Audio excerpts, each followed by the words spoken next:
Hold on.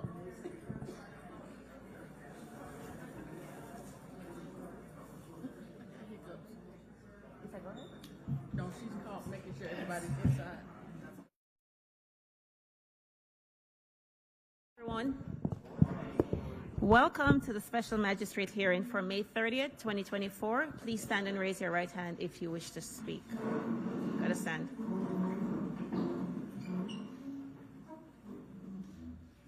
Do you all swear and affirm to speak the truth at today's hearing? Thank you very much. Please silence all electronic devices. Before we start, you can see we have a very, very full calendar. So I'm going to ask that when your name is called up, just please try to be as succinct as possible so that we can get through the calendar and everyone else doesn't be waiting for hours. Obviously, if it's relevant, you need to testify, go ahead. But if things aren't that relevant, think about what you're going to say prior to coming up so that we can move the calendar along. And thank you for your patience in advance.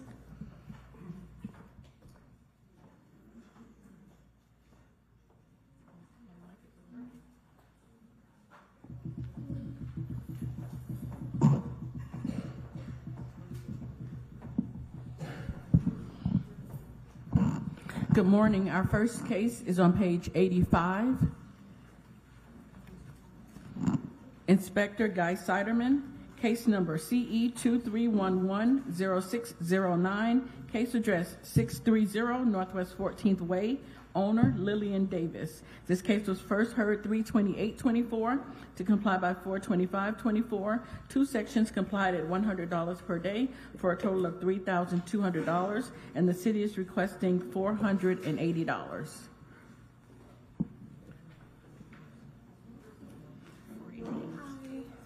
Good morning. What did I say? I'm sorry. I'm sorry, one correction, the city is requesting $488. Okay, thank you. So, Can we have the inspector speak? Sure. Please? Thank you. Go ahead, Guy. Put your mic on. Your mic's not on. Guy Siderman, City of Fort Lauderdale, Code Compliance, presenting case CE 23110609 for the property located at 630 Northwest 14th Way. The case was first heard on 3/28/2024. The magistrate ruled in favor for the city. The property owner was ordered to correct the violations to this property by 4/25/24. The violations of this property were brought into compliance on 5/11/2024. The city is requesting the administrative costs in the amount of $488.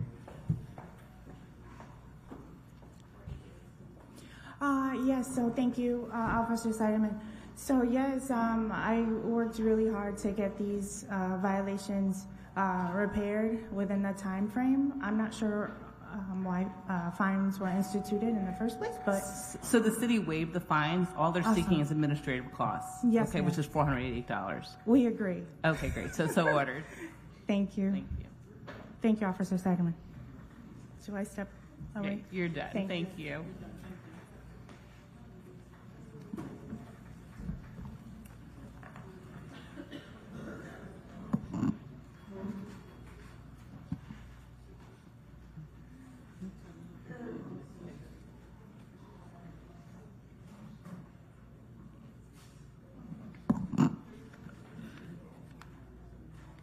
Our next case, page 93.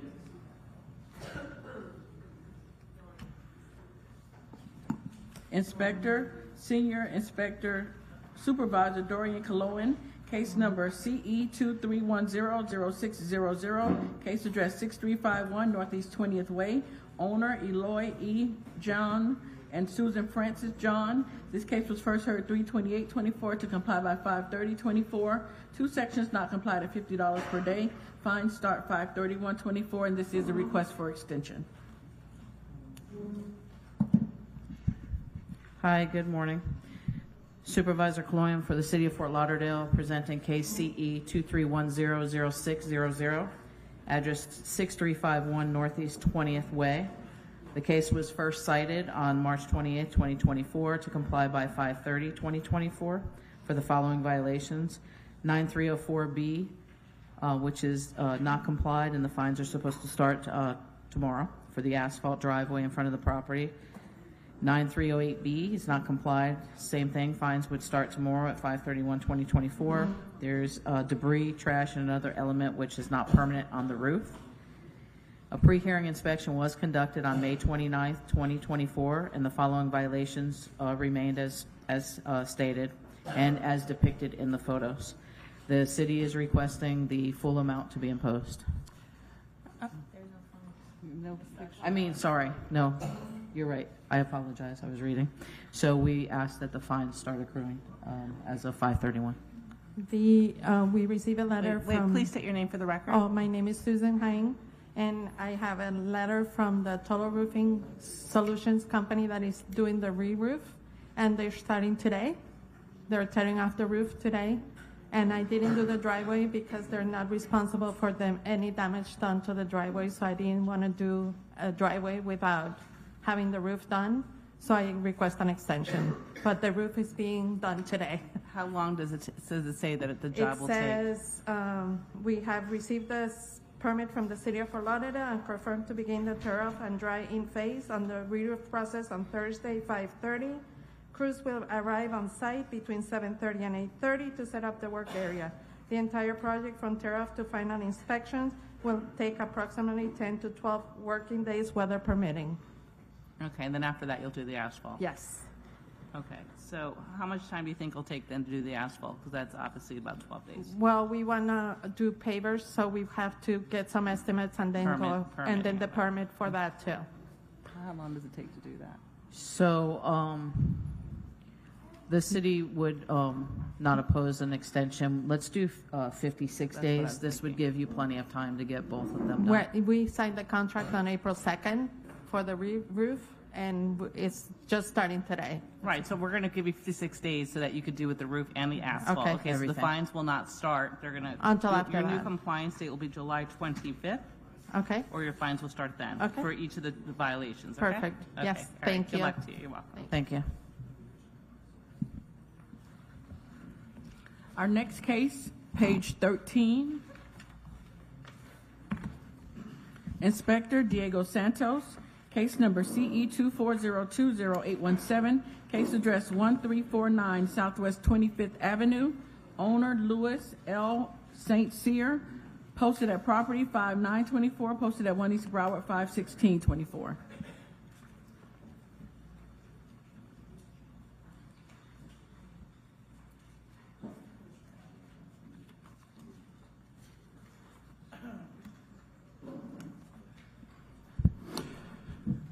Good morning. Morning. Inspector Diego Santos, representing the city of Fort Lauderdale, presenting case CE 24020-817, address as read. This case was opened on February 29, 2024, and the following violations were observed. 9-313A, property is not identified by approved address number. Violation 9-363, failure to register the residential dwelling with the city. Violation 9-306, the building exterior walls has not been maintained. Structural parts, including fascias, softs, and are in disrepair. There are areas of the exterior that are dirty, have stains and missing paint. 9-305B, the landscape of this property is not being maintained in a neat, well-kept appearance. There are areas of dead and missing ground cover in the front and in the rear and in the side of the property.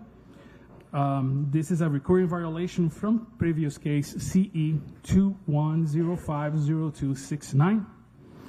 Violation 9-304B, the driveway is not being maintained at this property. There are missing gravel and weeds are growing through it. And there are vehicles and trailers parked in the grass and lawn area in the back of the property.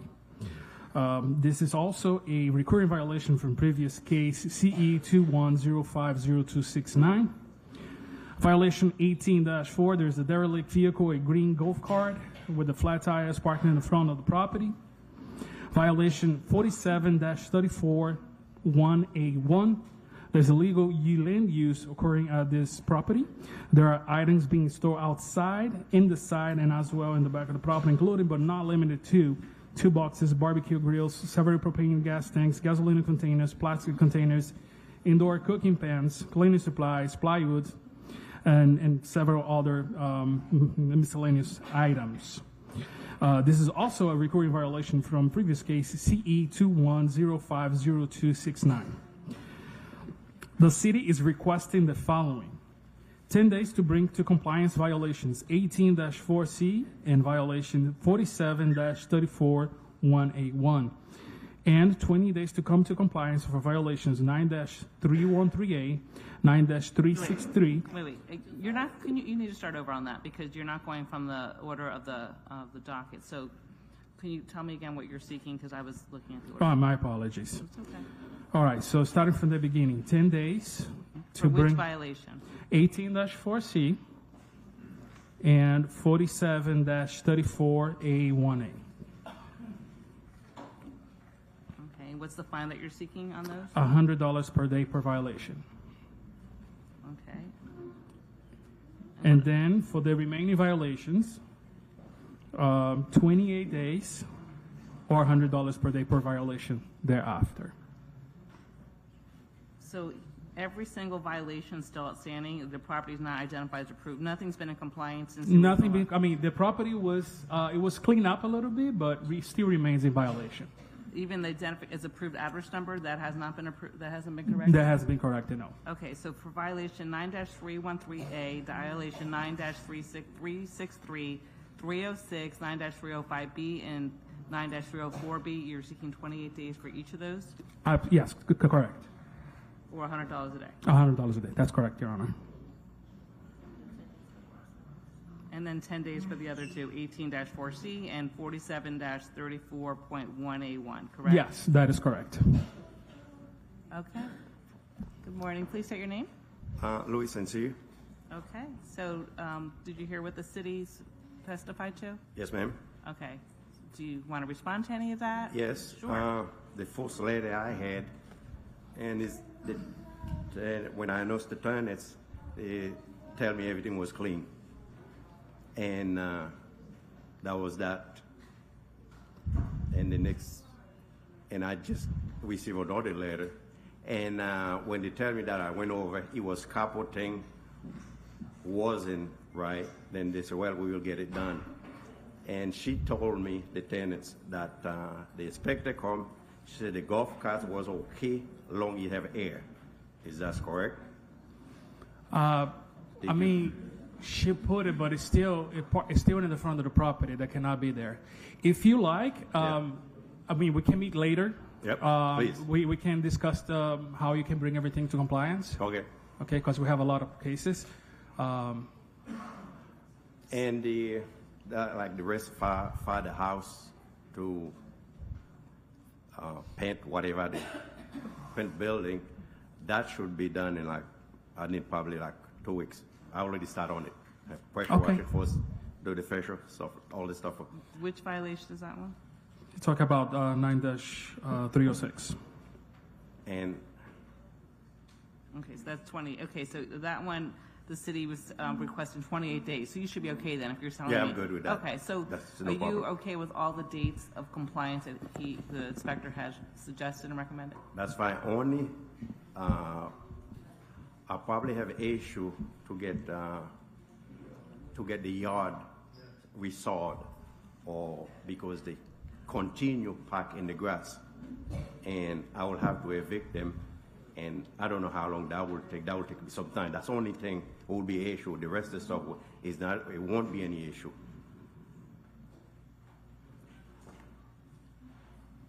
Well, the city is not opposed to give more time if he needed for that violation. So that violation 9-304B? That's correct. Okay, so how about 56 days on that one? Yeah, that'll be fine. Magistrate, Supervisor Brown, City of Fort Lauderdale. Actually, for violation 9-313A, for the address numbers, since that technically would be, a safety issue if emergency services needed to come to the property, we would like to change the compliance time for 10 days for that. Isn't it 9-313A. Yeah, that is. Oh, you want, okay, that 10 was days, 20 please. days and you want it 10 days. Yes, What please. is that? That's for having the address numbers at the front of the property. But the address is in the mailbox, right, and by the street. The number. in the mailbox. Okay, so if it's already there, then when he does the inspection, it'll be in compliance. But there's a possibility that it may not be visible from the right-of-way. Sometimes people have it and it's faded and it's not visible, but the inspector can meet you at the property and go over all the violations to ensure that they're in compliance. Yes, please. Okay, thank you. Thank you. Okay, so she wants 10 days. So you're, is it your position that you're already in compliance with the street? Oh, yes, no problem. I already have Okay, all right. put the so new number. It don't have to be in the house, though, as long as it's in the mailbox. As long by as the they can street. see it from the Yeah, street. Yeah, they can see it in the problem. Okay, all right. Well, then based on the testimony today, I'm going to go ahead and approve. It'll be compliance date of 10 days, which will be June 9th, for violation 9-313, violation 18-4C, and violation 47-34.1A1, or there'll be a fine of $100 a day. And then for violations 9363, 9-306, 9-305B, 9-304B, those will be 28 days with a compliance date of June 27th, or it'll be a fine of $100 a day. Oh, I'm sorry, 9-304B, yes, it's 56 days, and that would be July 25th. Thank you for that. Okay, all right, good luck to you, and just like get in touch with the inspector Yes. so that you know exactly what you need to do. Yeah, I'll give my information right there in the back, okay?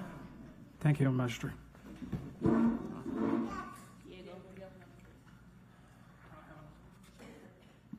Our next case, page 12, Inspector Diego Santos, case number CE 2403-0171, case address 1290 Southwest 28th Avenue, owner CSMA FT LLC, posted at property 5924, posted at 1 East Broward 51624. Good morning, Kevin Diaz on behalf of the property owner. Good morning, Inspector Diego Santos, representing the City of Lauderdale. Case as read. This case was first opened on March 6, 2024, and the following violations were observed. 9-305B, the landscape of this property is not being maintained in a neat and well-kept appearance. There are areas of dead and missing ground cover in the front of the property. 9-308B, that was complied. 9-306B, that was complied. 9-304B, there were a trailer parked on the grass in the lawn area. That side was actually complied. And then the driveway is dirty and is not being maintained. Violations 18-12A, that was complied. 18-4C, that was complied. 18-1, that was complied. So the city is requesting the following: 28 days to come to compliance for violations 9-305B and 9-304B, or $100 per day per violation thereafter. So it's 2 violations that are outstanding. There's 2 violations outstanding. That's correct. Okay. Good morning. Good morning. Yeah, that's my understanding as well, that there's only 2 pending items. There could have been some miscommunication on our part as to what's still needed. We're asking if we can have an extension for 90 days to complete. The reason being is this is not a normal property owner. We do have a tenant. We do need to coordinate with them, and we also need to hire contractors to complete the work. My understanding is that probably the biggest time-consuming item is the driveway resurfacing, which could take us a substantial amount of time. Okay, I don't see resurfacing. It just says it's dirty and not being maintained. Okay, I guess. I'm sorry, Your Honor. The process to get it, it has to be clean and resurfaced. It's not mentioned in there, but that will be part of the compliance. Okay. And that's consistent with our conversation earlier. Yes, Okay. and we also had. Any objection to 91 days? No, there's no more objection. Okay, and on the other violation, the landscape and the property, are you also seeking 91 days, or are you okay with 28 days for that one? As we discussed earlier, my only concern, it's very dry right now. I'm sure once it starts raining, it's going to be more of a manageable situation. If we can have 90 days for that as well. Okay. Okay, so for both violations, I'm going to grant 91 days, which is 8/29/2024, for a compliance date or $100 a day. Thank you. Thank you. We have one more case. Our next case, page 14, Inspector Diego Santos, case number CE 2403-0325, case address 1389 Southwest 24th Avenue, owner CSMA FT LLC, posted at property 5924, posted at 1 East Broward 51624.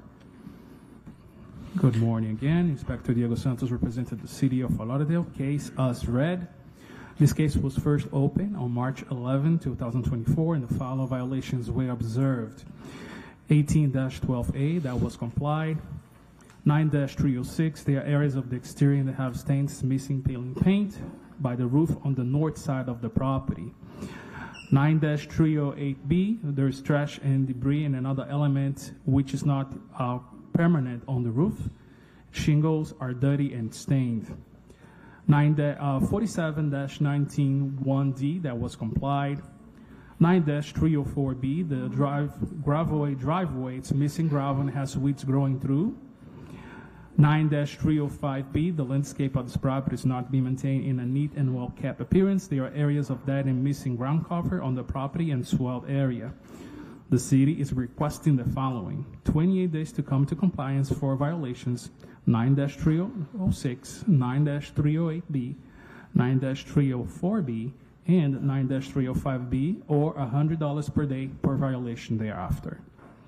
Good morning, Kevin Diaz on behalf of the property owner.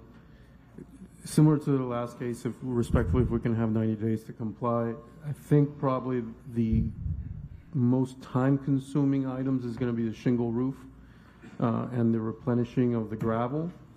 The grass, similar situation. But I don't see much grass here, so I think it's mainly going to be the gravel. Any objection? No objection, Your Honor. Okay, so based on the testimony, I'm going to grant 91 days, which would be a compliance date of August 29, 2024, or $500 a day for 9-306, 9-308B, 9-304B, and 9-305B. Thank you, everyone. You're welcome. Have a great day. Thank you, Your Honor. Thank you. Our next case, page 39. Supervisor Dorian Cologne presenting case number CE 2401-0894, case address 2821 East Oakland Park Boulevard, owner East Oakland Park Retail Building LLC, posted at property 51024, posted at 1 East Broward 51624. Good morning. My name is Carlos Blvd, and I am the owner of such property.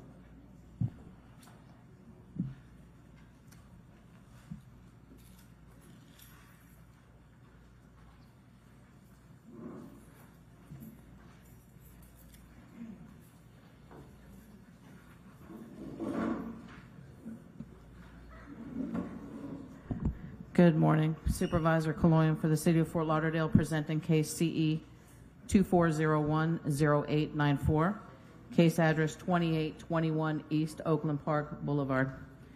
This case was first cited on January 26, 2024 for the following violations. 24-28C has been complied. 9306 has been complied. And 47-20.20H. There are parking facilities that are not maintained at this property. There are uneven areas of pavement and faded striping. A pre-hearing inspection was conducted on May 29, 2024, and the following violations remained. As stated, the parking lot facilities, and as depicted in the photos. The city is requesting 28 days to comply or a daily fine of $100 per day thereafter. Hi, good morning. I apologize. I just realized that. Please state your name for the Oh, record. I'm sorry. My name is Carlos Blvd, and I am the owner of the property. Okay. I just realized that all those pictures are for the building next to me. I own actually the one east of there, which is where the Moksha restaurant and the jewelry is. Now, I'm prepared to fix my pavement because I hire a paving contractor to do that, but I just want to make sure that I'm not responsible for those because that's my neighbor's property. Supervisor Bass for the City of Fort Lauderdale. Magistrate will recall this case. Let me review the photos and recall the case. I'll give you a few minutes to confirm by looking at VCPA and doing the comparison, and we'll recall the case. So give us a few minutes. They just want to review the film, and then we'll bring you right back up. Okay, but regardless, I agree to repave my parking lot, which is next door. I would like an extension of 90 days because we're going to apply for a permit next Oh, week. so you're going to repave it anyway? Yeah, I'm repaving my parking lot. I just want to make sure you guys can do that later. You can figure out the pictures, but I am because it should be, my parking lot should be done. So I hire. I'm in the process of hiring Cornerstone Paving, Demetrius Walker. He's going to apply for a permit next week. I'm thinking it's going to take at least 45 days to get a permit for repaving, striping, and another 45 days to do it. So Once again, just give us a few minutes okay. to review You the got it. case, and then we'll go back over what you're requesting. Thank you. Our next case, page 79, Inspector Pat Gavin, Leonard Champagne presenting case number CE 2403-1075, case address 1209 Northeast 13th Avenue, numbers 1 and 2, owner Sabrina Barnett, posted at property 5424, posted at 1 East Broward 51624.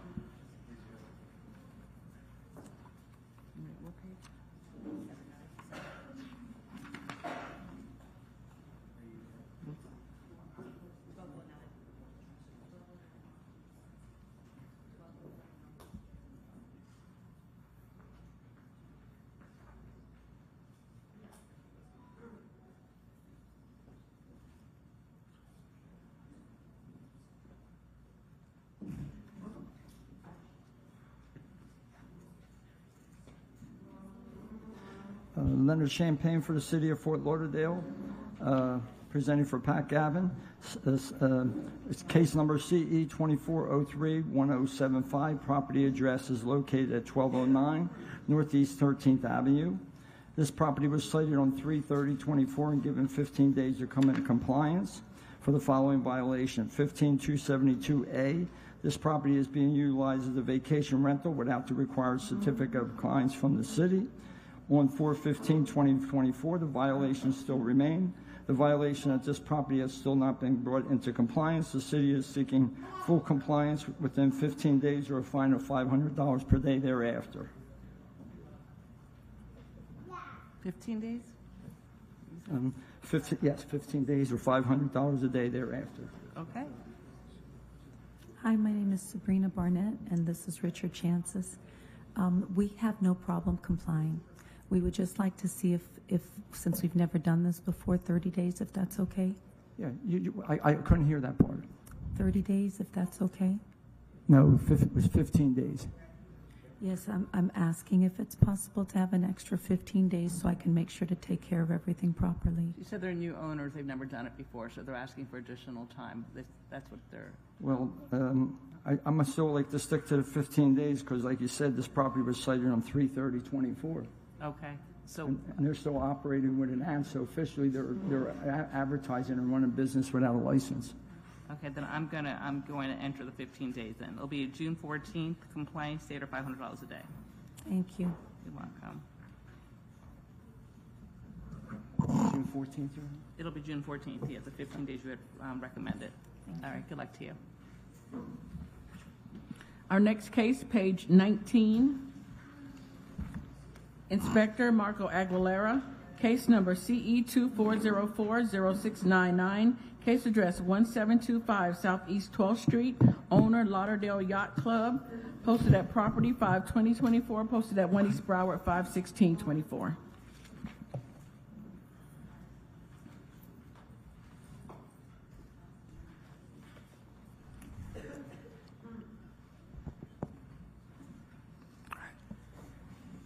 Good morning, Mark Aguilera, City of Fort Lauderdale Code Compliance Officer, presenting case CE 2404-0699 for address 1725 Southeast 12th Street. A complaint was received on 4/22/24 from the Fort Lauderdale Police Marine Unit regarding the Lauderdale Yacht Club dumping grease into a storm drain on the property that leads into the Intercoastal Waterway, and the grease could be observed flowing out of the drain into the waterway. Upon inspection, contact was made with the maintenance manager, Peter Reardon, who admitted they had hired a private contractor to clean the grease traps, and the contractor's, Rob's Fire Safety, did indeed pour grease into the storm drain. Once the maintenance manager was made aware, he made the contractor stop. I observed the storm drain filled with grease as well as several feet away along the seawall, the outfall of the storm drain was draining grease into the waterway. The maintenance manager did contact a vacuum truck to come and suck the grease out of the drain in an effort to mitigate the amount of grease that will reach the waterway. The property was cited for violation of 18-1 for discharging of offensive fluids into a storm drain as per 2514, which defines all liquids except for rainwater to be offensive fluids. For the record, there is also a Fort Lauderdale police case 342404071926, which documents the incident as well. At this time, city is requesting to impose the maximum civil penalty in the amount of $15,000 due to the irreparable and irreversible nature of the violation. Thank you, Chris Smith. Trip Scott for the Fort Lauderdale Yacht Club. As mentioned by the inspector, as soon as we were told that a subcontractor did this, we immediately contacted at our own expense a vacuum truck to suck as much of it out as possible. We also got rid of the subcontractor and hired another subcontractor to come and actually clean our grease flow, our grease outflow, and are just asking for a smaller fine to be imposed, being that we've encountered a lot of expense. As soon as told about this, not even a day passed, as soon as we were told about this, we immediately jumped on it, and at our own expense started mitigation of it. How long was this actively going on? I responded to the scene while it was happening, and by the time I was leaving, I was there maybe an hour. A vacuum truck was pulling up to suck the grease out, and then I went back the next day and everything was cleaned. What was the expense that they incurred to have the vacuum truck and everything they had to do to make sure that was properly cleaned or quickly cleaned as well? And I apologize. I'm filling in for someone else. I don't have the exact expense, but it was a couple of $1,000s for us to immediately jump on it. Our maintenance person immediately, as soon as we were told about it, took care of it. Okay. I mean, the city does take this obviously very serious because of what can happen by putting these pollutants in the water and everything. I have no problem reducing the fine. Does the city have any objection to it? Or? Supervisor have asked for the city of Fort Lauderdale. What fine amount are you reducing it to, Magistrate? $10,000. The city doesn't object to the $10,000. Does not object? I'm sorry, I didn't hear you. Okay, Does perfect. not. All right, so I'm going to reduce it to $10,000, okay? Taking into account everything you testified. Okay, thank you. Okay, thank you. Thank you. Magistrate, we're ready to recall the previous case. The clarity is that because it's two properties next to each other, one is showing an overall view of another one, but a part of that parcel is the property owner that's here. And we're going to bring up the case, the photos now to show the clarity of the parking lot. For the record, we are recalling the case on page 39, 2821 East Oakland Park Boulevard. I agree with that, yes, ma'am. Okay, so he was seeking 91 days, right? Is that what Yes. you were seeking? Does the city have any objection to the 91 days as which was what he had earlier requested? No, and the photos, for the record, let the record show that the photos up are the correct parking facilities, and the city does not object to the 91 days. Perfect. All right, so the compliance will be August 29th or $500 a day? $100 a day, which is what the city had recommended. Yes. Yeah. Sorry to make you come back up. Thank you. Thank you very much. Thank you. Thanks for your patience. Thank you for your help. Our next case, page 58. Inspector Manuel Garcia, case number CE 240200769, case address 4300 North Ocean Boulevard. Owner Plaza East Association, Inc. Personal service on 5724, posted at 1 East Broward 51624.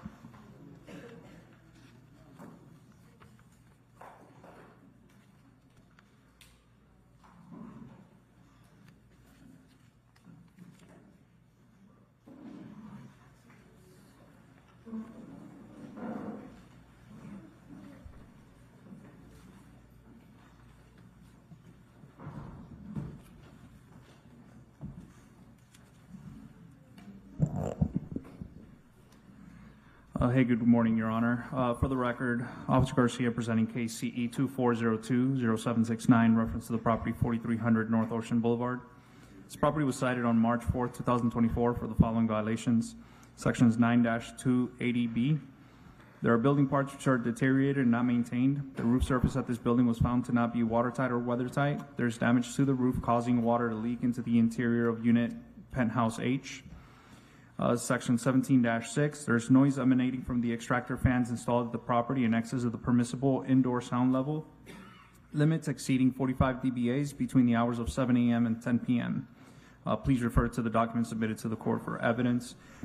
Communication has been maintained with the property's engineer, of which work has been performed to the exterior of the roof under permit number BLD-roof-2404-0388. Furthermore, the building's maintenance department is awaiting to perform a wet check on the roof to begin making repairs to the interior of the unit penthouse H. Lastly, the building management has hired a mechanical engineering firm to create a solution to the noise caused by the extractor fans installed. And at this time, the city is requesting 56 days to comply with each violation or a fine of $100 per day thereafter per violation. Hi, my name is Esmeralda Lopez. I'm the general manager representing them. On March 22nd, we engaged 360 Roofing, who came and did now about 85% of the repairs. So the first violation is now about 85% done. We're still doing the parapet wall, but all of the debris was removed, and new roofing was put in the areas that were identified by our engineer as having moisture. The second part, we received a quote for yesterday. We have a lead time, which is the exhaust fan. We have a lead time from the mechanical engineer of about 3 to 4 weeks to receive the part, and then we will do the installation. So we're just asking for an extension to complete that. Okay, so the city's seeking 56 days. So it sounds I think we can do it within the 56 days. Perfect. All right, so it'll be a compliance until July 25th, or a fine of $100 a day for each of the violations. Thank you. All right, good luck to you. Our next case, page 82, Inspector Dominic Bird. Case number CE 2403-0851. Case address 510 San Marco Drive. Owner San Marco Trust. This case was cited 324-24 to comply by 324-24. Two sections complied at $250 for a total of $500. The city is requesting the full amount. Appeal deadline was 4/8/24, and a citation appeal was received.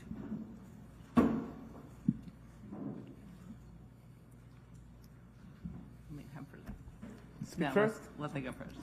But thank you.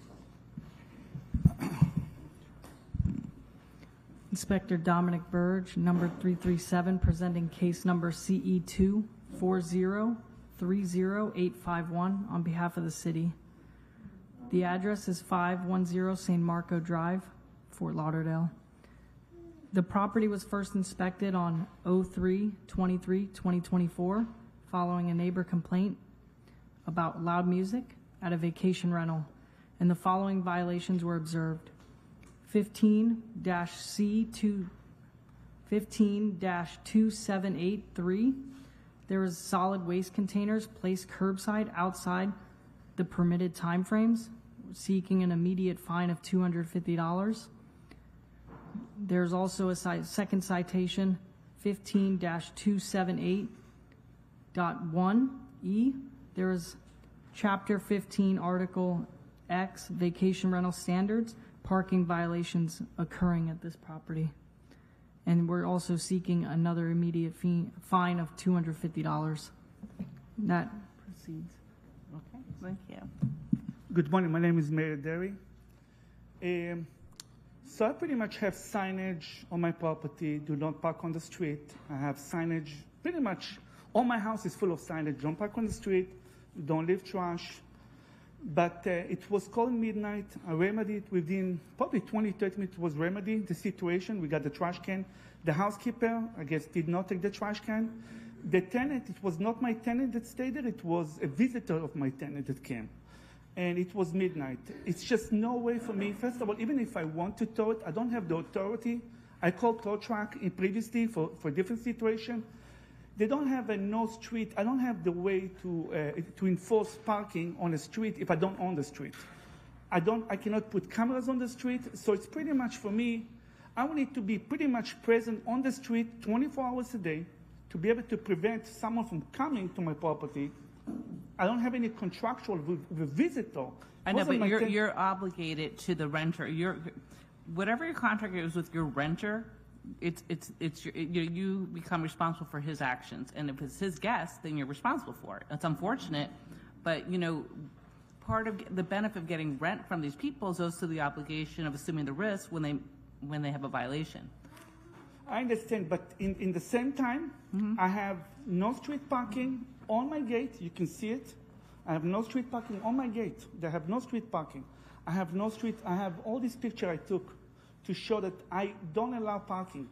If a tenant, if a visitor of a tenant come at midnight and park on the street, which the whole street is full, first of all, I have plenty of parking. I had only 2 cars in the driveway. I have more than 8 parking in the house that were empty.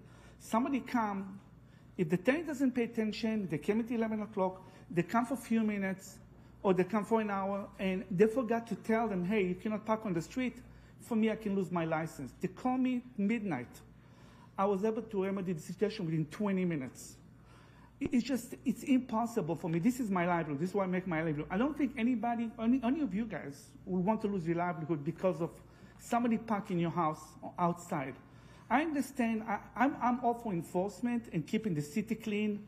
First of all, the noise was no noise when they came. I don't know what happened. I think part of it is that your neighbors don't, everybody, if you're having the benefit of a rental property, but your neighbors are suffering from it because if they're parking on the street, maybe it's affecting their homes as well. I mean, I understand your livelihood, but you also understand your neighbors have a right to enjoy their homes as well. And if you're not following the rules, then it's affecting their, enjoyment of their home as well. But they have no voice. There was no noise violation. And if you go on my street, you're going to see the whole street. It's full of trash cans and car parked on the street. I understand it's a vacation rental. I'm not allowed to do that, and I'm doing anything humanly possible. But I even talked to the inspector. I said, what about if I want to even legally enforce parking? I cannot even do it if I want to. You need to give me enough time to call the police, get the tenant. If a tenant tell me, listen, I just talked to a friend of mine that had vacation rental. He told me they had 8 cars parked on the property. They had to call the police. In the meantime, you lose your license. They gave me 1 hour to enforce. If not, I will lose my license for 1 year. For over a trash can, I flew right now from California. I have a manager on the property. All for trash can and a car.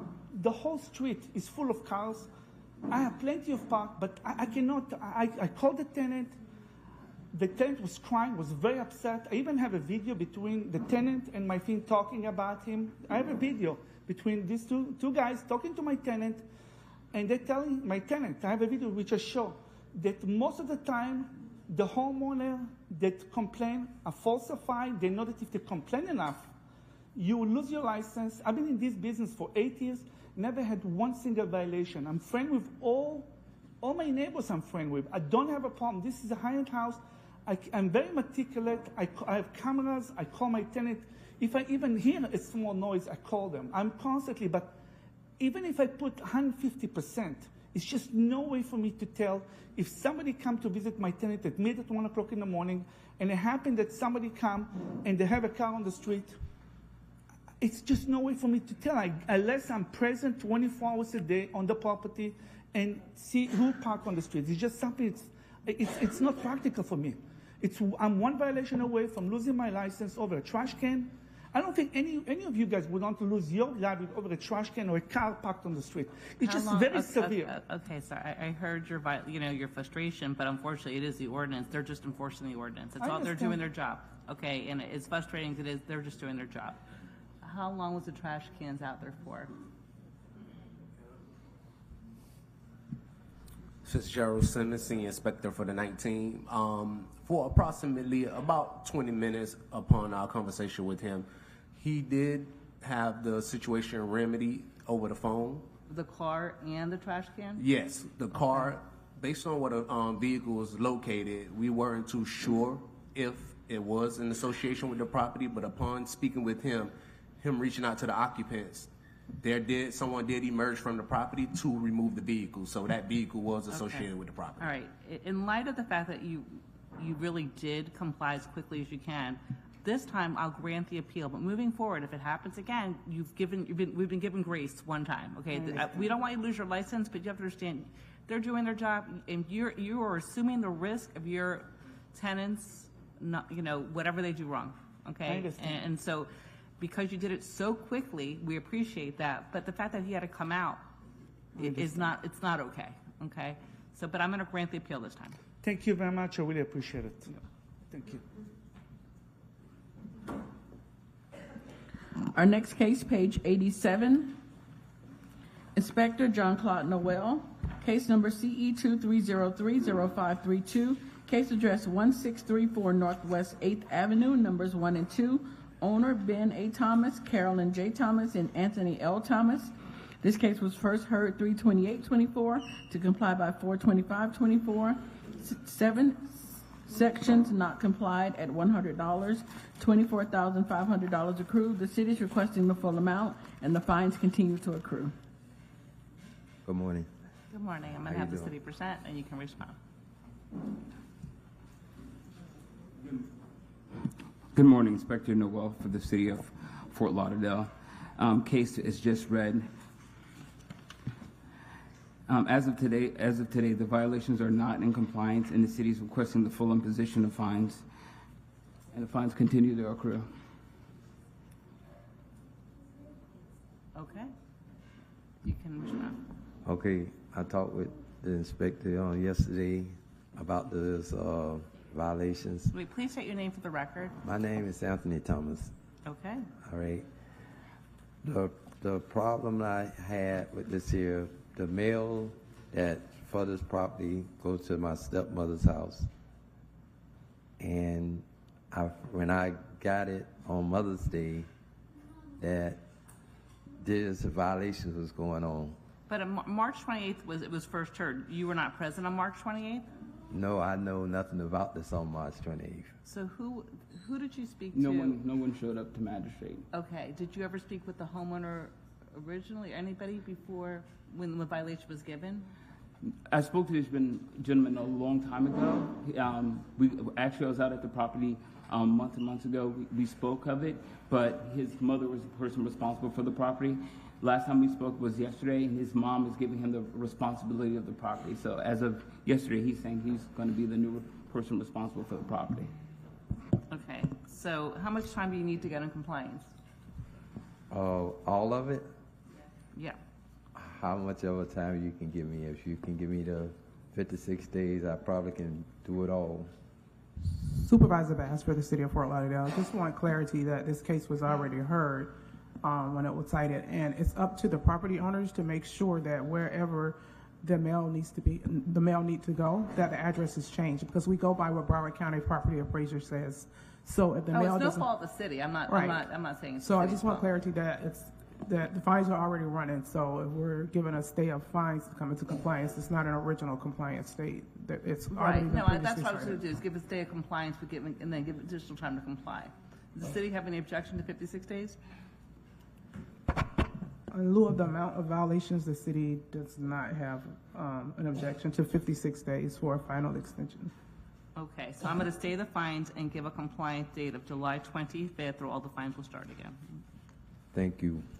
You're welcome. Good luck All to right. you. Thank you. You're welcome.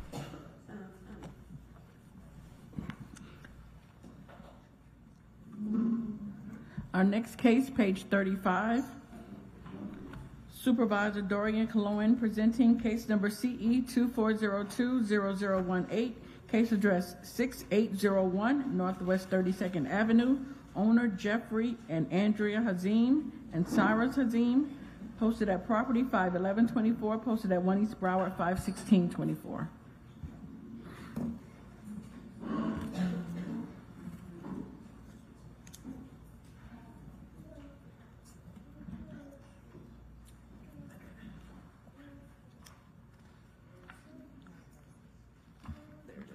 Correction, Inspector Manny Garcia presenting.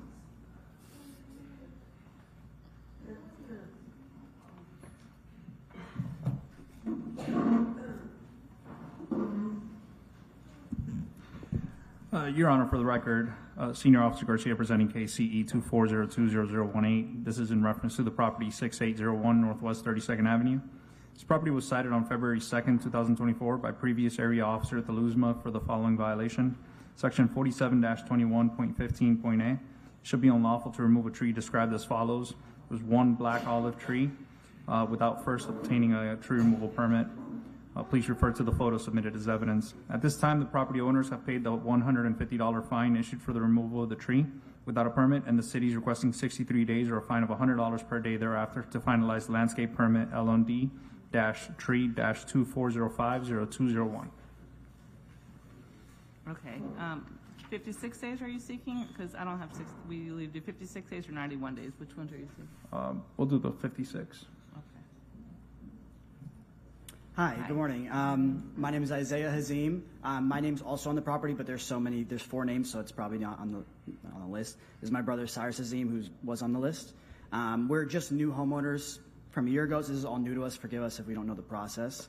Our grandfather, unfortunately, who is a first-generation American from Italy, he helped us with the down payment of the house and thinks he had some leverage over what can happen. So he flagged down some people and had them cut down the tree while we were away doing work.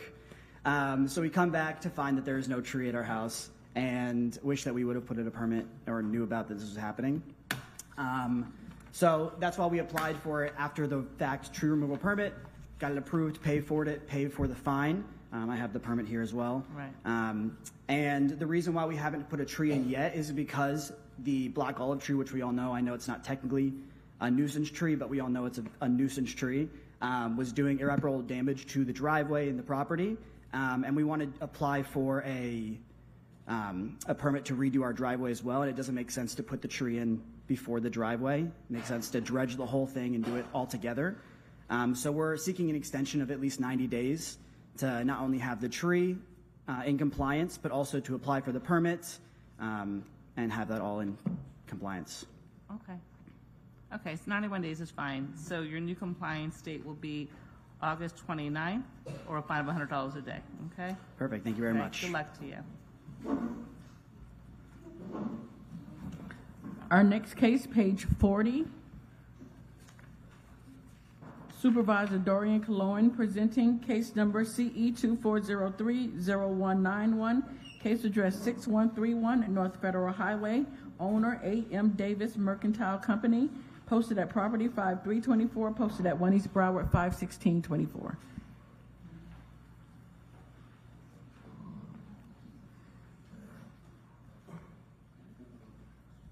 Good morning. Hi, good morning. I'm waiting for the city to present, but thank you.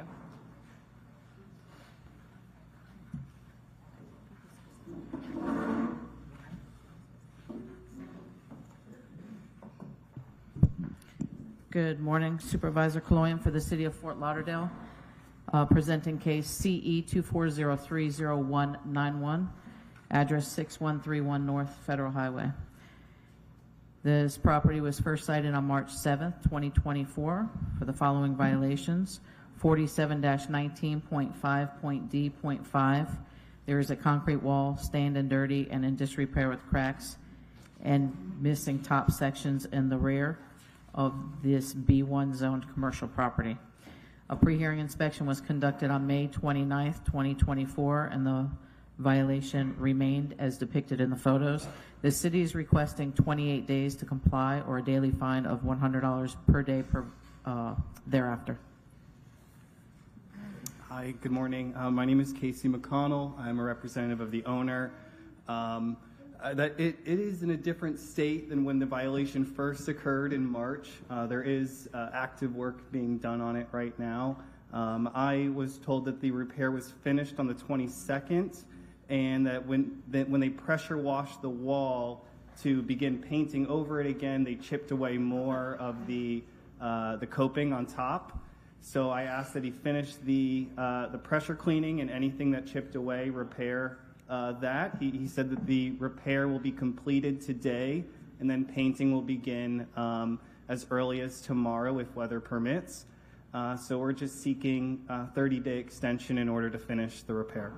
Okay, so the city's given 28 days. So Yeah, that's great. okay, so you'll have a compliance date of June 27th or $100 a day. Perfect. All right. Thank you so much. All right, Thank good you. luck to you. Our next case, page 98. Inspector John Claude Noel, case number CE 23050336, case address 1242 Northeast 5th Terrace, owner Land Men Group LLC. This case was first heard 2/29/24 to comply by 5/30/24. One section not complied at $100. Fine start 5/31/24, and this is in order to reappear.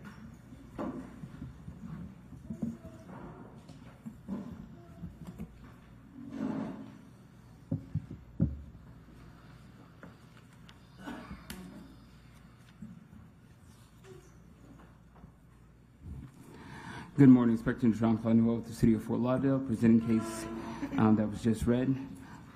This case was first came before the Special Magistrate on 2/29/2024, where evidence was presented and the magistrate can and found for the city.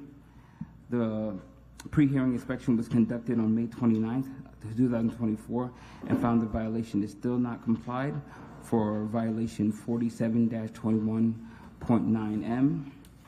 It is it's in the position of the city that fines be imposed and fines continue to accrue. We would like to submit these photos from my case file.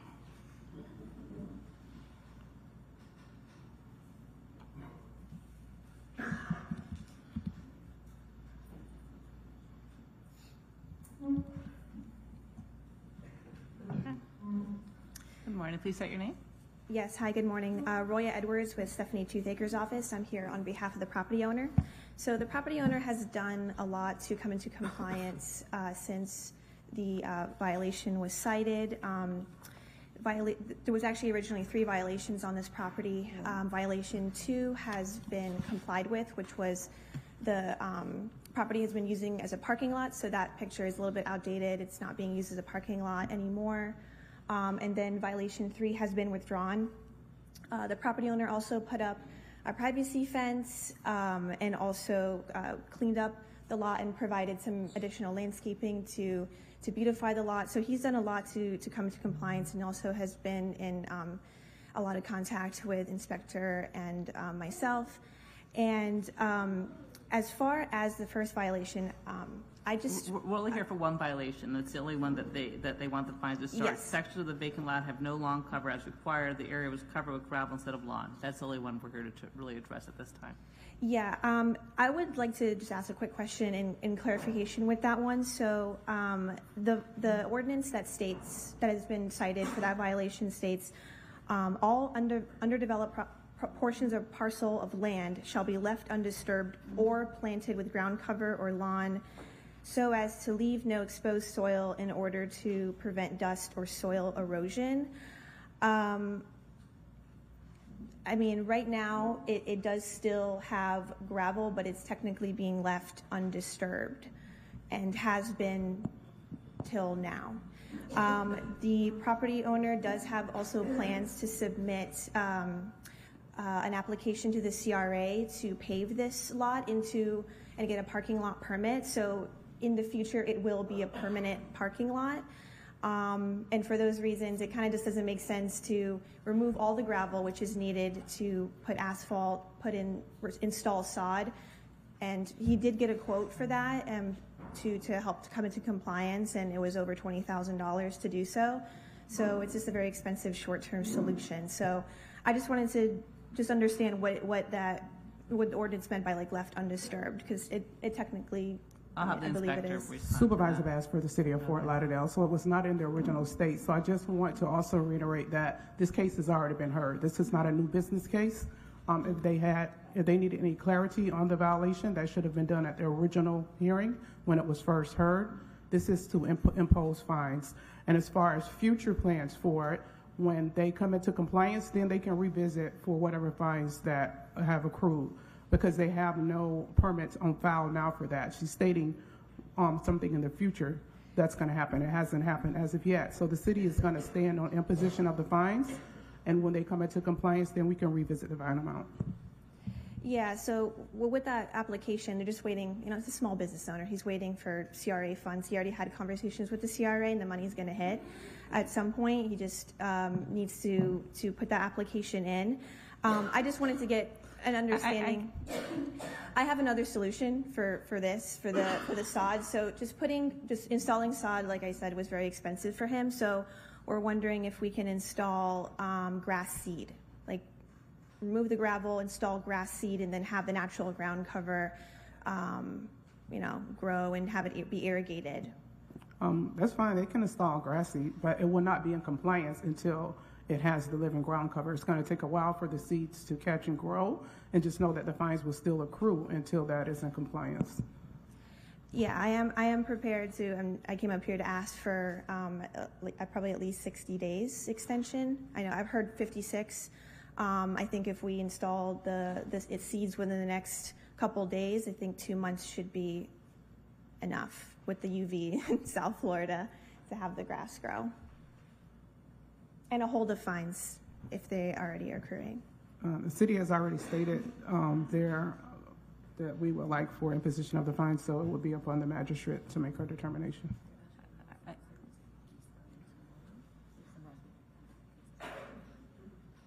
So based on the fact that the case has been going on for over a year now, I think, right? It's been a year, the original compliance date, the original violation, it's been a year.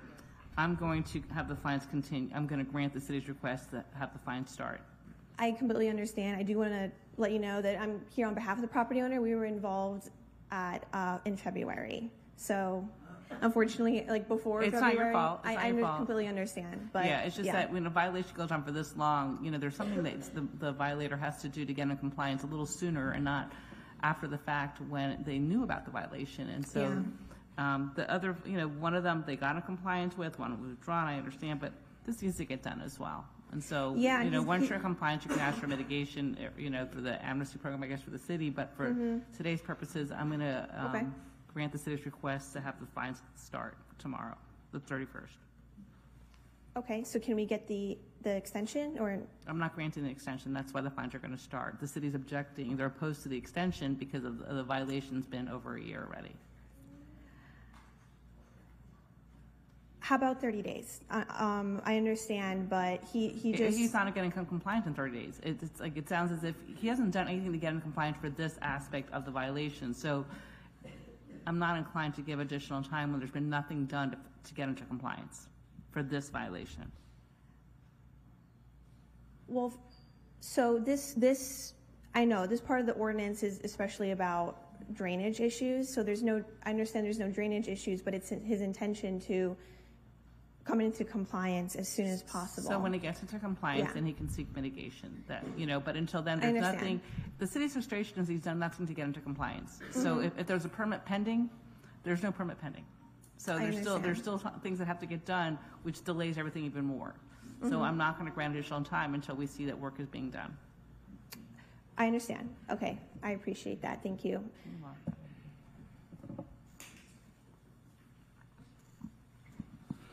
Our next case, page 7, Inspector Wanda Aquavella, case number CE 23120150, case address 513 Northwest 16th Avenue, owner Mary Lee Cornelius, posted at property 5224, posted at 1 East Broward 51624.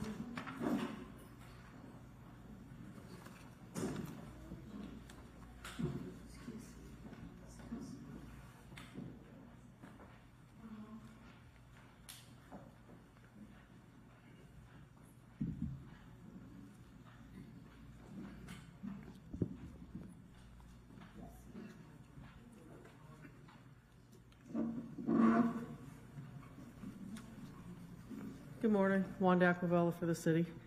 Case CE 23120150. The address is 513 Northwest 16th Avenue. The property was inspected on 12/7/23 and the following violations were observed. 4719-224B complied. 18-4C complied. 4721-9K, decorative stone or gravel is being utilized at this location in excess of the maximum 10% of the total landscape area. 4734-1A1 complied. 9-304B complied. 9-280H1 complied. 9-305B, the landscape at this property is not being maintained in a neat and well-kept appearance. There are areas of dead and missing ground cover. A pretrial hearing was inspected and conducted on 5/8/24. The property remains in violation.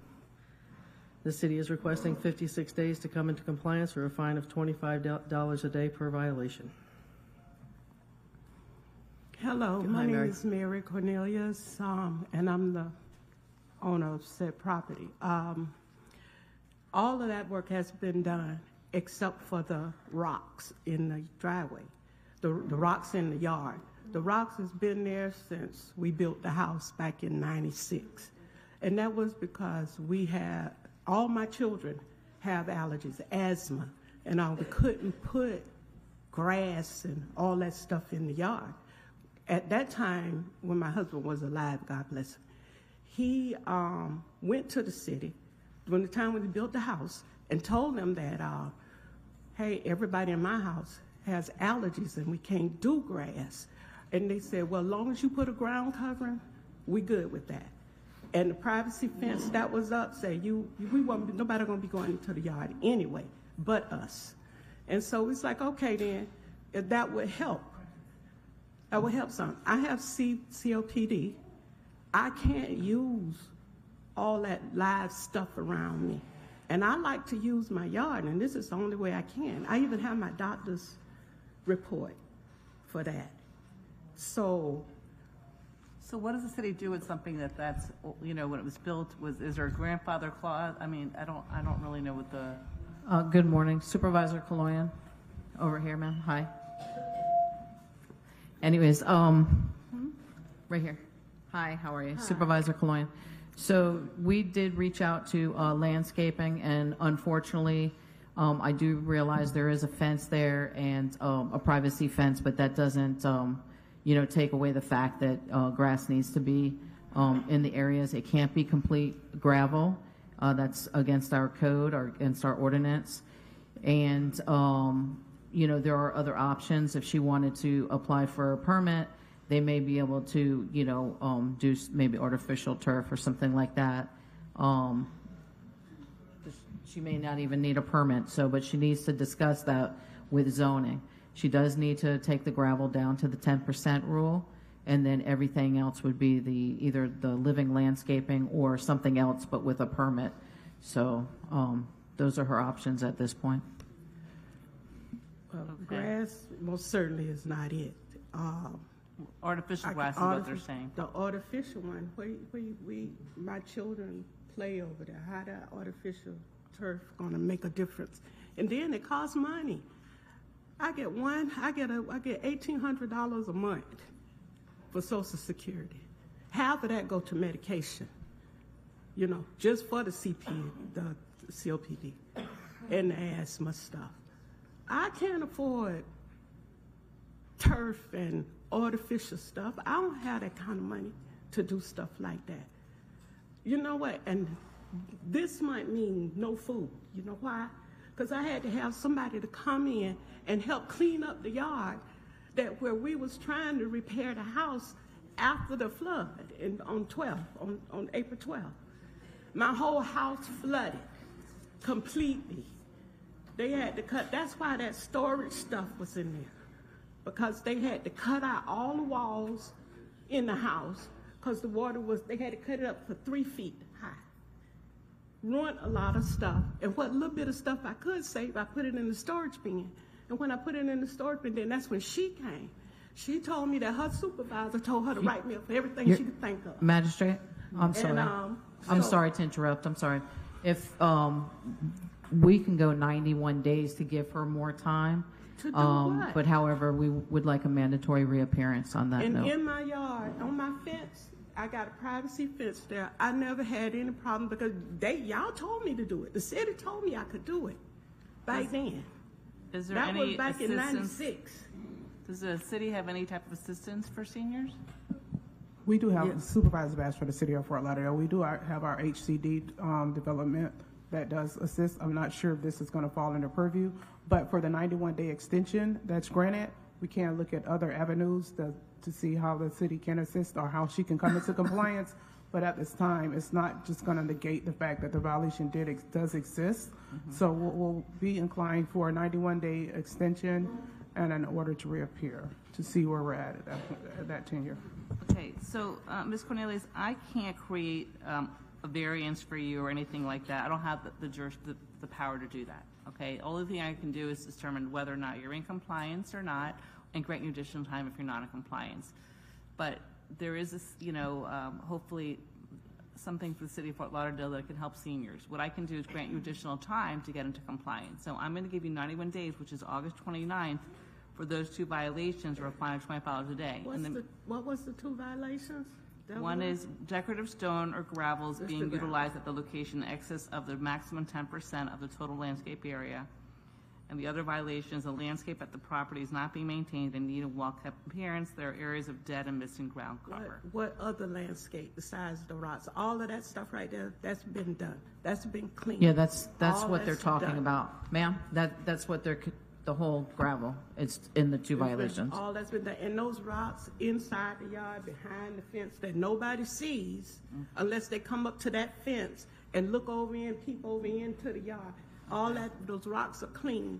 No grass growing in it, nothing. We keep it clean because I can't do the weeds and the grass. I'm going to suggest that you reach out to the inspector and see if they can help you with this. That's all I can do, and give you additional time. And so what I do, I don't even know what to do. Okay. I'll talk to you in the back. She's going to talk to you in the back of the room. Oh, and please, I can't afford turf and that stuff. Help me out with something else. I'm trying, ma'am. I've been trying, so I know I'll you help said turf, to put turf down. I can't pay for that. Ma'am, Magistrate, that was just I'll talk to you in the back. We'll discuss it in the back. All right. All right, good luck to you. And a notice to reappear. You'll come back here on August 29th. August 29th? Correct. Okay. Our next case, page 100. Inspector Gustavo Caracas, case number CE 23090716, case address 27 Southeast 11th Street. Owner, Anthony James Bondanella. This case was first heard 3/12/24 to comply by 5/14/24. 4 sections not complied at $50 per day for a total of $3,200, and the fines continue to accrue. This is a request for extension. Yes, good morning. I'm Anthony Bondanella. Good morning. Nice I'm to gonna see have you this- again. Likewise, thank you. I'll have the city present. Gonna get my own parking space outside.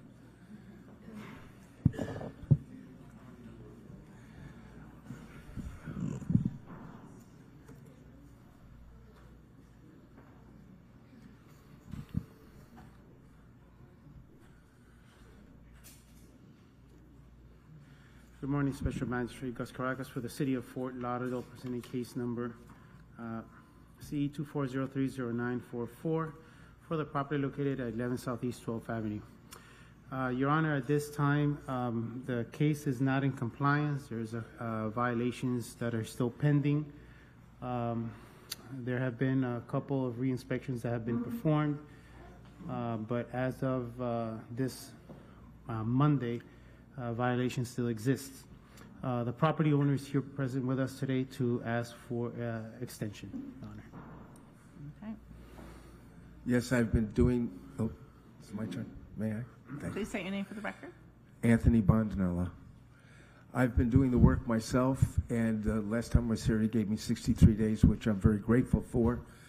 But I'm working 2 other jobs, and I thought I could fit it in. But I'm not 60 years old anymore, and I'm going to slow down quite a bit. So I have been tearing off the rotted wood, and what looks like 2 boards turns out to be 9 boards.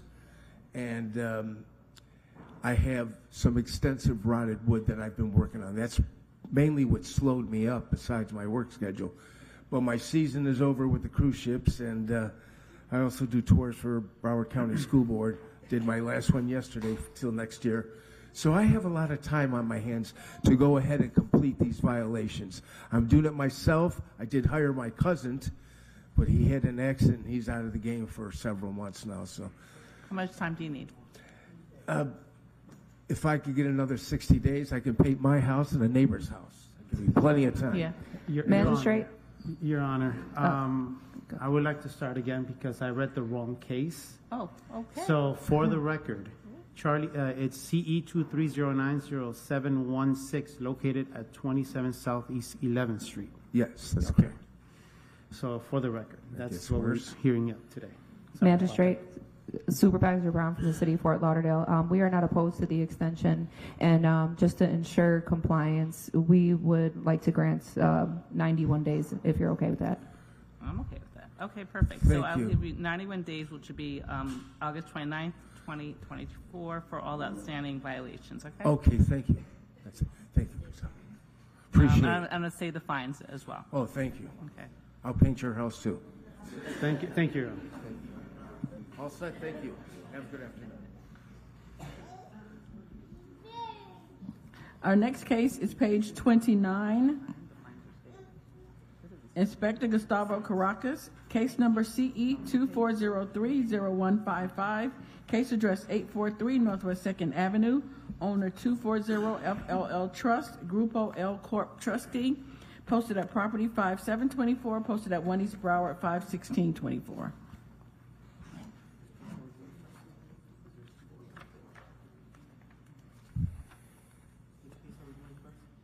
We're doing 0155. Good morning, Your Honor. Gus Caracas for the City of Fort Lauderdale, presenting case number CE 2403-0155 for the property located at 843 Northwest 2nd Avenue. Inspection of the property was performed on March 5th and cited for the following violations. 18-4C has been withdrawn. 47-34.4.B41 has been withdrawn. 47-34.1.8.1, there's illegal land use occurring at this property. There's outdoor storage on the carport area, miscellaneous goods and materials, including but not limited to buckets, gas containers, folding chairs, rolling tables. The carport area is being used as a storage area. 9-304B, the gravel driveway on the property is now well graded and or defined. 9-304B, there are vehicles, trailers parked on the grass lawn area. 9-280H1, the chain link fence at the property is in disrepair and it's not being maintained as required. 9-305B, the landscaping at this property is not being maintained in a neat and well-kept appearance. There are areas of dead and or missing ground cover. Courtesy notice with the property tenant and the property representative, which is here today. Special magistrate request form sent on April 3rd and scheduled for today's special master. And pre-hearing inspection was done on May 28th, and the pictures presented here were taken to confirm the following violations have not been brought into compliance. The city is requesting the following, Your Honor. For 37-34.1.8.1, we're asking 10 days and 28 days for all the subsequent violations that still exist, or a daily fine of $100 for each of the violations that exist. The photos here are submitted into record for evidence, and we have the owner's representative here today with us. Good morning. Hi, good morning. My name is Luis Orojo. We have several violations with this property. Fortunately, we had a tenant there that has been giving us grief. We already did have most of the vehicles removed out of the property. We have started working on the grass by watering to make sure that it starts growing and back into compliance. We understand that there's a trailer in the back, which we are threatening the tenant with eviction already to have the trailer removed. We did hire the company already that's going to start the eviction process.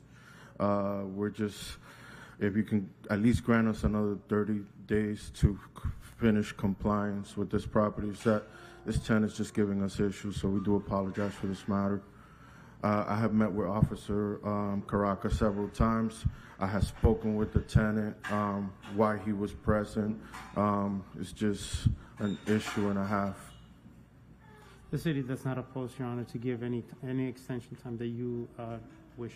Okay, well, they had suggested 28 days for all the violations, but 10 days. So I don't have a problem giving you 28 days for each of the violations. Is that okay? That'll give you sufficient time? Yeah, we can do that. Thank you, officer. Okay, so I'm going to go ahead and I'll have a compliance date of June 27, 2024, or $100 a day for all of the outstanding violations. Thank you. One more. You have one more case. His next case is on page 30. Inspector Gustavo Caracas, case number CE 240300156, case address 843 Northwest 2nd Avenue, owner 240 FLL Trust, Grupo L Corp trustee, posted at property 5724, posted at 1 East Broward 51624. Good morning, Special Magistrate Gus Caracas for the City of Fort Lauderdale Code Compliance Inspector, presenting case number CE 240300156 for the property located at 843 Northwest 2nd Avenue. Inspection of the property and Excella was performed on March 5th and cited for the following violations. 9-363, failure to register the residential rental dwelling unit within the city. This is a free application that has not been submitted or is incomplete. Courtesy notice was mailed on March 5th, allowing 15 days to come into compliance. Contact has been made with the property owner and representative in regards to this. Special Magistrate request from state sent on April 3rd for today's Special Magistrate, and the pre-hearing inspection on Excella on May 28th basically shows that no application has been done. City is requesting 10 days to come into compliance or a fine of $25 for the violation that exists. I'm sorry, I was unaware with that one because this is the only paper that we got on the mail. I don't know if my secretary, for some reason, thought it was double and didn't hand me the other paper, but I do apologize, sir. I can do that today. I don't need extra time for that. Okay. Perfect. All right, so you'll have a compliance either June 9th or a fine of $25 a day. Okay, I can take care of that today, sir. Perfect. Sorry about that. All right, thank you. All right. Good luck to you. Our next case, page 83, Inspector Pat Gavin, Leonard Champagne, presenting case number CE 23120161, case address 1627 Northeast 12th Street, owner Armando J. Colmenari and Sonia M. Garcia Hernandez. This case was first heard 3/12/24 to comply by 3/27/24. One section complied at $500 per day, $16,500 accrued. The city is requesting the full amount. Hi, my name is Sonia. Hi, let me have them.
Give us one moment.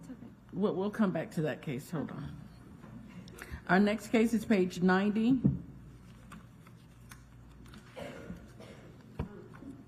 Inspector Bovary Exantis, case number CE 23070553, case address 1795 Lauderdale Manor Drive, owner Yvette Thompson, R. Thompson, and all others. This case was first heard 2/29/24 to comply by 3/10/24 and 3/28/24. One suspension from 4/25/24 to 5/30/24.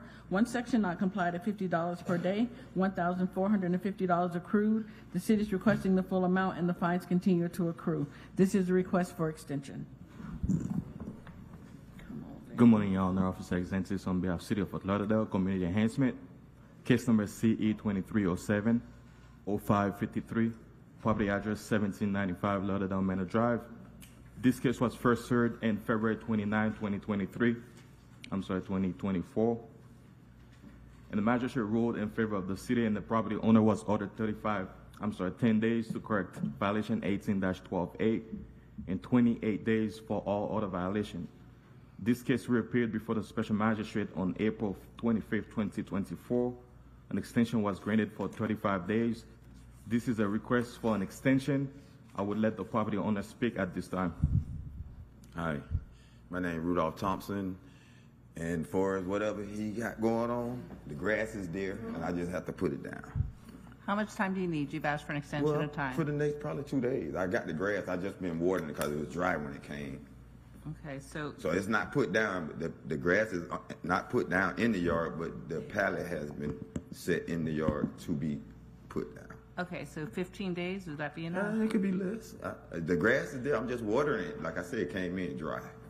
So I'm just watering it. Any objection? No, I mean, city will not object. All right, so I'm gonna stay the fines and grant an extension of 15 days with the new compliance date of June 14th. All right. Do I have to come back? Because I do not want to come back. I promise you. I won't get offended. I don't need, Tim, do you need a reappearance? No, Supervisor Vasco, we don't need a reappearance. As long as it's in compliance, the case will be complied and closed out. I got the grass already. Yeah, you won't have to reappear. Please. All right, that's it. That's it. Thank you, Good luck Donna. to you.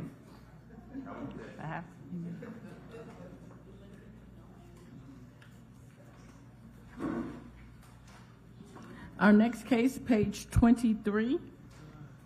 Inspector Bernstein Seinberg, case number CE 24020390, case address 2512 Laguna Drive, owner Forrest Patton and Forrest E. Patton Revocable Trust, posted at property 51324, posted at 1 East Broward 51624.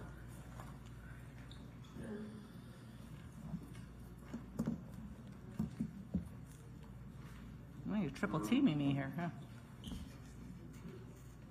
Good morning. Good morning.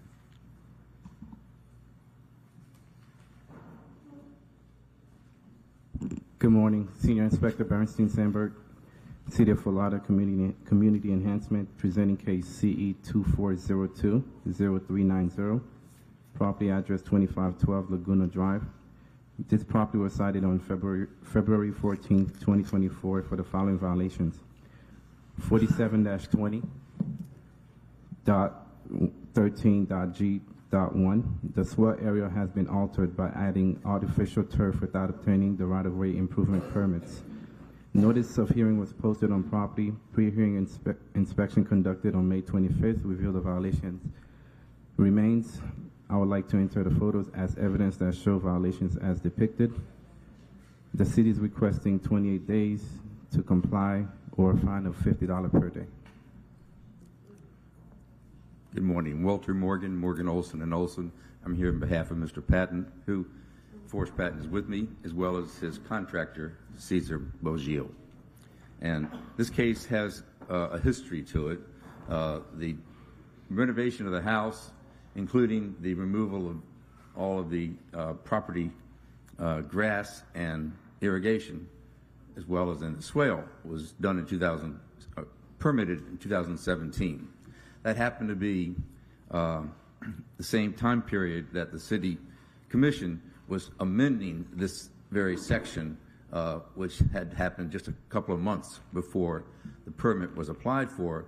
So the contractor didn't see, we don't believe it was posted yet, that this new requirement for a separate permit for the swale was suddenly put into the ordinance. So it now requires a separate permit. However, there is a stated exception that says a separate permit is required except, and that's subsection 1-a, except in the following instances.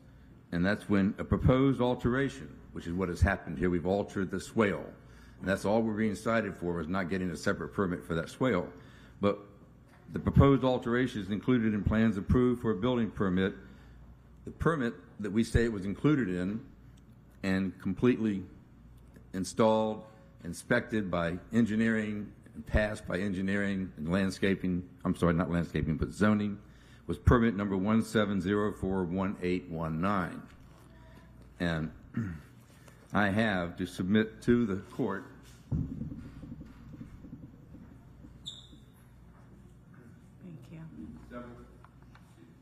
several pages here, which had to be submitted when the job was finalized in 2018, showing the artificial turf that was installed in the entire yard as well as in this entire swale area in the picture.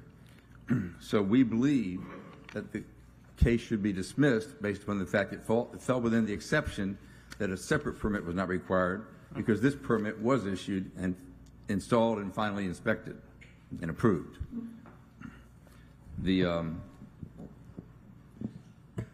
The final inspection for engineering occurred on November 1, 2018, and zoning on 12/10/2018. The contractor is here to assure you that he was there twice with the inspectors at that time, and the question didn't come up that this was artificial and there was no separate permit. It just that it got approved, and so the permit was closed. 4 years later, we acknowledged that there was a citation for the fact, but it was under a different code section, and it was all dismissed last year. And now this whole matter has come up again on something that was done in 2018, permitted in 2017, but not by the current code section, which does require a separate swale permit, unless it's work done and approved prior to. And it was the whole house was done, and the entire yard was done, and the swale was done. The irrigation was removed, and this wonderful artificial turf is there. It presents no percolation problems whatsoever. It percolates, and there's been no drainage issues, and there's been no complaints about it. And I even have a whole set of 9 different properties within Harbor Beach, all that have artificial turf out there. Whether they got permits or not, we don't know either, but this should be exempted. Okay, thank you. And my contractor is here to answer any questions with regard to the inspections that took place. City Attorney, want to weigh in? Your Honor, one of the supervisors is going to start since my voice is challenged, and then I'll try to add in. Turn off your phone, please. Supervisor Brown from the City of Fort Lauderdale. Referenced the claims that this was prior to the code change. The installation occurred between the dates of February 26, 2018 to January 16, 2019, as per the photos on Broward County Property Appraiser, which I can show you. We did the research and we pulled the aerial photos from Broward County Property Appraiser. So the code section that you were referencing, Ordinance C-1702, that passed the second reading on March 2017, which was prior to the installation. As for the permit plans having approved the installation, the approval would have been granted under the right-of-way landscaping permit, which you referenced. Said permit was never applied for nor approved by DSD Engineering. In addition, permit number PM 09100827, which was completed on October 9th, 2019, and we have the plans as well. It is attached on page 15 and 17 of these plans, the swale construction per city detail D42R, which we have as well, where it specifically notes that it must be sod installed into the swale. I have the attachments on my computer. I can come show you. Can I send my contractor to look at that, you're saying? Okay. Please look at that, Caesar. Yeah, yeah. I won't be able to read it. Okay.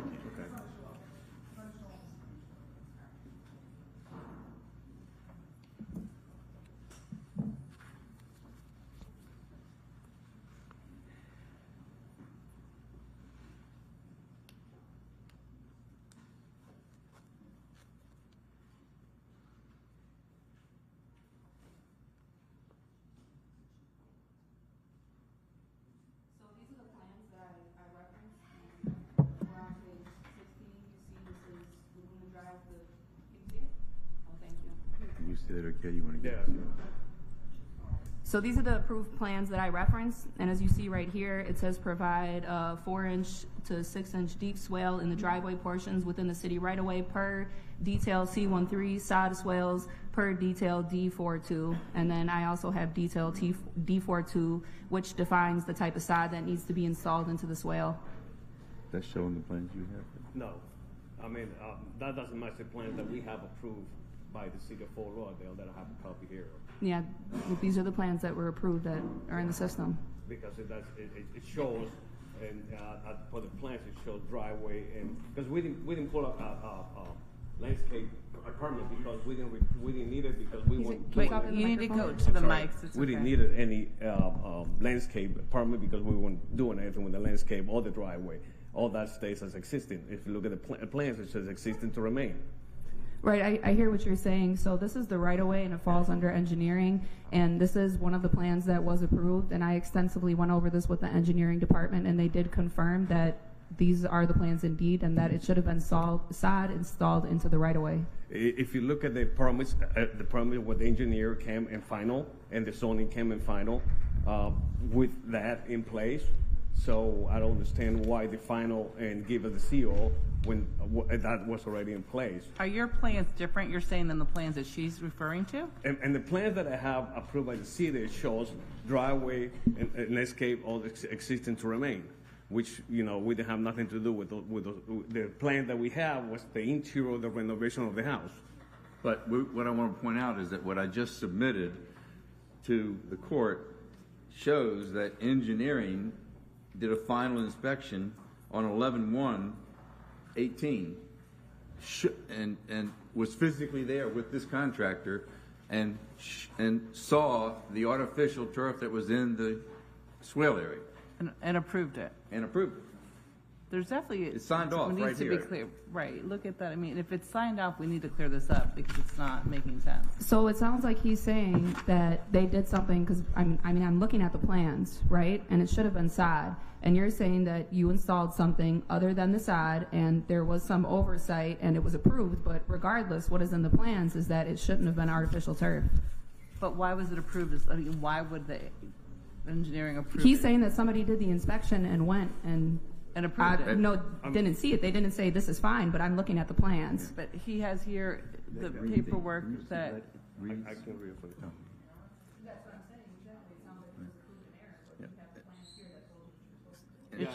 Supervisor Bass for the city of Fort Lauderdale. If something was approved in error, it doesn't negate the fact that it's a violation if it was approved in error. If he's saying that. And if he didn't have the landscaping plans there, then of course they're not going to be looking for it because those were not the plans on hand for landscaping. My only concern is that a homeowner's relying on the Department of Engineering to give them approval or not approval. If they've given approval 4 years ago and now they're saying it was wrong, there is some. Yeah, that's 6 years ago. Or 6 years ago. Actually not, Your Honor. And for the record, Rhonda Montoya Hassan with the City Attorney's Office. There is no grandfathering of non-compliance, if you will. The Florida Building Code specifically states that it's the general contractor and homeowner's responsibility to comply with the code. So if there's a missed inspection, a wrong inspection, an inspection that's approved in error, the property owner and contractor still have the responsibility to comply with the code. I would also just add that what the supervisor is showing you appears to be a different permit than the one that council handed you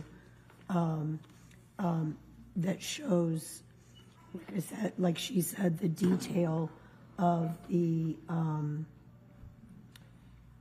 necessity of sod on the swale.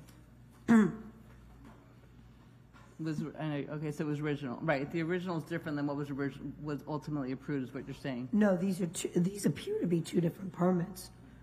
The permit number can you read the permit number on the plans that you're looking at there? Is that a permit plan? What's the permit number on that? This is your permit number here. Right? That's hard to read.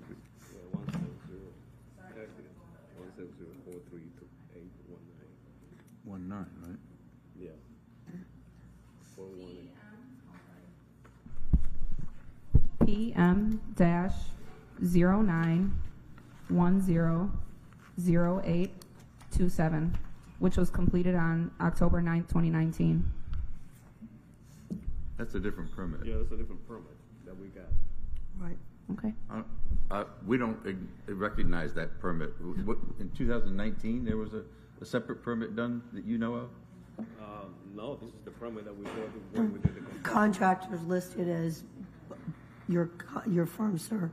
Bogio Construction. Construction, yes. Yes, sir.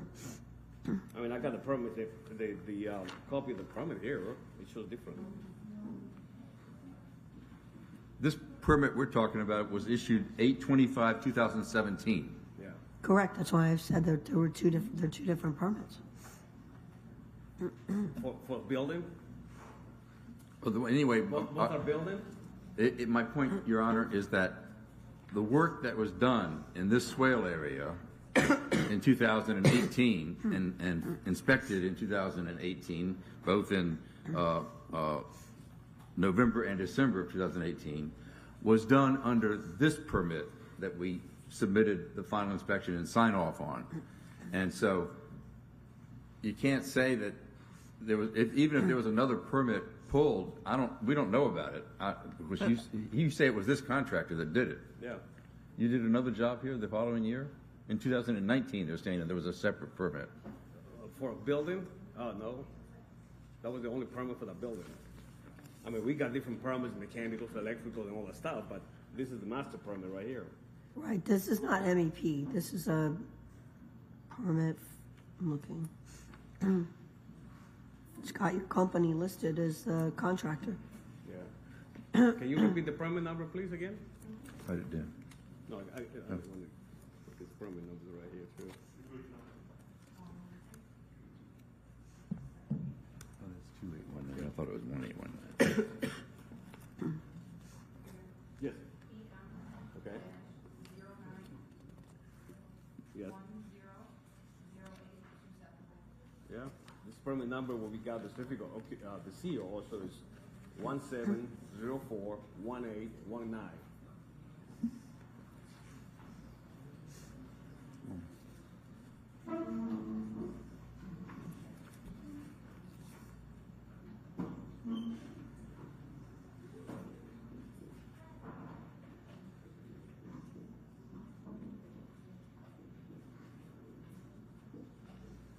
Papers I handed you is the certificate of occupancy and all the inspection sign-offs for that permit.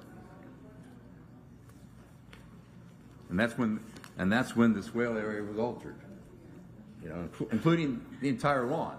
Everything was done the same. The irrigation taken out, grass removed, and artificial turf put in, which is very trending, by the way. I mean, it's all over the city being used. So it's very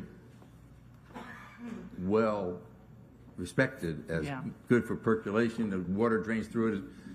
I'm just trying to understand if you needed, if that permit, if it was approved, was it approved in error or was it approved correct? That's what I'm trying to understand, because the city attorney is saying that if it was approved in error, the city has a right to make you come into compliance. So I need to know whether or not is it something that was approved or approved in error. That's all I'm trying to understand at this point.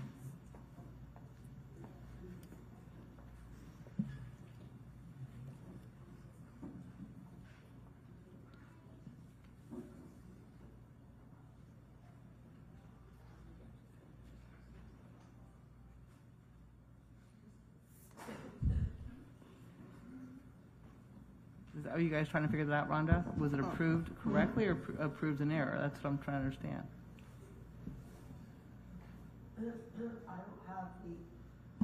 I don't have the inspection history on the permit that the supervisor mentioned. What I just gave you is the sign-off and the dates.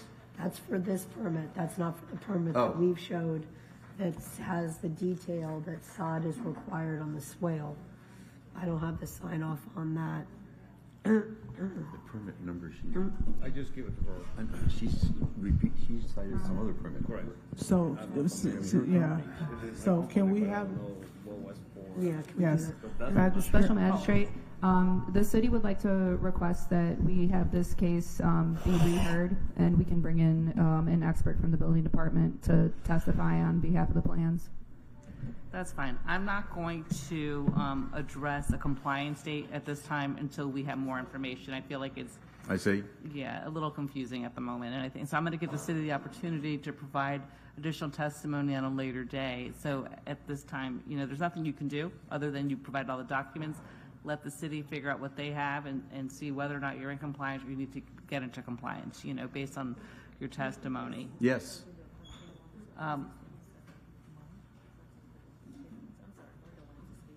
Ron, did you want to say something? No, I was just going to suggest maybe we could just do another hearing. Wouldn't like them to have to sit here for hours. Oh, no, that's what I was going to Wait. suggest. Yeah. So how much time does the city need? You want to come back June 27th? Okay, so let's come back. I won't be in town June 27th. Okay, then all right, so let's pick another date then. July 25th, are you in town? I'll come back. I'm sorry. That's all right. I understand. I'm just saying that. I won't be here if I need to be here. I know you won't be here, but you and I need to be here. So. Yeah, but I won't be here. I'll be traveling on the end of July until middle August. August 29th? August what? August 29th? Okay. Will you both be here? August 29th, you'll be back? Okay, I'm going to reschedule this for August 29th, and maybe from between now and then, you'll come up with a resolution with the city, but in the meantime, I'll reschedule this for August 29th. Thank you. You're welcome. Thank you. We're going back to page 83.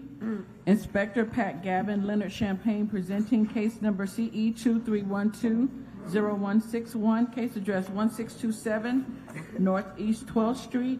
Owner Armando J. Colmenari and Sonia M. Garcia Hernandez. This case was first heard 3/12/24 to comply by 3/27/24. One section complied at $500 for a total of $16,500. The city is requesting the full amount. I'm going to have them. Good morning, Your Honor. Leonard Champagne for the City of Fort Lauderdale for case number CE 2312-0161, 1627 Northeast 12th Street. This was first heard on 3/12/2024 to comply by 3/27/24. It did not come into compliance to 4/29/2024, which is 33 days, and we're asking $500 per day for $16,500, and that the full amount be imposed. Okay. Hi, my name is Sonia Garcia. I'm the owner of the house. We are in compliance with the city.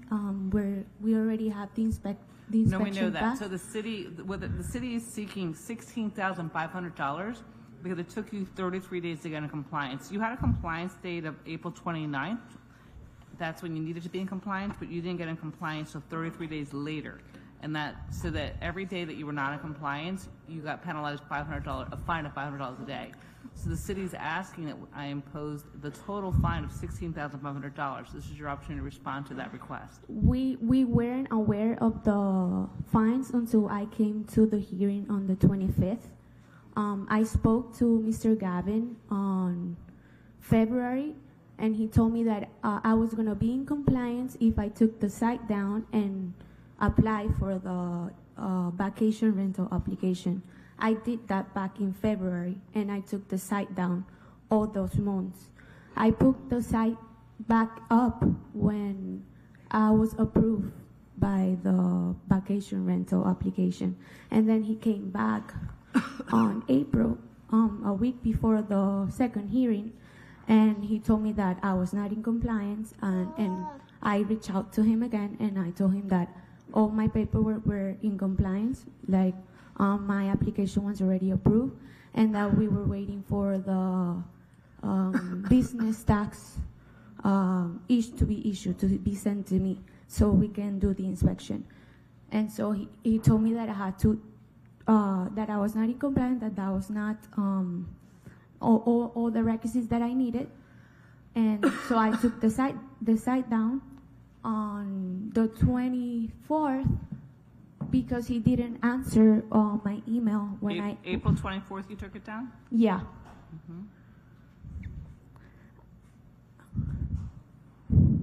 Okay. Did you ever rent it out during that time that you were not in compliance?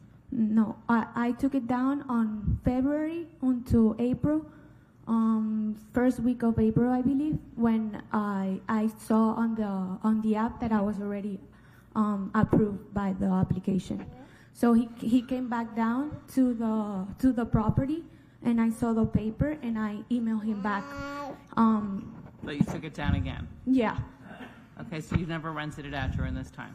No, every time he came, the house was empty. Okay. Like I took it back up to rent it, but I was not in compliance, and so I had to take it down. Okay. Do you need evidence of that? Your Honor, From when I looked at the records are showing that there was an initial violation occurred on 12/28/23. Okay, and that's when they would have been given, it was given 15 days to come into compliance. And again, we first heard it on 3/12/2024 to comply by 3/27/24, and it still was out 33 days. And again, we're talking about a vacation rental. It's something that's running a business. Is the violation with advertising alone, right? Or is it because she had? No, it was 15272A. This property is being utilized as a vacation rental without the required certificate of compliance from the city. And when you have that, Your Honor, you actually can go and take your ads down within a minute of a half So an hour. the advertisement makes no difference. You're still not in compliance. Well, you can with what you're comply saying. by coming in and getting your certificate, or by taking all your listings down and letting us know and send us an email saying the listings have been removed. I You have did a choice of those two. You did tell the city that Yeah, I told Mr. Gavin, I sent him screenshots of the site down. And I didn't come to the first hearing because he told me I didn't have to because I had to take the sites down. If I take the sites down and I apply to the permissions, I was in compliance. That's why I didn't come to the first hearing. And I was aware of the fines on the second hearing. I wasn't aware before. When we do this, Your Honor, when we do it, we go and we post the property itself. It says you have 15 days of compliance and explain to you how you come into compliance, and then you also mail something. If they're not using the property, if the property remains vacant, are they still in violation then? Yes, so Supervisor Bass for the City of Fort Lauderdale, yes, they're still in violation, regardless if it's being utilized or not. If they still have the advertisement up and we're able to go to any type of site and put in that address in order to book a room, it's still considered violation. Until we see no advertisement at all on any site, then that's when they would be in compliance. Okay, so what's in front of me though, or I don't have, are the compliance date of April 29th. That's what she's requesting, I guess, a mitigation of, right? That's what we're doing. So is the city opposed to a mitigation? Because they're saying that they took it down twice. I guess she thought that she was in compliance. She was not in compliance. They're seeking a mitigation from the 16th back. If she's saying she took it down twice, then she would have been in compliance the first time. Well, for her saying that she took it down twice shows that it was not in compliance if she had to take it down again. It's up to them to make sure that the company they're using has took down all of the ads. So the city's imposition, the city's stance is for full imposition of fines. If she wants to later go through the lien amnesty program, she can do that in order to reduce the fines. Okay, I'm going to reduce the fines to $5,000. Okay. What I want you to understand is that Mr. Gavin instructed me something and I follow those instructions. Okay, the city has a different position though. They're saying you didn't follow it, that they shouldn't have had to tell you 2 times to take down the advertising, that you were not in compliance in December. You initially when they were initially recited in December, and then again you came, I guess, April 20. Let's see, February you were not in compliance. That you had to take the site down, and then you had to take the site down again in April. No, it's not like that. I only spoke to Mr. Gavin on February because I saw him outside the house and we spoke face to face. On December, I didn't receive anything. That was the first time I saw Mr. Gavin and I spoke to him because this is the first time we're doing this. We just bought the house. And so he explained to me on that day that we had to apply for the permission and to take the site down. I did that. I was waiting for the application to be approved. And when the application was approved in April, I put the site back up. Right, but in February I thought you told me in February I showed initial inspection on 12/28/23, and it was given 15 days. Okay, so that was the initial inspection. So that's the site that was put on the property that you were not in compliance. In December, you were not in compliance. Then in February, where there's communication again, is that what she took the advertisement down? Magistrate? I don't have that, Your Honor. Again, with 12/28/23, and we said you can take your ad down, which you can do in actually probably 10 minutes, and let us know. And you took the ad down and you put the ad back up again. So if you're not having anybody staying there, why are you taking the ad down and then putting it back up again when you know it's a violation? Because what Mr. Gavin told me that it was, if I was approved, I was in compliance with the city. Mr. Gavin's saying he didn't Supervisor tell you Brown. that you were in compliance. Supervisor Brown. They did come into compliance it on sounds like- 4/29/24. Lenny, it sounds like maybe you were misunderstanding what the inspector was telling you, because what the inspector was telling you was still correct. It sounds like your application was improved, but not until you get your final inspection, where the inspector comes and, goes through the checklist and ensures that the vacation rental is safe to be rented out. Then once you actually get your actual certificate, are you allowed to advertise the property? So it sounds like she submitted her documents, was awaiting her inspection from the inspector, and put up the advertisements before she had her final inspection. But again, all of this, maybe you did misunderstand it, but it is your responsibility to make sure you go through all of the documents provided by the city and you gain that clarity. You hear something one time, you can't just go off it and say, okay, I'll put my stuff back up. And then furthermore, all of this information is on the city's website, where everything that is required for the vacation rental is clearly listed, and all of the steps and the processes are there. So, I'm sorry that you misunderstood, but it is your responsibility. Okay, so based on the testimony, again, the city's seeking $16,500. I'm not granting $16,500. I'm going to reduce the fine to $5,000. You can still seek amnesty with the city with my order. You can still have a further reduction, because what is it, 90% or something like that? Can she still get lien amnesty if the fine is reduced? Correct? Yeah, okay. Within 30 days, you can still seek amnesty to have the fine reduced further from what my order is. What are the $5,000 imposed? Like, how much are you charging me per day? Because I don't have that type of money to pay. They were charging $500. The order was $500 a day. Correct. And it was for 33 days. From what date? The compliance date was March 27th, so it was from March 27th until April 29th. The site was done on March. You had to tell the city. If you didn't tell the city that you were in compliance during that time, then the fines would continue to run. But what about the screenshot that I showed Mr. Gavin on the email? Is Mr. Gavin here? No. I feel that Mr. Gavin should be here. She keeps telling me about communication step with Mr. Gavin.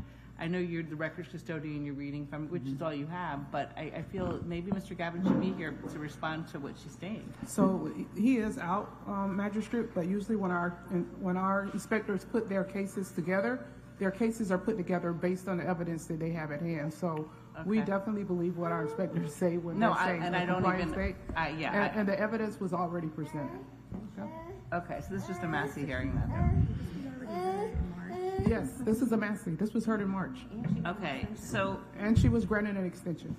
Okay, so Ms. Hernandez, all of this testimony has already been brought up in the prior hearing. This is just to determine the amount of the fines, but all of the testimony that you're saying was already presented by the inspector at the prior hearing. So again, I'm going to reduce the fine to $5,000. You can then request from the city through the amnesty program a reduction of that. To the what? I'm sorry. Through the amnesty program, you can request a reduction, but maybe one of the inspectors She can can speak with one of our administrative personnel in the back. She'll explain to her what the lien amnesty program is. All right. Thank you so much. You're welcome. Our next case, page 50, Inspector Guy Siderman, case number CE 24020553, case address 618 Northwest 11th Avenue, owner Claude Lampkin Jr., posted at property 5924, posted at 1 East Broward 51624.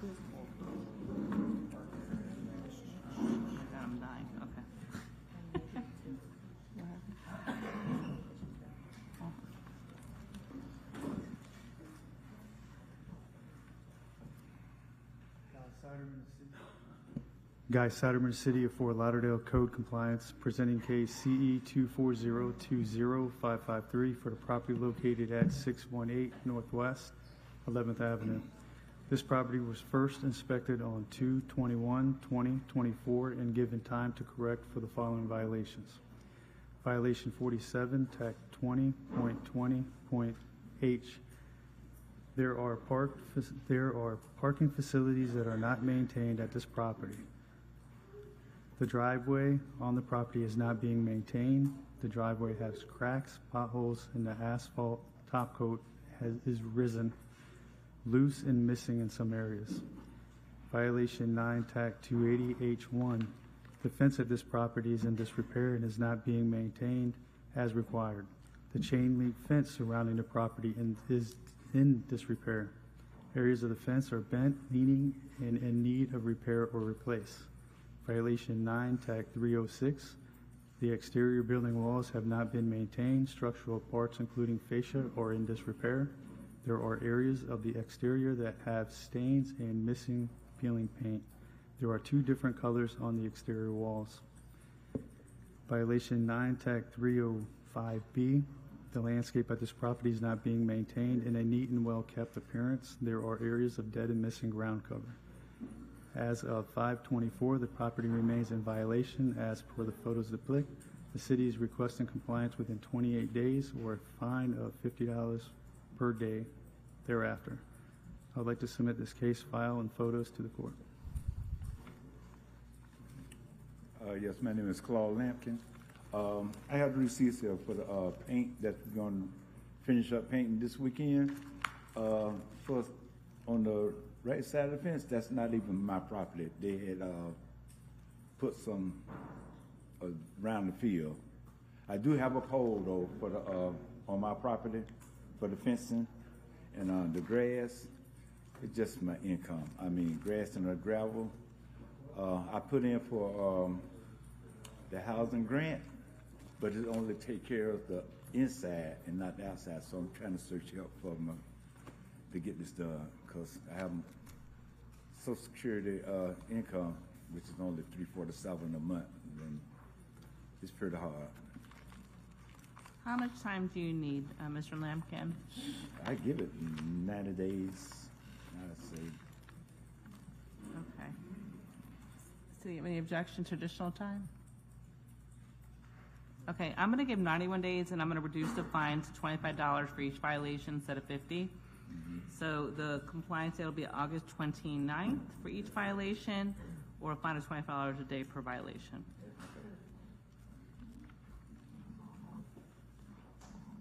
All right, good luck to you. Our next case, page 76, Inspector Evan Oakes, case number CE 2404-0293, case address 828 Southwest 14th Court. Owner Matthew Ryan Gelber, posted at property 51024, posted at 1 East Broward 51624.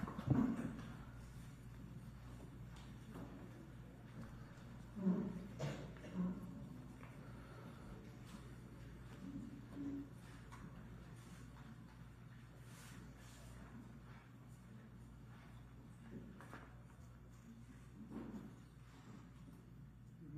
morning, Your Magistrate. Good morning, Your Magistrate. Code Compliance Officer Evan Oakes, City of Fort Lauderdale Community Enhancement, presenting case CE 2404-0293, property address 828 Southwest 14th Court. This property was initially inspected on April 10, 2024, and the following violation was observed. 15-272A is complied. Additional inspections were conducted, including a pre-hearing inspection on Friday, May 24th, 2024. The city is seeking a finding of fact that a violation did occur, and if repeated, a fine of $1,000 per day be imposed immediately. Good morning, Your Honor. Matthew Gelber.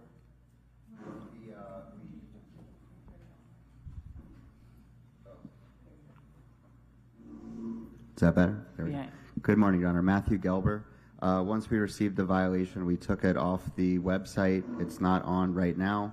We do have an inspection with Inspector Oakes for the 12th of June.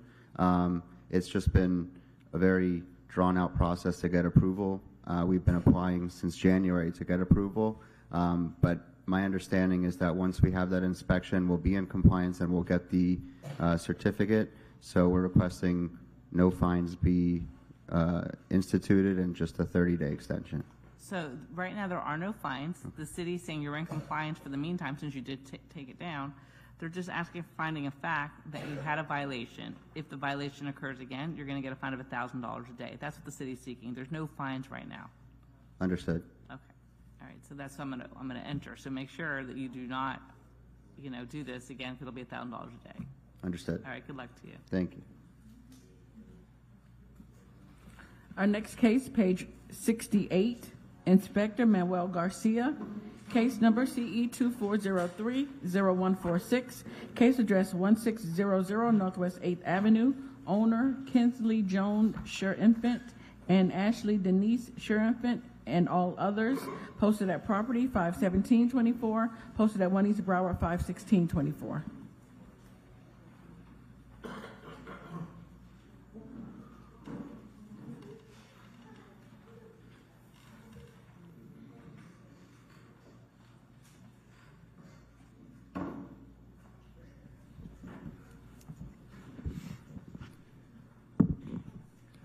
Your Honor, for the record, Officer Garcia presenting case CE 24030146 in reference to the property 1600 Northwest 8th Ave. This property was initially cited on March 5th, 2024 for the following violations. 9-306 has complied. 9-305A, there is growth of landscape material along with an accumulation of, there is growth of landscape material along with, that is encroaching upon the public right-of-way. 9-308B has complied. 47-34.1.8.1, there's illegal land use occurring at this RDS 15 zone property. There's illegal outdoor storage consisting of, but not limited to, doors, interior furniture, and other miscellaneous items. 9-305B, the landscape at this property is not being maintained in a neat and well-kept appearance. There are areas of dead and missing ground cover. 18-4C has complied. 18-12A, there's overgrowth, trash, rubbish, and debris on the property and its swale. 47-20.20H has complied. 9-363, failure to register the residential rental dwelling with the city. The free application has not been submitted or is incomplete. Re-inspection was performed on May 17, 2024, found that the property remains in violation as per the photos depict. To the findings stated at today's hearing, the city is requesting the following. For section 9-305A, 10 days. 47-34.1.8.1, 10 days. 9-305B, 28 days. 18-12A, 10 days. And 9-363, 10 days. For 9-363, the city is requesting $250 per day. $250? Yes. And then for all the other ones, $100 per day thereafter.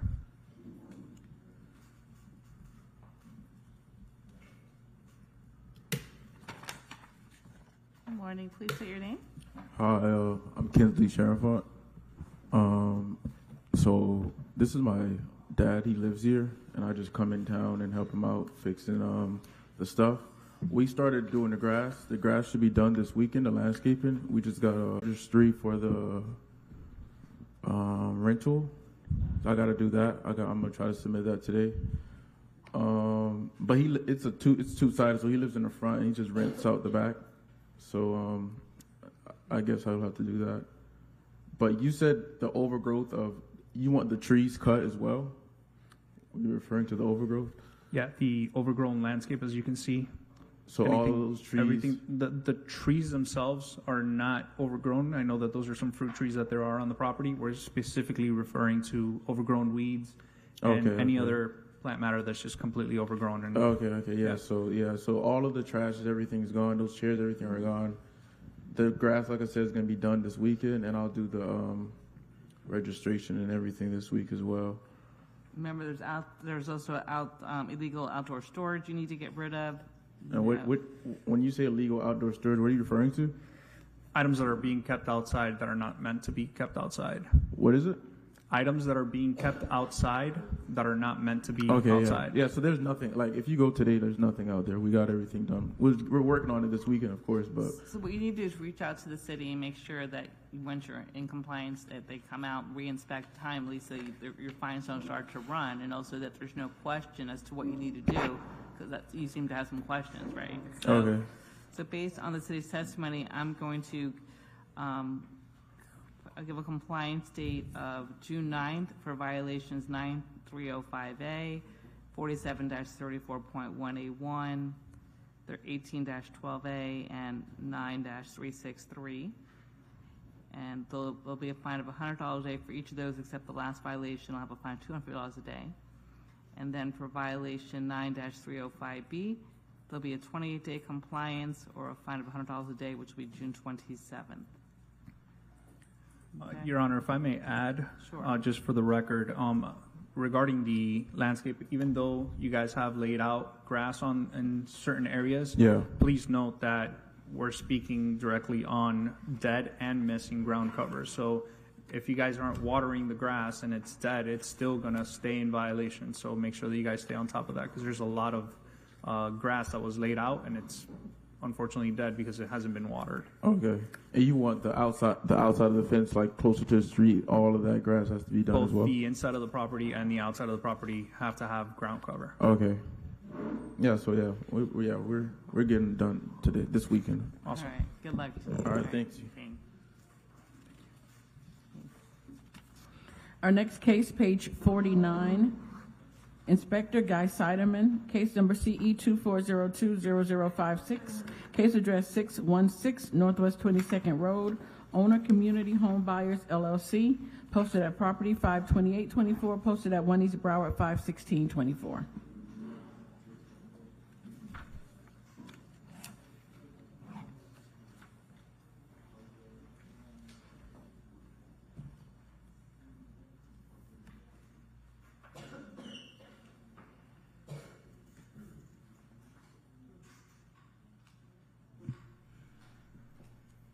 Guy Siderman, the City of Fort Lauderdale, Code Compliance, presenting case CE 240-20056. The property is located at 616 Northwest 22nd Road. This property was first inspected on 2/2/24 and given the time to correct for the following violations. Violation 18-1 complied.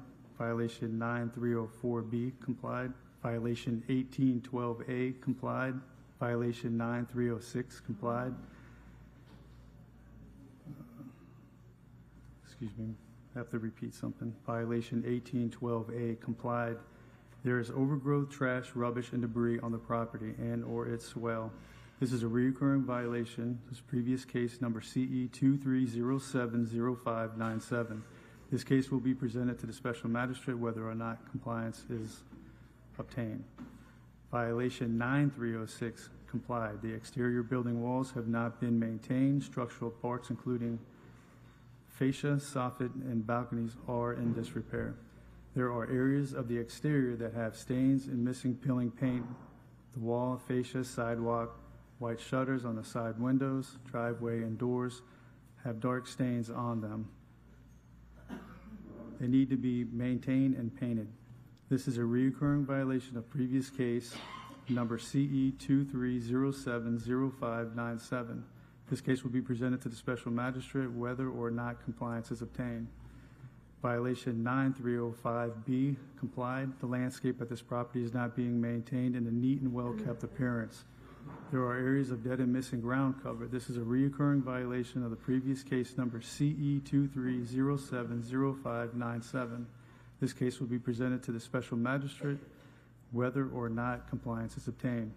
At this time, the city is requesting finding of fact for the reoccurring violations. I would like to submit my case, file, and photos to the court. Is the city seeking a fine if there's a reoccurrence or just a finding of fact? Finding of fact. Okay. Please state your name. Andre Sagdave, I'm the property manager for Community Home Buyers. I'm okay with finding of fact. I didn't Okay, realize. so there'll be a finding of fact as to violations 18-12A, 9-306, and 9-305B. Those are the three. Okay. It would be 1812A is going to be is a reoccurring violation. Yeah. And then violation 9306 is the other reoccurring, and violation 9-305B would be the other one. Okay, so entered.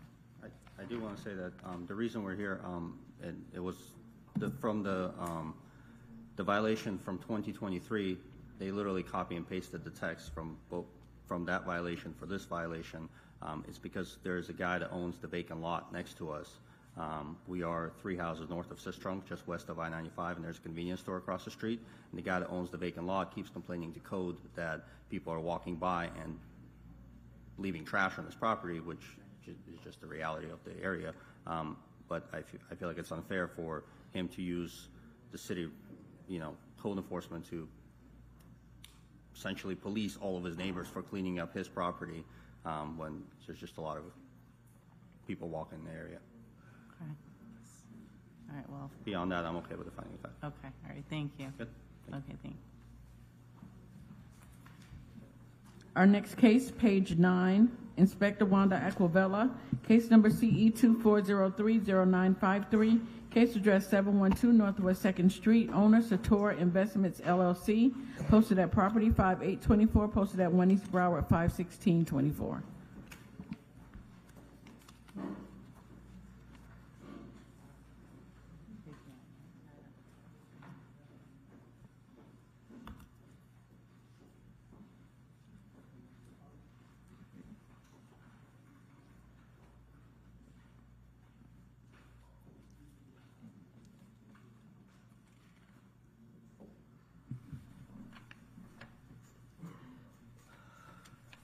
Wanda Aquavella for the city. Case and address is read. The property was inspected on 3/27/24 and the following violations were observed. 4734 1A1, there is illegal land use occurring at this NWRAC-MUW zone property. There are multiple vessels being stored on this property. A pre-hearing inspection was conducted on 5/28/24, and the property remained in violation. The city is requesting 10 days to come into compliance or a fine of $250 per day. Ms. Wanda, how are you? I'm good, Kevin. How are you? Good. Before we get into this, both inspectors have been really good, and what they're saying is Okay, true. please state your name for the record. First name is Kevin, last name is Utsey, spelled E-U-T-S-E-Y. What I'm asking for, I have a couple owners whose vessels that are there that won't be back in Florida until August. And if I can get that time, I can actually comply. But what they're saying is true. August would be like 91 days, so yeah, the city's not in agreement with that. You're going to It's have on to. a major road. Oh yeah, so I'm sorry, you okay. need to. Can I if I move it to the back where it's not seen, would that be okay? Because I can't move them. Good morning, Supervisor Kaloyan. Hi, how are you? As much as I want to say thank you for your your what you did earlier, we appreciate that. But yes, this is on a main road. This is egregious. I mean, there's vessels, all kinds of equipment, vessels, campers, whatever have you, being stored on this property. It's on a main thoroughfare. We're very adamant about the 10. Okay. Thank you. I mean, the violation was issued in March. You've had it 3 months already. Yeah, the owners were already gone. A couple of the owners are north, and I can pretty much get everything gone except for 4 boats that's going to be left on. And that's because they won't be back until August. So that's where the problem is coming at. But I'll get to make sure that the rest of them are off. And, But you're going to get a violation if those boats remain. I mean, I don't think you get to pick and choose. I think it all yeah, has to be. I know. I've got to eat it because they're not going to be back until then. So I don't know. The resolution for me is to move it to the back so it's not on the main street. Move it back towards what is that, 8th? Yes. 8th. Move it to the rear of the property so it's not seen from the main street, and that's what I can do. But I understand I'm going to be fine after the 10 days. Okay. All right. Well, good luck to you. I hope you get It's all a right, hold of Ms. them. Wanda. She's still going to call me, and we're still going to work together. So, yeah. All right. So Okay. June 9th or 250 days the compliance date. All right. Thank you.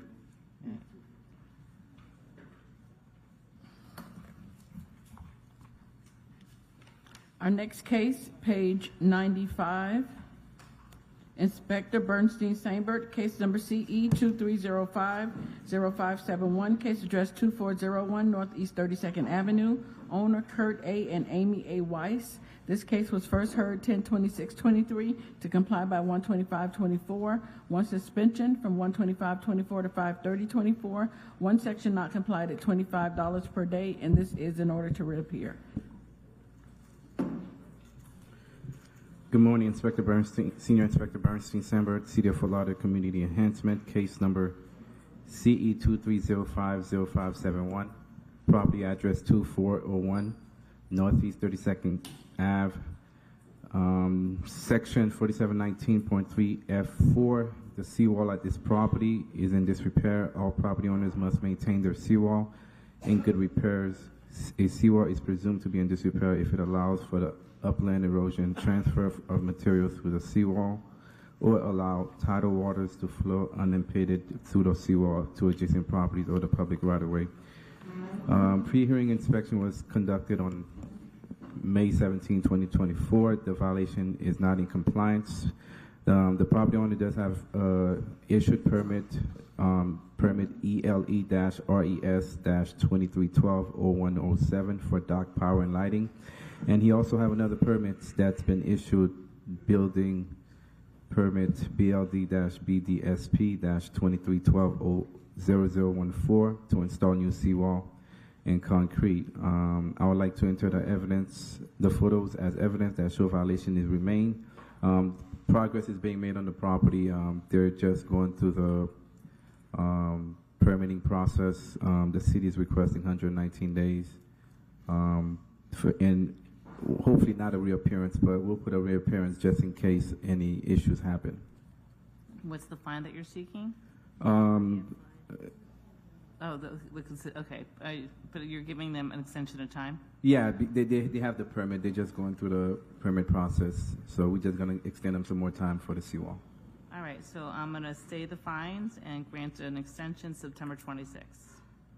And you want an order to reappear as well? Yeah, just in case if anything goes wrong, but hopefully not. Okay, so ordered. Kurt Weiss. Oh, sorry. Yeah. Please. I have nothing else. That's fine. Is that the fine? The seawall's already been installed. It's done. We're just doing the final permit sign-offs. Inspector Bernstein was out there and saw it. They've already poured the sea. It's all done. It's okay, just, so you'll they be have to do the fine final by, permit sign-offs. Yeah. Or inspections, I should say. Perfect. Okay. All right. Thank you. Thank you. Good luck. Appreciate it. Thank you. Our next case, page 99, Inspector John Claude Noel, case number CE 23100526, case address 1332 Northeast 2nd Avenue, owner Deborah L. Burke. This case was first heard 3/28/24 to comply by 4/25/24 and 5/30/24. Three sections not complied at $50 per day, $1,250 accrued. The fines continue to accrue, and this is a request for extension. I'm going to have the city present, then you respond. Inspector Jean-Claude Noel for the City of Fort Lauderdale. Reading the case that was just read, a pre-hearing inspection was conducted yesterday on May 29th. The violation is still not complied for 9-305. The city is requesting full imposition of fines. Fines continue to accrue. I'd like to submit the photos as evidence. Is she compliant with 9-306 and 9-304B and 18-12A? I mean, yes, ma'am. Oh, so it's just one violation. That is correct. There's still gravel on the swale. She complied with all the other violations, but we still have gravel on the swale, and we need to have sod, living ground cover. Okay. Please state your name. Deborah Burke. Okay, Ms. Burke, you've made a request for an extension of time. This is your opportunity to make your request. How much time do you need? What's going on? Well, it was bad information. I was given that there was one little spot of open ground on that swale, and I was told to cover it. So I covered it in rock. And now they're saying it has to be sod. So I just need, I don't know, within a month, I'm sure I can get it done. I spent all the money on the rock for it. Now that's going to have to be I think removed. you need some clarification. Ma'am, Ms. Burke, I spoke with the young lady and I spoke with you. We talked about the landscape. You did a great job in replacing the landscape on the main property, but I initially told you, and it's written on paper, that the swale must have living ground cover. And I was just there a couple days prior to when we saw the initial gravel that was laid there. And right there on site, I said, you can't have the gravel there. It has to be living ground cover. Well, I couldn't get it done by today. I understand, but that's why we're going to give you more time to fix that problem. And then after you fix it, we take a photo, and then you'll be in compliance. Okay, so 28 days, is that sufficient time to get Yeah, into that should be compliance? fine. Okay, so I'm going to stay the fines and grant her till June 27th to get in compliance. Okay, and do I have to come back here? You don't have to come back. After you fix Once everything, it's fixed. I'll take a photo, and when All the right. case is complied, you wouldn't have to come back. Okay, thank you very much. You're welcome, ma'am.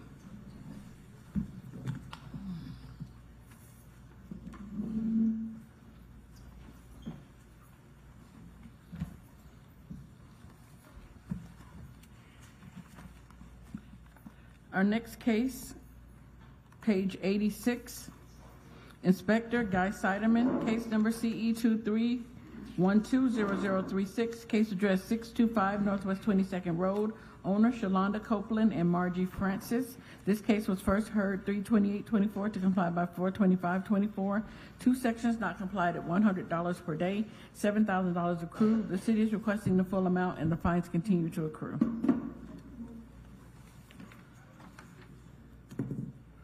Guy Sutterman, the City of Fort Lauderdale, Code Compliance, presenting case CE 23120036 for the property located at 625 Northwest 22nd Road. This case was first heard on 3/28/2024. The magistrate ruled in favor of the city, and the property owner was ordered to correct the violations at the property by 4/25/2024. The violations at this property have still not been brought into compliance. This case has been non-compliance for 35 days with a fee of $100 per day for the total of $7,000, which continues to accrue. The city is requesting full imposition of fines, which continue to accrue. Hi, my name is Margie Francis. I'm one of the owners. There's just been a series of miscommunication. The previous Inspector Jeffrey told my business partner that it was in compliance, that she just needed to paint. She painted. She only needed to sod the front of the area, and that she could have gravel in the back. But when I went down, I saw a notice that we were still in violation. I talked to Guy, and he told me that there's not supposed to be any gravel there. And the area that he showed me, I would have never thought it was like the wall that needed to be painted. It was like a little trim there. So when I found out the things that he said to fix, I have fixed them. There are a few areas of sod that maybe he might say needs to be replaced, but I think I'm in compliance. I will meet him out there and have sod, paint, and anything else he needs to make sure if he says a spot is there that we'll lay something there. I've been trying to comply since I found out that the previous inspector misinformed my business partner on what needs to be done. Okay. Well, if the city's clearly, they're testifying you're not in compliance. So you can't be in compliance if he inspected the property and said you're not in compliance. I don't know when you believe you're in compliance, but it's their testimony you're not in compliance. Right, but he didn't go out after I fixed the things that he told me to fix. Yeah, I did receive information. You want to talk to the mic? I did receive a call stating that they were working on the property, but at the time during the call, the sod was not laid down on the entire property that needed to be where it needed to be laid down, and I was told that it would be a little bit more time until they get the other part taken care of, and that was our last conversation. When was that? I want to say, was it 2 days ago, or? Like it's been a few days, but the original order was that she could have gravel there, and he said that there is no gravel that's supposed to be there. So I put sod there. And the area that he showed me that needed the fascia wood, I've patched it already. He said that we thought it was milled on the wall, so we painted the building, but it was not the wall. It was some area that was up top. I have since wiped it and painted it.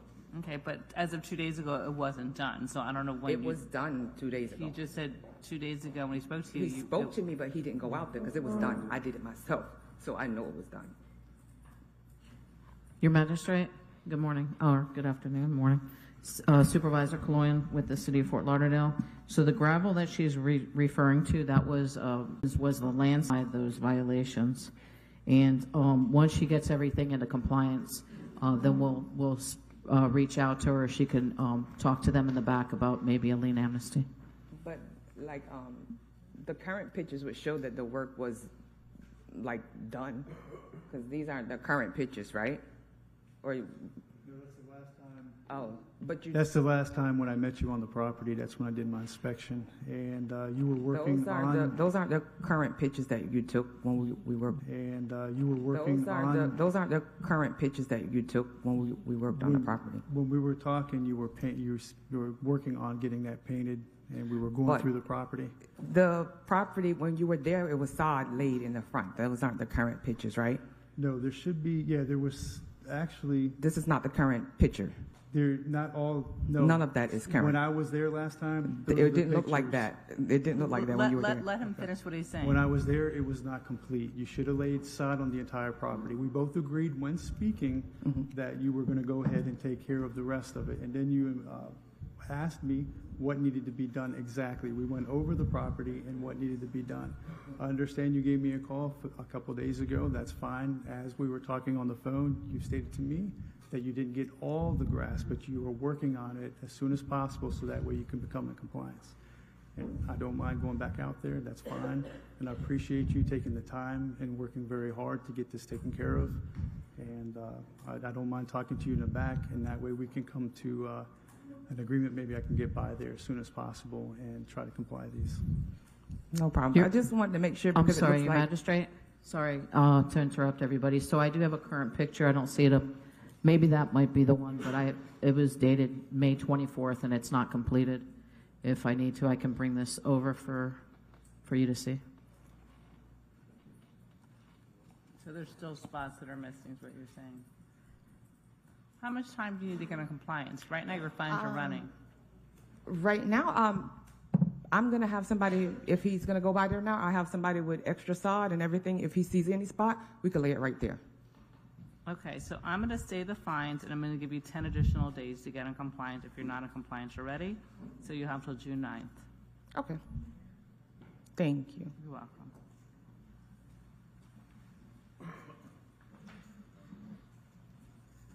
Our next case, page 91.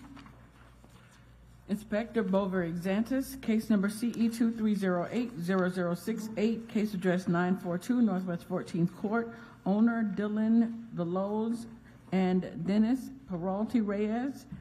This case was first heard 2/29/24 to comply by 3/28/24. One suspension from 4/25/24 to 5/30/24. 3 sections not complied at $50 per day, $4,200 accrued. The city is requesting the full amount and the fines continue to accrue. This is a request for extension.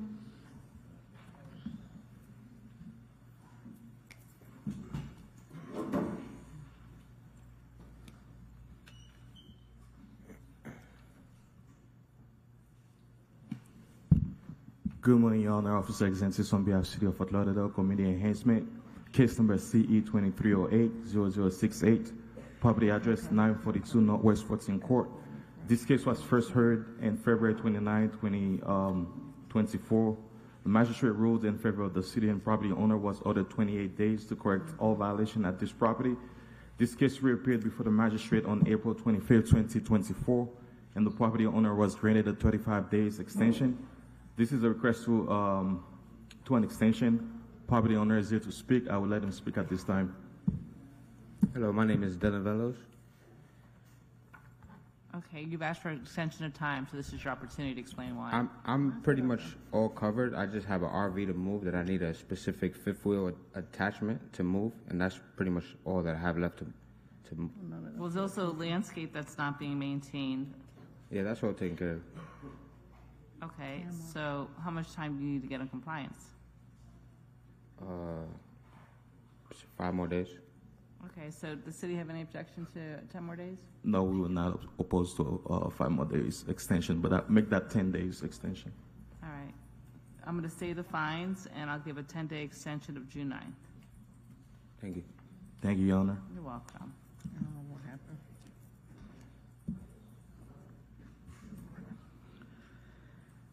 Our next case, page 32, Inspector Gustavo Caracas, case number CE 240309444, case address 11 Southeast 12th Avenue, owner Abraham Avi Manoa, posted at property 5724, posted at 1 East Broward 51624.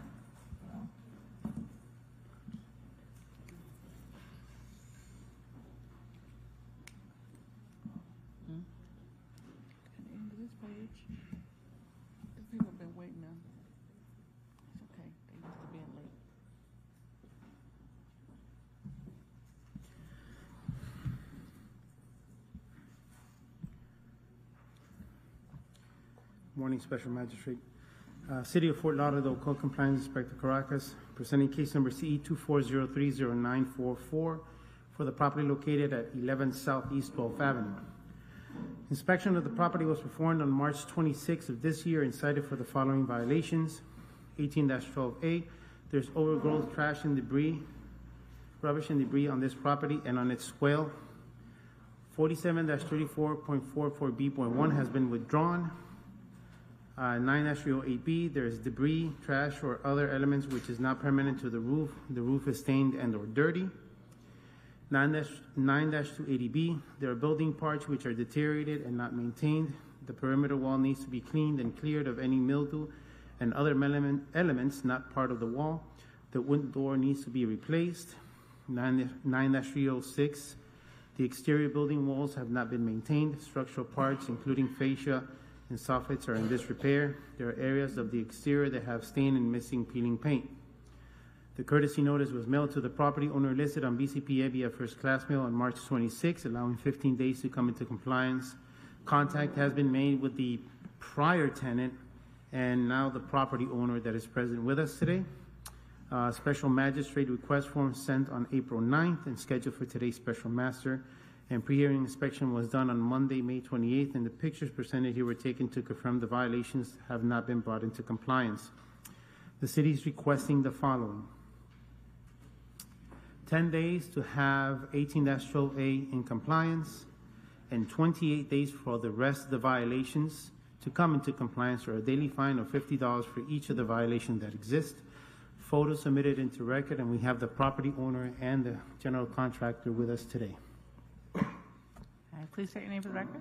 I'm the general contractor, Richard O'Connor, and we're okay with the 10 days for cleanup of the property. I request 90 days for we're going to demo the property. The fixtures, the dwelling that's here is going to be torn down and it's going to be cleaned. We've already applied for a demo permit and we've applied for the tree permit. So we're just waiting to get the permitting to go ahead and demo the whole property, clean it out, and fence it. Your Honor, I concur that the contractor has submitted paperwork for demoing the property. He already has a sewer cap permit has been issued. He also has landscaping permits, building, electrical, mechanical. He has everything to demo the Everything's just lined up. We're just, I got to rely on the city. Sure. All right. And FP&L to disconnect so that I can tear it down. No problem. So I'm going to grant 10 days for compliance for 18-12A, or there'll be a fine of $50 a day. And on violation 9-308B, 9-280B, and 9-306, I'll give you till August 29th, which is the 91 days that you requested, or there'll be $50 a day fine as well. Perfect. That All right, works. good luck. Okay. Once you have the property demo, just give me a call so I can actually take a picture. Absolutely. Thank you, gentlemen. Thank you. Thank you. Our next case, page 44, Inspector Guy Seidemann, case number CE 23120704, case address 859 Northwest 16th Terrace, owner Alliance Property Development LLC, posted at property 5824, posted at 1 East Broward 51624.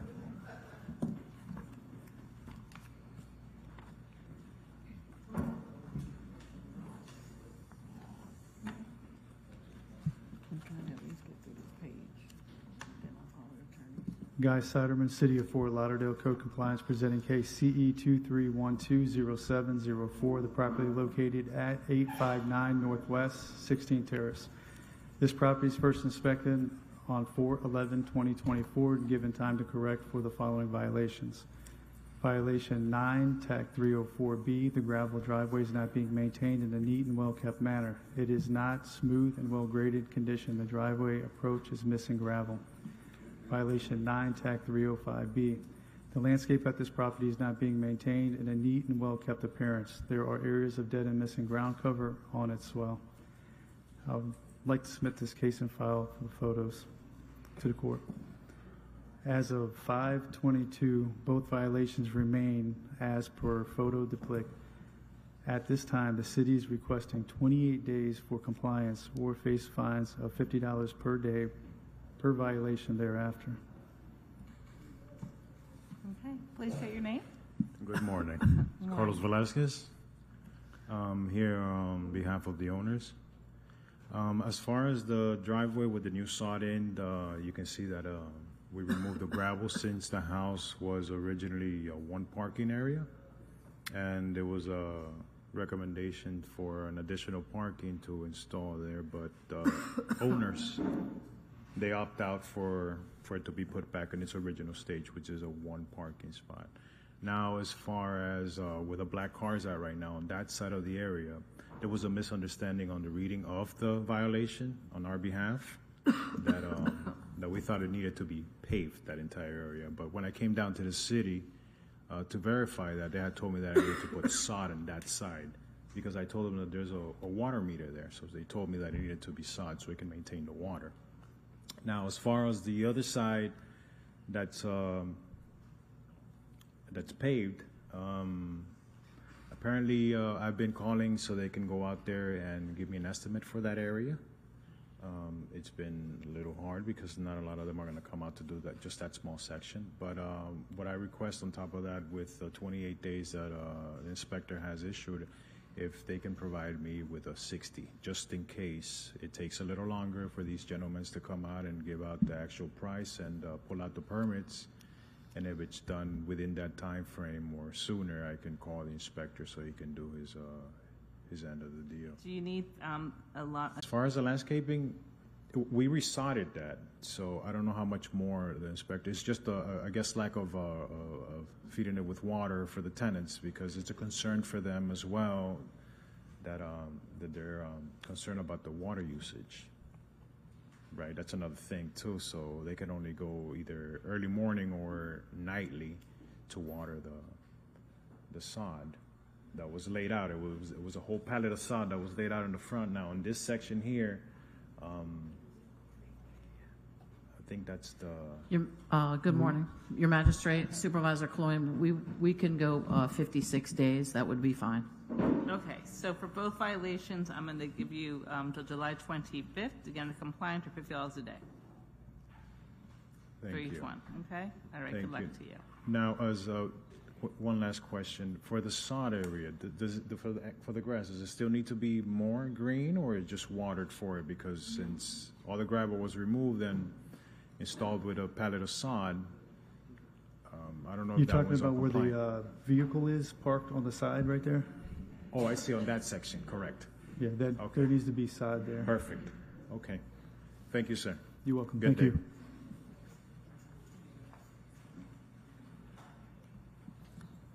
you. Our next case, page 96.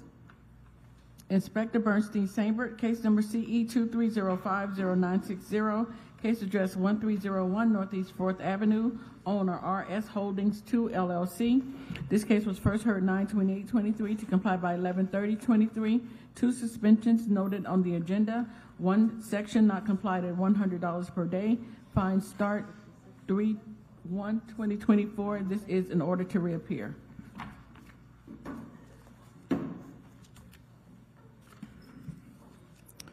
Senior Inspector Bernstein Sambert for the City of Fort Lauderdale Community Enhancement, case number 23050960, property address 1301 Northeast 4th Ave.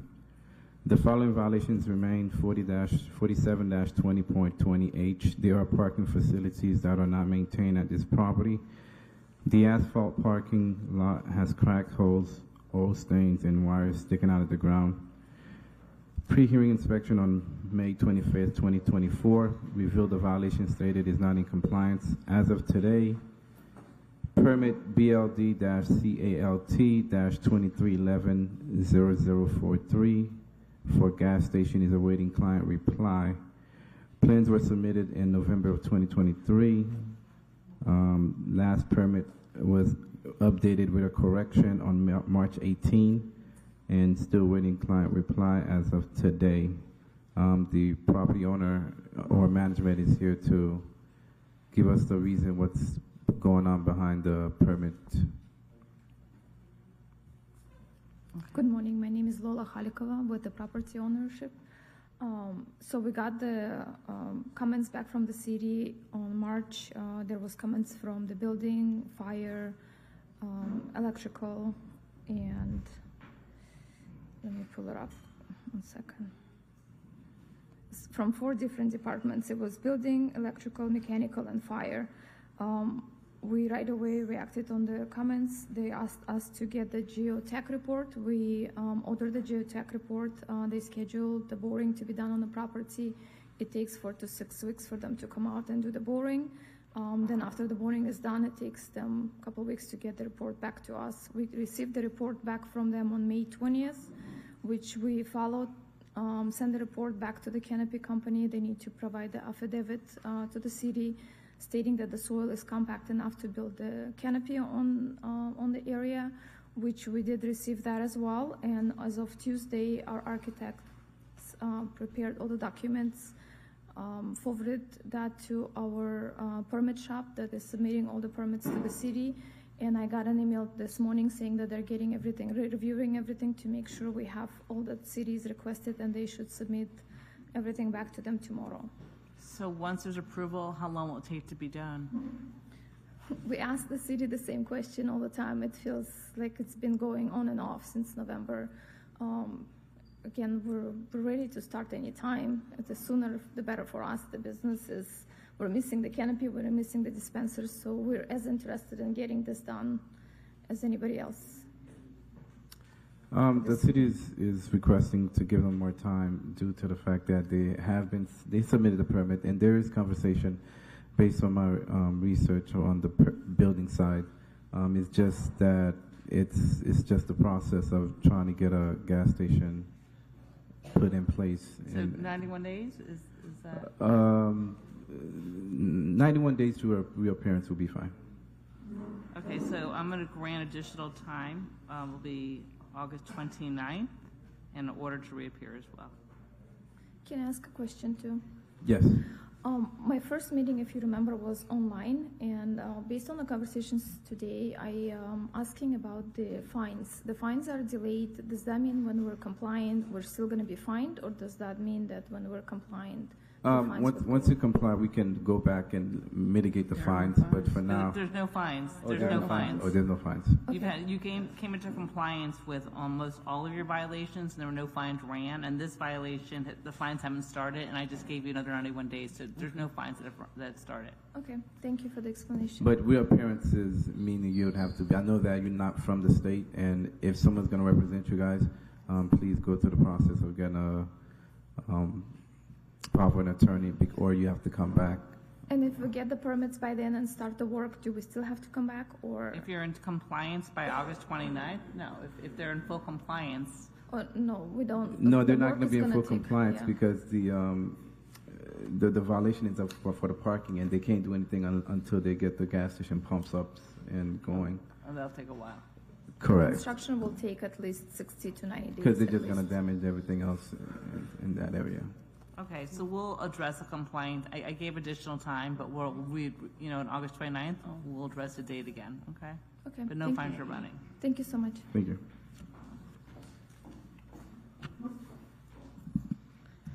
Our next case, page 37. Inspector Manny Garcia, presenting case number CE 24010536, case address 1750 Northeast 52nd Street, owner Navasa Investments LLC, posted at property 5424, posted at 1 East Broward 51624. Who is that? Supervisor Bash for the City of Fort Lauderdale. The respondent did leave, so we can leave this case to be read in at the end.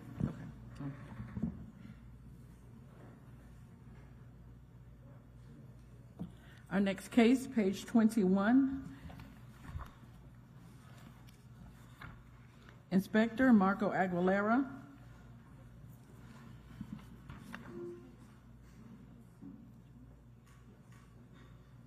Inspector Marco Aguilera, case number CE 2403-0645, case address 1221 Avocado Isle, owner David Stephen Reedy, posted at property 51624, posted at 1 East Broward 51624.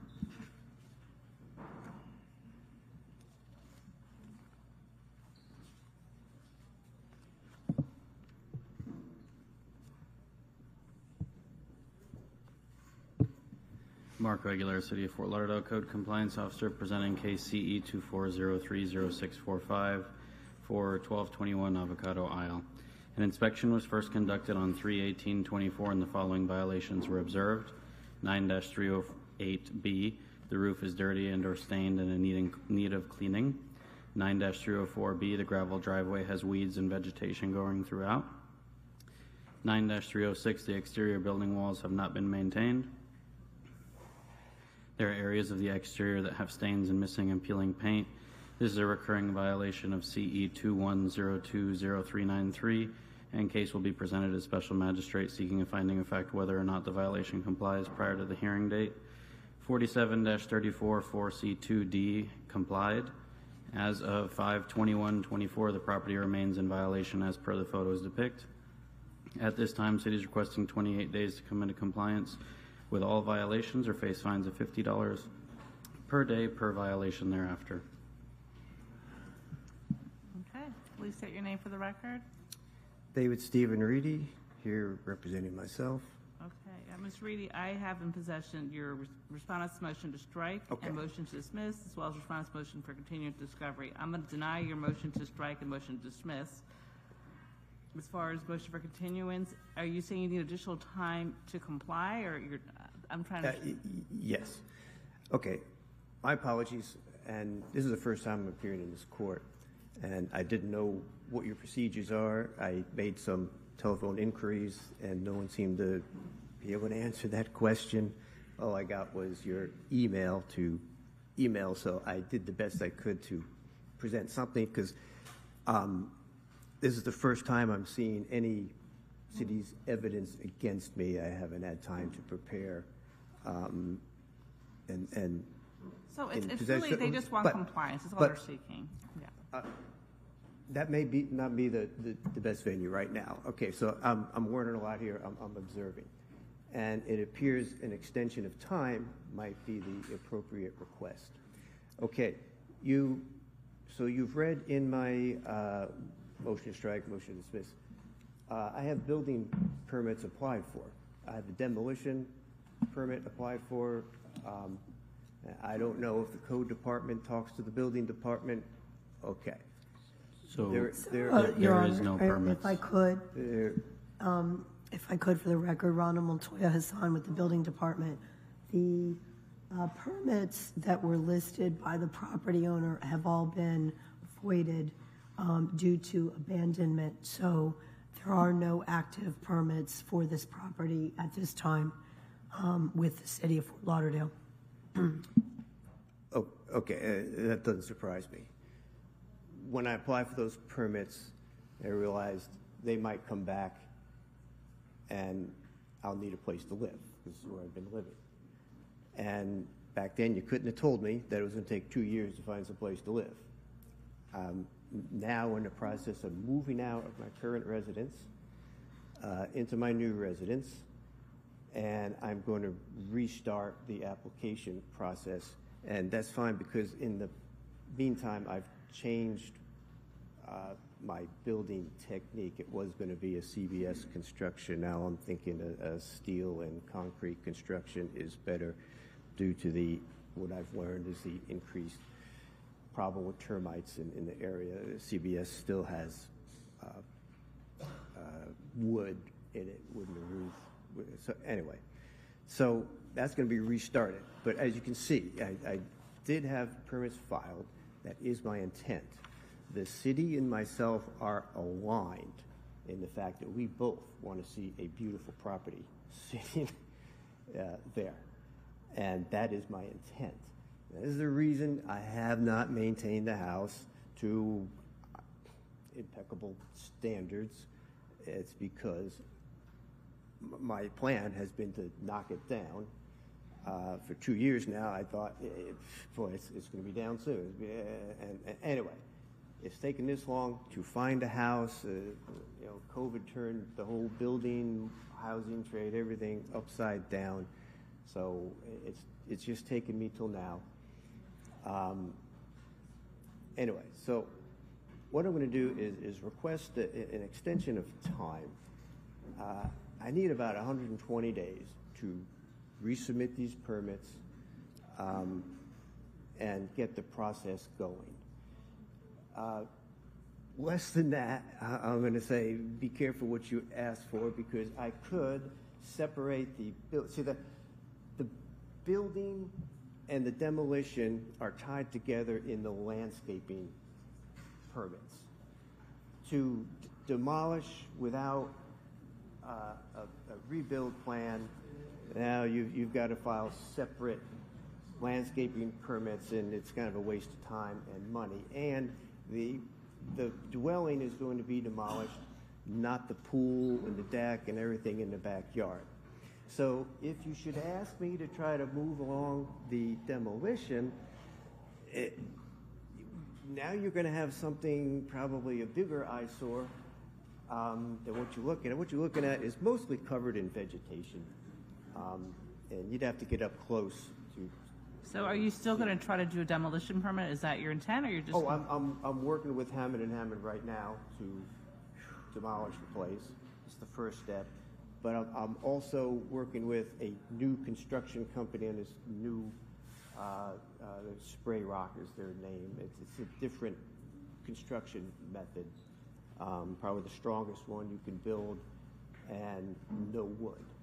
Okay, this new house that I just purchased had issues with termites. And that's when I learned termites are a bigger issue than they were 10, 20, 30 years ago. It's an invasive species, subterranean termites, coming into our neck of the woods, if you will. So anyway, this is all going to be resolved because there's going to be no more old 12-201 avocado aisle. There's going to be a new building there. Are you changing the driveway too? Yes. Oh yeah. Well, right. Everything from the back of the house forward is going to get demolished. Okay. So, now, and I can do that maybe sooner. But now you're sitting with a half-vacant lot that looks kind of funky. There's a pool in the backyard. I'm going to have to put up some sort of fence. I'll probably get a temporary permit for a very ugly fence that'll go up. Magistrate. We don't want to do that. Excuse me, Magistrate. Supervisor Bass for the City of Fort Lauderdale. Is the respondent asking for additional time? Can we move forward? I'm asking her, how are we moving forward with the case? Is the respondent asking for additional time for compliance? Yes. What are we doing with the case? Yes. Magistrate, can the respondent state 120 what days, and if I'm back here in 120 days, it's because the City of Fort Lauderdale isn't issuing permits, and I'll be happy to come back and discuss that with you. So do you have any objections to 119 days? He did previously go through the demolition permit process and abandon the permit, so we're asking for less time to make sure that the permit is actually seen through this time. So do you want to respond to that? He said you already went through the demolition permit and then you'd abandoned that process? I'll go back on that. Careful what you wish for. I can demolish sooner. Now you can have an ugly lot there. I don't think the city's concerned with an ugly lot. Maybe just have it. Magistrate, can we do 56 days in order to reappear? And at that point, we will see have he moved forward with the demolition permit. That's fine. Okay, I can live with that. All right, let's do a 56-day compliance date in order to reappear for July 25th for both. I have a 90-day. Well, they just want you to come to reappear, and at that and July 25th, when we'll see where you're at with your permitting process. July 25th. Are you in town? That's going to be a problem.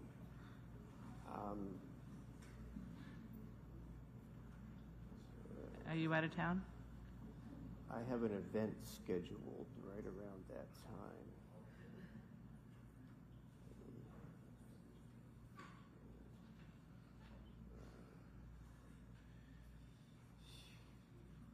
The week prior, the week after is Okay, so you're not going to be in town July 25th. That's correct. Okay, so I'll do an order of repair August 29th. Okay, that's fine. It's $50 a day. After that. Yeah, it'll be a new compliance date in order to reappear August 29th. And it's your testimony, sir, that you're going to be out of town for that July hearing? Your sworn testimony? The original proposed, yes. Your sworn testimony, you're going to be out of town? Yes. Okay.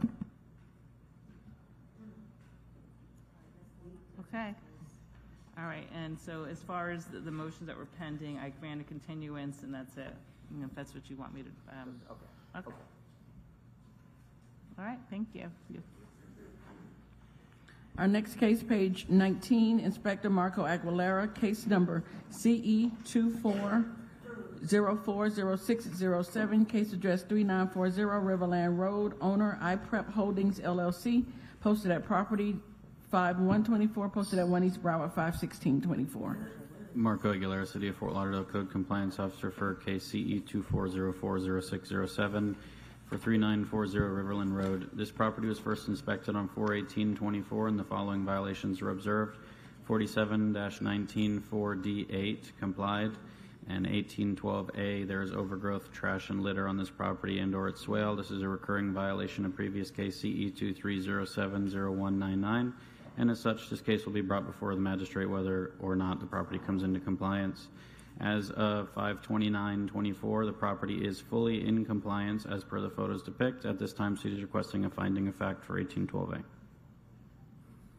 Good morning. Please state your name. Good morning. Nayala Ismail Giga on behalf of iPrep Holdings. Okay, so they just want me to enter a finding of fact as to 18-12A regarding the overgrowth and the trash and litter on the property. Okay? Yes, that's actually the reason I'm here. I did speak to the officer, and that this is the only thing that would happen on the record. I do request humbly that it not be taken as a matter of fact because the last event that occurred was in 2023. It's not something that is continuous, that continues to happen on this property. The property owners have taken cautions and precautions to make sure this does not reoccur. Trash cans have been changed to, I think, a double or a larger capacity, and there is a company that has been hired to maintain the lawn. Previously, they did attempt to make these kinds of repairs as well. However, there was issues with employees who were purposely causing trash. Because it is a convenience store, there is a tendency of trash to accumulate.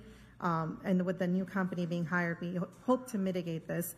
And for prevention of fines in the future, because it is a convenience store, we request this matter not be taken as a matter of fact, and the property owner is given one more opportunity to prove that this is not a recurring event. So when was the last time this occurred? In 2023, I can look up the exact. So it was a year? Yes, I have July 8th, 2023 was when the initial violation was found, and there was 10 days given to correct the overgrown. And it was by, I think, officer had come by on 7/19/2023 and closed the matter because everything was in compliance. Okay, so this violation's a little less than a year afterwards. Correct. So the city's still requesting a finding of fact that the violation did exist, so, and any other violations moving forward would be a repeat violation because the fact that it's happened occurred, twice already. Yeah, Right. It's happened twice already, and anything that happens within the last 5 years by the same owner, we would consider a repeat or recurrent violation. Okay, I'm going to enter a finding of fact then as to 18-12A. Thank you, Your Honor. You're welcome. Thank you. Here, I don't need it. I need that. Our next case, page 98, Inspector Dorian Cologne, case number CE 230200904, case address 201 South Fort Lauderdale Beach Boulevard, owner TRD of Fort Lauderdale LLC. This case was first heard 3/28/24 to comply by 4/25/24. One suspension from 4/25/24 to 5/30/24. 3 sections not complied at $100 per day. Fine start 5/31/24, and this is in order to reappear.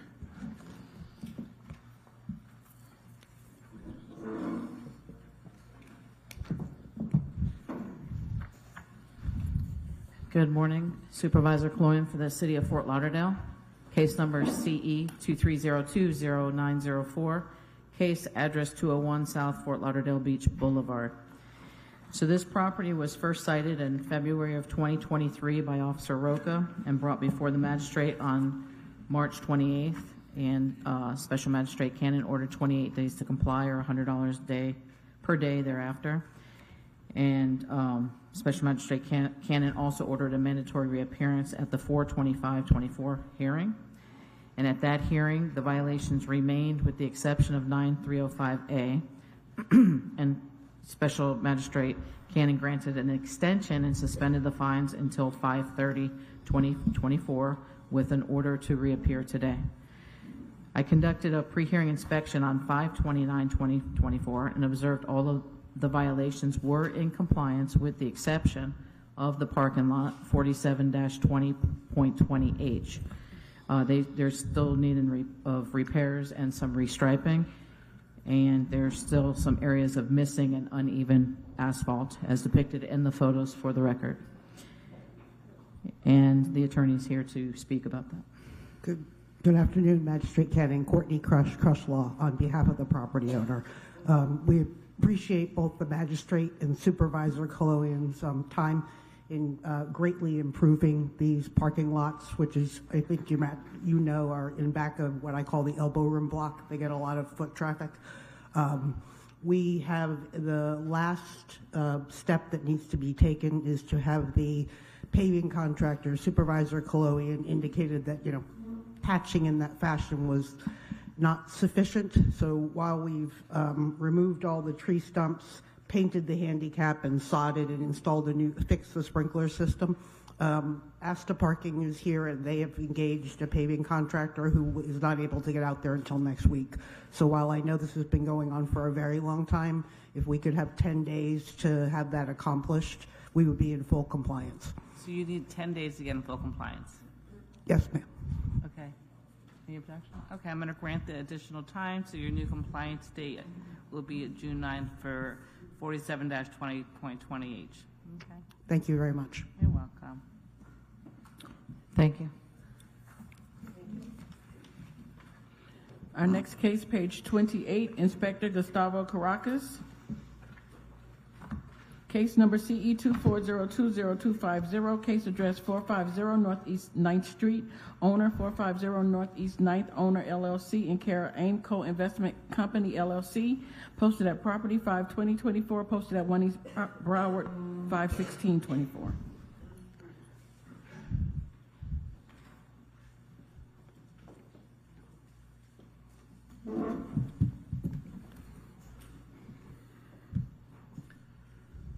Good afternoon, Special Magistrate Gus Caracas for the City of Fort Lauderdale, Co-Compliance Inspector, presenting case number CE 2402050 for the property located at 450 Northeast 9th Street. Inspection of the property was performed on February 12th of this year and cited for the following violation. 15-28. The business at this location is operating without a current year business tax receipt. Courtesy notice was mailed to the property owner listed on BCPI via first class mail on February 12th of this year, allowing 15 days to come into compliance. Contact has been made with the owner's representative, and Asta Parking as well has been in contact. Special Magistrate request form sent on April 10th, and pre-hearing inspection was done on May 28th, and the pictures presented here were taken to confirm the violation still exists. It's being used as a paid parking lot. The city is requesting the following: 56 days to come into compliance, or a daily fine of $100 for the violation that exists, and photos submitted into record for evidence. We have the representative here with us today. Magistrate Cannon, Courtney Crush on behalf of AMCO, the property owner. The next three cases are going to be very similar, so I wanted to just give a little context. We would appreciate the 56 days. There are two long existing, may I? Sure. Yeah. Surface parking lots south of the former Sears department store property. The city, and there is a valid business tax. It was issued on one folio. The city cited, and we went to the business tax department immediately, and in March they said they had to research and study and make a conclusion as to whether they wanted us to get one business tax, which we already had, or 5. As of 2 days ago, the answer is 5. And I guess business tax had to look at what the Acela system could do, et cetera, et cetera. On top of that, the zoning administrator, when business tax 2 days ago asked him to sign off on the business taxes, realized the city has no historical records on the parking lots. So he has asked us to mark up a survey and submit it. I mean, we all know they've been there legally for decades because they're on aerials and other documents. So that corrective action can certainly be accomplished within 56 days. I just didn't want you to think we were just not getting business taxes for the fun of it. They have been working diligently to get the business taxes for all the vacant lots, for all the parking lots, ma'am. And yes, I concur with that. About 2 days ago, they were in the Finally. zone doing that. Yes. All right, so I'll give a compliance date of July 25th or a fine of $100 a day. Thank you. Thank you. Their next case is also page 28, Inspector Gustavo Caracas, case number CE 2402024, case address 550 Northeast 9th Street, owner 550 Northeast 9th, owner LLC, in care of Aimco Investment Company LLC, posted at property 52024, posted at 1 East Broward 51624. Special Magistrate, City of Fort Lauderdale, Cus Caracas, presenting case number CE 2402024 for the property located at 550 Northeast 9th Street. Inspection of the property was performed on February 12th and cited for the following violation, 15-28. The business at this location is operating without a current business tax receipt. Courtesy notice was mailed to the property owner listed on BCP via first class mail on February 12th, allowing 15 days to come to compliance. Contact has been made with the property representative and asked the parking. Special magistrate request form was sent on April 10th for today's special master hearing, and inspection was done on May 28th, and the pictures presented here were taken to confirm the parking lot is being used as such. City is requesting 56 days to come into compliance or a daily fine of $100 for the violation that exists, and photos submitted into record. Courtney Crush, on behalf of AMCO, we would appreciate the 56 days. Okay, so ordered. Thank you.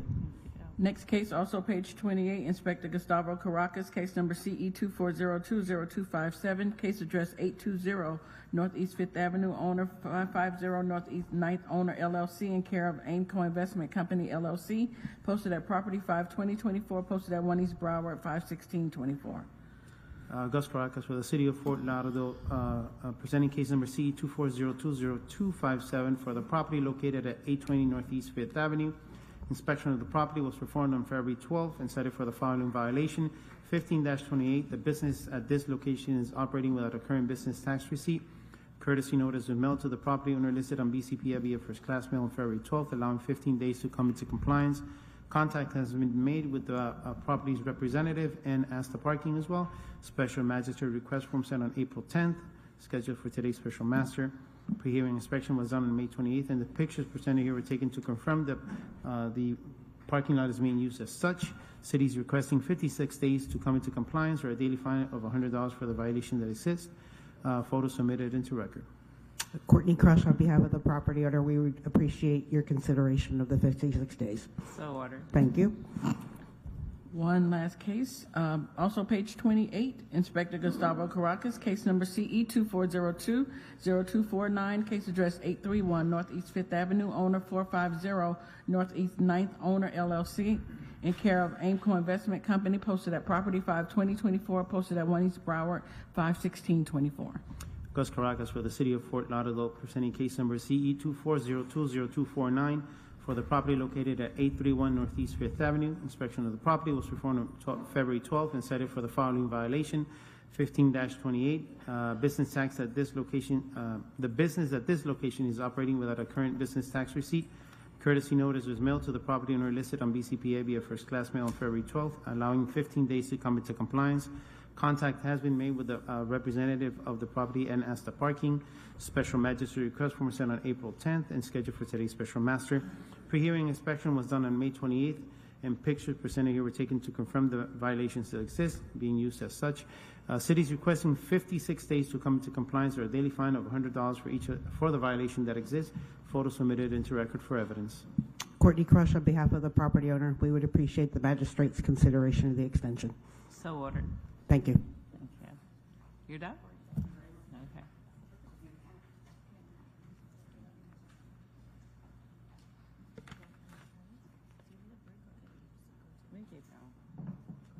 Do you need a break?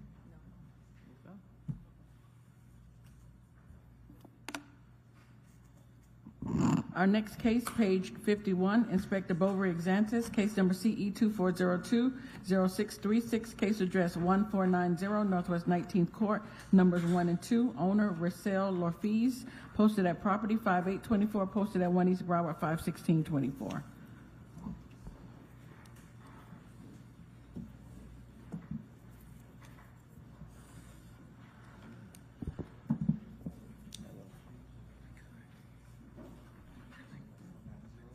Yeah. 20636. Yeah, 1490. Mm-hmm. Good afternoon, Your Honor. Officer Exantis on behalf of the City of Fort Lauderdale Community Enhancement. Case number CE 2402-0636.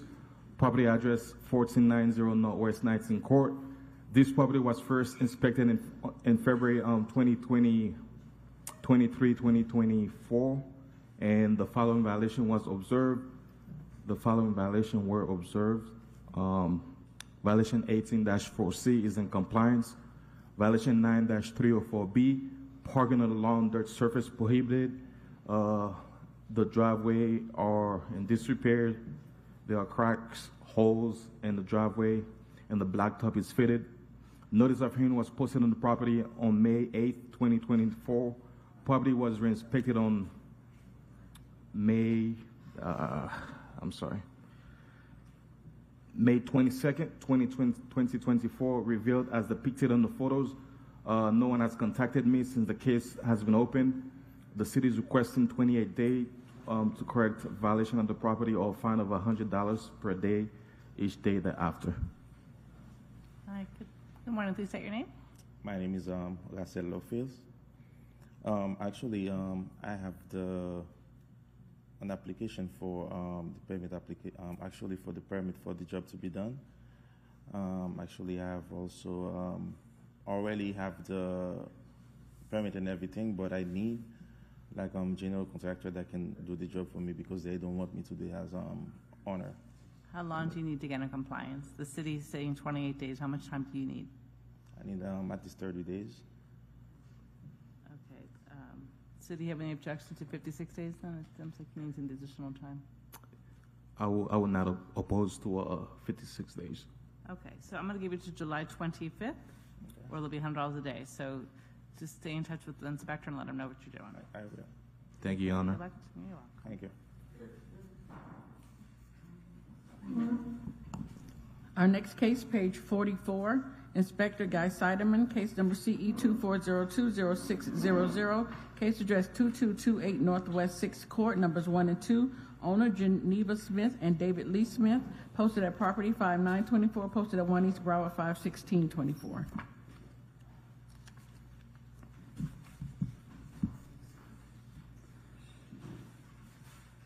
Inspector Guy Satterman for the City of Fort Lauderdale, presenting case CE 2402-0600, address 2228 Northwest 6th Court, units 1 through 2.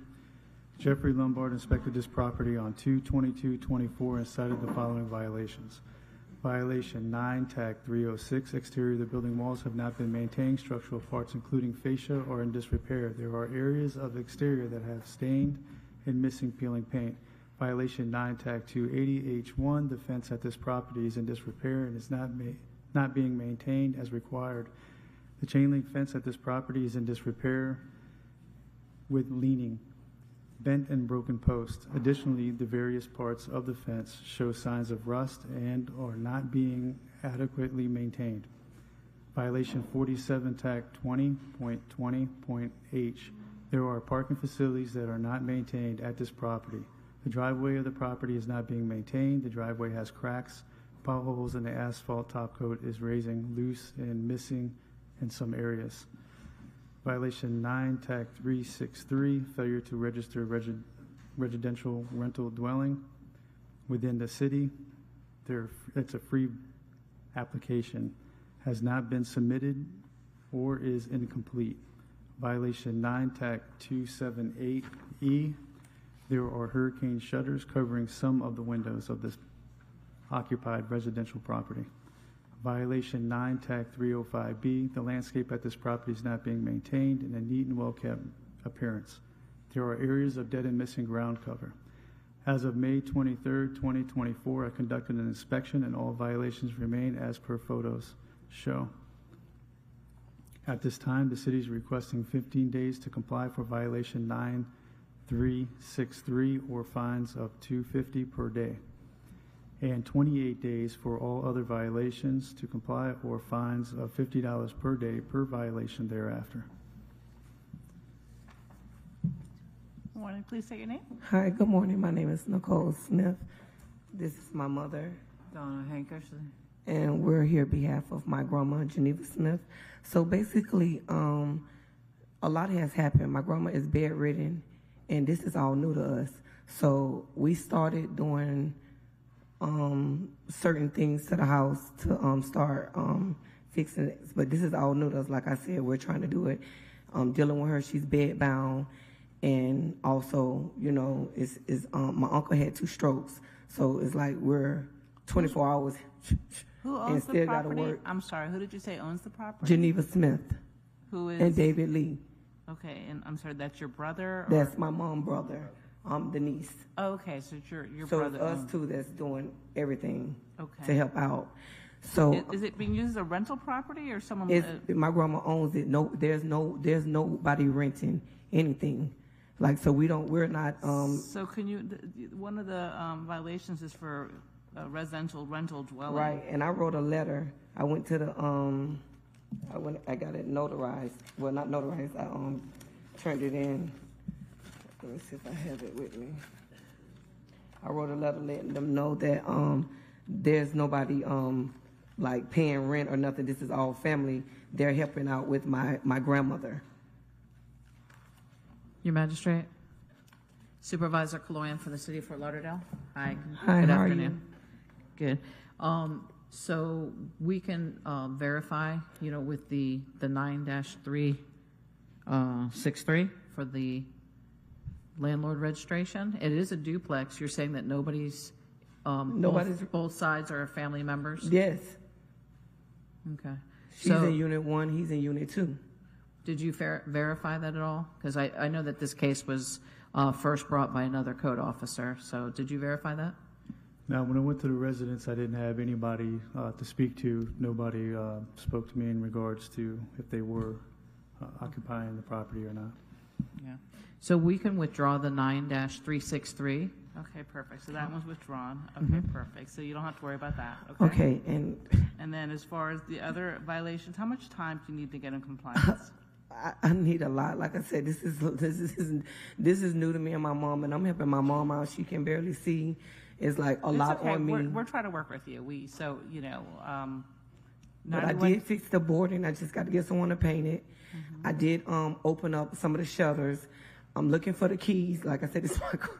It's a lot to be looking for stuff, and you don't know where to look. 91 days, will that be enough for you? Yes. Your Honor, if you Yes. could, Ronald Montoya, the City Attorney's Office. The hurricane shutters is a life safety issue, so we would really suggest a lot less time than 91 days. For the hurricane shutter? Yes. Okay. Well, we're working on that now. That's what I'm saying. I opened some of them. I have like maybe, I think 2 or 3 more to open. So like I said, we're looking for the keys. It's not like it's not going unnoticed. We're moving, trying to get things done. Can you deal with that issue in 28 days since it's a life safety issue? Yes, ma'am. Okay, so as far as 9-306, it's going to be 91 days, which is August 29th, okay? 9-280H1, I'll do 91 days as well, which is August 29th. 4-20.20, let's see, the driveway is not being maintained. Okay, so I'm going to do 90 days as well. And question, do I have to have a permit for that if I'm just gonna, if I get someone to patch the cracks, or? She would I'm have not to doing check. the whole driveway, if I'm just patching up, putting the, filling the She- holes. Your magistrate, I'm sorry, Supervisor Cloyd, you would have to check with the building department. You can show them what's needed, what type of repairs, and they'll let you know if a permit's required. Who's that? Who's the building? Here. Oh, you, okay. Okay. Thank Okay, you. and then as far as violation 9-278, that one you'll have 28 days, which is with the hurricane shutter, you have till June 27. And then violation 9-305B, which has to do with landscaping, you will have till August 29th as well. All of the fines, all of the violations carry $50 fine if you're not in compliance. So just make sure that you're in contact with the city. Okay. Okay, I will. they're trying to work with you. They just want you to get in compliance. Yeah, I think someone gave me his card. Jeffrey, right? No? I can go back and give you my card. Okay. And you're, just to clarify, Geneva and David don't live at the duplex? No, I didn't tell you that. I said they live there. She's Okay. in unit 1, he's in unit 2. Okay. Okay, so you're done. Okay. Unless you have any questions. He said he'll talk to you. I don't, thank you. Okay, good luck.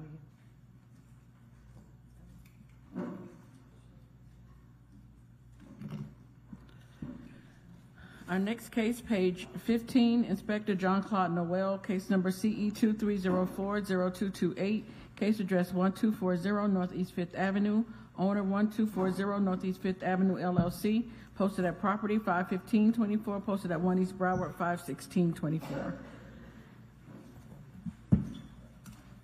And on this case, we do not have the owner here, but there is a neighbor who wishes to speak on this property. So do we have service and just we don't have an owner here?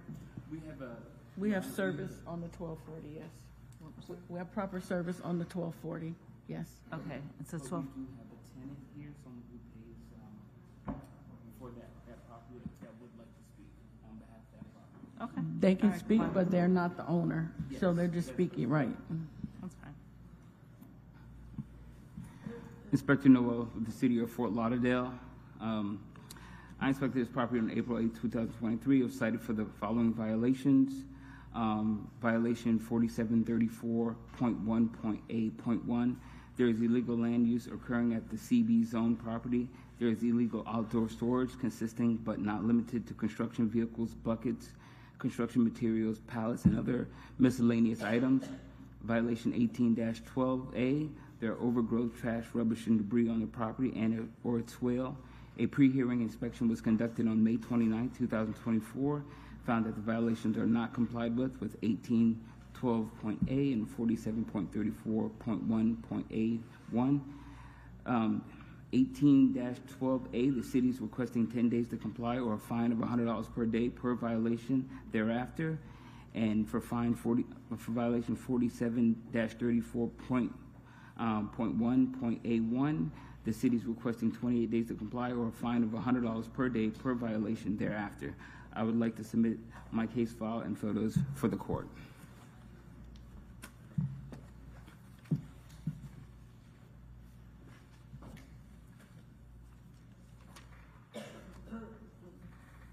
Wait, wasn't there I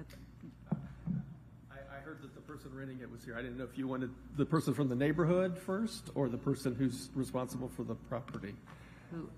But This is the complainant, and then there's another person here who wants to speak on behalf of the property. You can go ahead and speak. It's fine. Please state your name for the record. Thank you. My name is Troy Liggett, 707 Northeast 17th Court. I'm a resident of the neighborhood. I'm also the president of the Neighborhood Association, and I'm representing them here today as well. Okay. Thank This you is for coming. this is probably one of the worst properties in our neighborhood. It is overgrown. You see all the vehicles there. I believe most of them are inoperable. There are at least several vehicles with flat tires, with broken windshields. There's trash. How long has it been going on for? Well, it's been there for many years, but we reported it a year ago, April. So it's been over a year, and nothing has happened. I know that they've been out there many times and giving them many notices. I've seen the notices on the doors. And we would please ask you to do something about this property. It is across the street from this. You don't see the pictures there is a nice row of single-family houses that people have upkept. Right next door to it, to the right, is an apartment building. It's a nice apartment building, and to the left is property that's been redeveloped on 13th Street. What are they doing with that property? Are they trying to build something, or it just seems like it's storage? It's just that. It's storage. It's junk. It's been like that for years. It's been like that for a long time. Okay, I Thank you. appreciate that. No, thank you. And who else? Is there someone else here that's going to testify? Mr. Stevens. My name is Stephen Filati. I work for Sagres Corp. I'm the GC. We do numerous projects for the city of Fort Lauderdale, and this parcel was used for staging, and is continually being used for staging. We currently have 6 active contracts with the city. One is pending award, currently in So you say evaluation. this is the city's, this is stuff that you have stored that you're doing work for the city? Correct. It's used for storage. It's there's debris being moved in and out. We've cleared out the debris. There is some construction equipment stored inside. There are operable equipment being stored temporarily. We move them in and out. A lot of the projects that we are conducting for the city have limited staging areas. We're working for transportation and mobility. We have 3 projects. I guess the problem is that you're not allowed to use it for storage, even though you're doing something on behalf of the city. And you can tell me from law inspector, but it says here that this is illegal land use occurring at this zone property, and there's illegal outdoor storage consisting of not limited to construction vehicles, buckets, construction materials, pallets, and other miscellaneous items. So whether or not the those automobiles or vehicles are functioning or not is irrelevant. It's that you're not allowed to store it there, right? And you correct me if I'm wrong. That's correct. That's correct. So you're going to have to find another location because it's really not fair to the homeowners. I understand you're making money. You have contract with the city because you're making money, but you're going to have to find another solution. You can't have it here. It's for whatever reason. It's really not a matter of us generating revenue. It's more so we just have limited staging areas But this isn't a solution. Because if it's not zoned for this area, then it's really not fair to the homeowners that live there that have to constantly see this. And it's not, you can't come up with your own solution if it's not zoned for it. Right. So you've been doing it for a long time. For whatever reason, you never cited before that. But you are being cited now, and the city, wants compliance. And we're renting it from a property owner. Right. And I've spoken to several of our project managers and expressed what we're using this parcel for. They were supposed to be producing me letters. I don't know if there's a variance allowed, like a ULDR variance for non-conforming use of this parcel, only because of some of these areas like Commercial Boulevard between Federal and Bayview, we're redoing all those parking lots. There's simply no area in the right of way. Right. There's no area for staging. And I it's can't for public address. safety. I wouldn't know whether or not there's a variance. That's something beyond my jurisdiction. I can only tell you that if you're not in compliance, if right now you're in violation of this ordinance of the statute here, then you're in violation. I can't grant you anything other than the time that they're requesting. It's been going on for a long time. So I'm going to enter what the city has recommended, which is 28 days or $100 a day, and that'll be for 47-34.1A1. So you have a compliance date of June 27th, and for 18-12A, you have 10 days, or $100 a day, which is June 9th. If the city comes back and you're not in compliance, I will escalate the fines. It's not your fault. However, it needs to be addressed. Magistrate, remember, he's not the property owner. No, I know. Yeah. No, I know he's not. So the property owner is who's going to be paying the fines, not you. No, I understand. But the property owner is benefiting from something that's not in compliance with the code, and so it's really not fair to the homeowners that I understand your problem, but it's not. It's the city. The city can't make. I can't give you a variance for it. So the homeowners he's going to have to get in compliance, which means you guys have to get in compliance. Should I request for 47-34.1.A1? If I can get. You can't make. You don't have any standing because you're not the owner. All I'm doing is entering an order with the city recommended, but the owner chose not to be here. He was given notice. He's not here. You don't have nothing that was entered giving you power of attorney or anything, so I can't entertain any of your requests. Okay. So it's Sorry. 30 for A1 and 10 for, 28 days for A1 and 10 days for 18-12A. all right, thank you. Thanks for coming. Okay. Our next case, page 84, page, Are you hearing another case? we're not gonna hear that one. We can't hear We that one. can't hear it today because the owner's not here. We have to reschedule. They didn't get proper service on that case. Our next case, page 84, Supervisor Dorian Cologne presenting case number CE 2303047, case address 2530 East Oakland Park Boulevard, owner Southern Bell Tel and Tel Company, tax admin office in care of Bell South Corp. This case was first heard 3/28/24 to comply by 4/7/24. One section not complied at $200 per day, $10,600 accrued. Nadine, Dorian has had to step downstairs to speak to a neighbor. Just call the next one and I'll go get her, please. Sorry. Yeah. We're going to recall these cases. Okay, no problem. The inspector had to step out a second. Thank you. Our next case, page 66, Inspector Manuel Garcia. Is he here? Case number CE 2402080, case address 1611 Northwest 8th Avenue, owner Arnold and Saramis Devamar, posted at property 51724, posted at 1 East Broward 51624.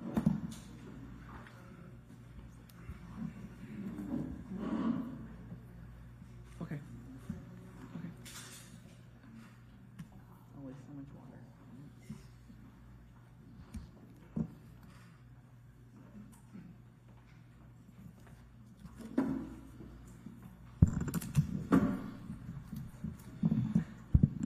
Your Honor, for the record, Officer Garcia presenting case CE 2402080, reference to the property 1611 Northwest 8th Avenue. This property was cited on February 29, 2024 for the following violations. 47-19.5.d.5 has complied. 47-34.1.8.1, there is illegal land use occurring at this RDS 15 zone property. There is illegal outdoor storage consisting of, but not limited to, piles of dirt, boxes, and other miscellaneous items. 9-308B has complied. 18-12A, there is overgrowth, trash, rubbish, and debris on the property and its swale. 9-305B, the landscape at this property is not being maintained in a neat and well-kept appearance. There are areas of dead and missing ground cover. 9-306 has complied, and 9-363 has complied. Reinspection of the property was performed on May 17, 2024, and found that the property remains in violation as per the photos depict. Due to the findings, the city is requesting the following: 28 days or a fine of $100 per day per violation for sections 47-34.1.8.1 and section 9-305B. 10 days or a fine of $100 per day for section 18-12A. What about 18-12A? 10 days or a fine of $100 per day. And then 9-305B, 10 days as well? No, 28. So you want 28 days for 47-34.1A and 28 days for 18-12A, right? So 28 days for 47-34.1.8.1 and section 9-305B. Oh, okay. Gotcha. Okay. Good morning. Please state your name. Good morning. I'm Sabitza Dalvamar. Sarah Miss Devamar.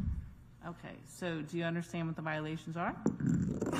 Yeah, so everything that was on the outside, I know I called in a few times and sent in a few emails, but it was like a plumbing issue and we already had like a permit there, so it was gonna just kind of be counterproductive to remove everything and we had to kind of get into the ground, but everything has since been removed and all we have to do now is plant the grass. So what they're saying that you still have in violation is illegal land use occurring. There is illegal outdoor storage consisting but not limited to piles of dirt, boxes, and other items. Yeah, that has all been like removed. Those were like from the plumbers and all the piping stuff and all the dirt. So they're asking for they're giving you 28 days to make sure you're in compliance. So that seems that will not be a problem.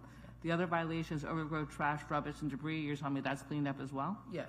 Okay, so they want 10 days for compliance, and the landscape of the property is not being maintained in neat and well-kept appearance. There's areas of dead and missing ground cover. Yeah, we're supposed to be planting new grass. Okay, so in the that's process 28 as well. days, okay. 28 days. All right, so I'm going to grant the city's request for 28 days for 47-34.1A or $100 a fine, $100 a day fine, 10 days for 18-12A or $100 a day fine, and 28 days for 9-305B or $100 a day, okay? and Just I'm- make sure to reach out to the inspector to make sure you're in compliance. Is there a way we can kind of have him to come and see whatever it is that's for the that's 10 what- days? If you can come in before that, so we can have that squared out. You want to tell them that they... Yeah, I'll speak to them after. Okay, all right. Thank you. All right, good luck to you.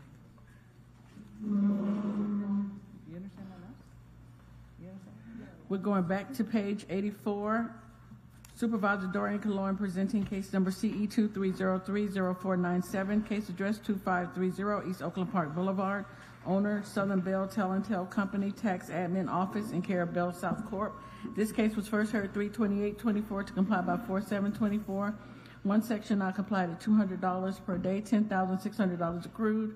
Two sections complied at $200 per day, $15,200 accrued for a total of $25,800. The city is requesting the full amount and the fines continue to accrue. Good afternoon, Supervisor Cloyan for the City of Fort Lauderdale, presenting case number CE 2303047, 2530 East Oakland Park Boulevard. This case was first heard on March 28, 2024 to comply by 4/7/2024. For the following violations, 47-19.4.B.1, it is complied, and however, this is a recurring violation. And sorry, that was already presented. So, and then 4720.20H has been complied as of the pre-inspection that was conducted yesterday. And 1812A was also complied, but that was a recurring violation as well.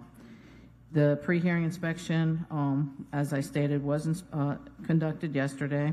All violations are complied, and the city is asking or requesting the full amount to be imposed. Which is $25,800? Oh, okay, so it's 600, okay. Okay. Hi, good afternoon. Leo Boscarino. I'm operations manager for the property. I represent AT&T. On these three violations, I was not made aware until the end of April. This is an unmanned property. I manage 1.5 million square feet of AT&T property from downtown Fort Lauderdale all the way to Lake Worth in Palm Beach. So when these letters get to me, it's usually really late. I do work with inspectors one-on-one when we have violations. Inspector actually Caracas, I've been working with him for several years. Every time he has an issue or a complaint, he calls me, and I usually take care of it within days. And he's been working with me for a couple of years now. When I was made aware of this one, the first violation, it shouldn't even be a violation because it's a 2 yards dumpster, and for what I was told that by code does not need an enclosure on the 2 yards. I did speak with Inspector Telusma on this one. She was going to find out and get back to me because she wasn't sure this violation was put in by a previous inspector. So I never got a response if actually was a violation or not because it's a 2 yard dumpster.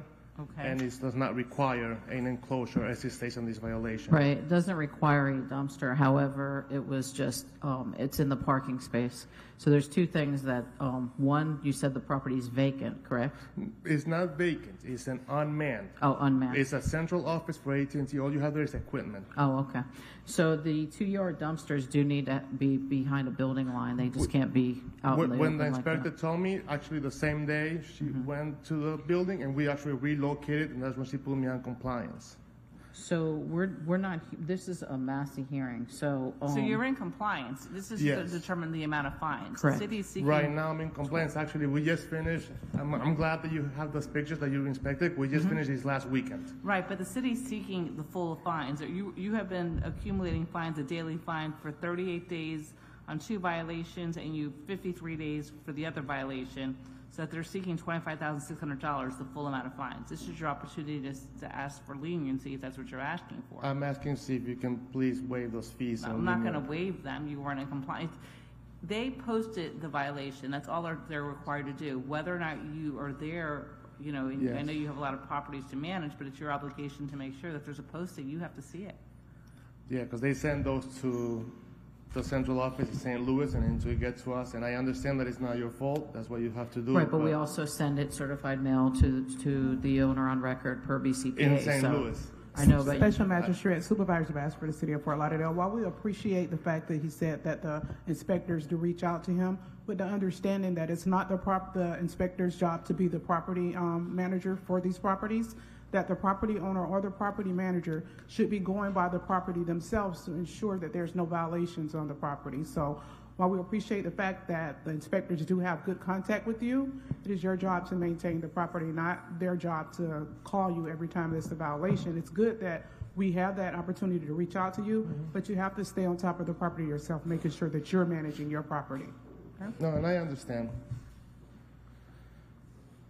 Okay, so with the testimony taken, you know, some of them are much more grave than others as far as the overgrowth and trash and rubbish. That took 38 days to get in compliance. Can I speak one more thing about that particular one? Sure. I got that site cleaned several times, but there's a church behind the building that's feeding the homeless daily.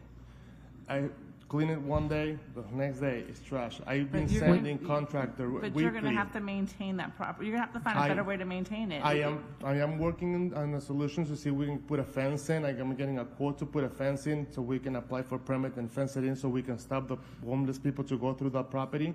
Because every week I have to send a contractor to remove the trash. The very next day, it's all black trash again. I understand your side, but I need you also to understand my side. It's really hard. I can't have a contractor there on a daily basis. I have a no trespassing sign. I fill up the affidavit with the sheriff, with for them to remove the homeless. Not to cut you off or anything, No, but it's okay. we understand that. But like the other supervisor and the magistrate had said, that it's your responsibility to maintain it. You know, regardless of where the trash comes from, if it's a homeless person or not, that's not the issue. The issue is that your property needs to be maintained daily. So, and just to reiterate, these are recurring violations. So this wasn't my case. However, the previous case, I believe, was my case. I remember this building and this property very well, and there's always an issue there. It's on a main road, okay, and the public, you know, sees all this trash all the time, and you know they're complaining about this constantly. So this is an issue, but this also needs to be maintained every single day. Not I'm sending not just once in a weekly while. basis a contractor to remove tons of trash. I'm trying. Okay. I'm going to mitigate to $10,000. You know, you had $25,600. I'm happy to mitigate to $10,000. You can apply for amnesty if you choose to, but I'm mitigating to $10,000, and I'm going to enter a finding of fact as to each of the violations as well. Okay. Okay. Thank you very much. You're welcome. Thank you. We'll take a brief 5-minute break.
Our next case is on page 81.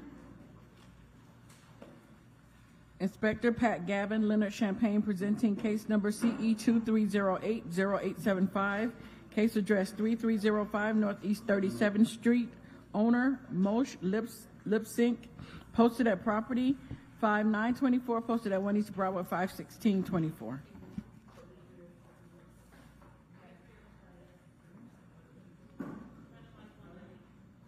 Leonard Champagne for the City of Fort Lauderdale, presenting case CE 23080875 for property located at 3305 Northeast 37th Street.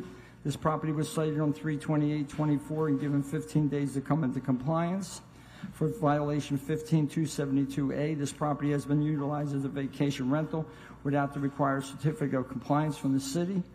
On 4/13/24, the violation still remained. The city of this property has still not been brought into compliance. The city is seeking full compliance within 15 days or a fine of $1,000 per day thereafter.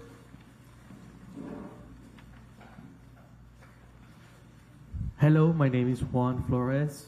I am the representative of Mr. Moshe Lipsync. This is Natalia. And Mr. Moshe is currently out of the country. We will be the assigned representatives for filing all the permits.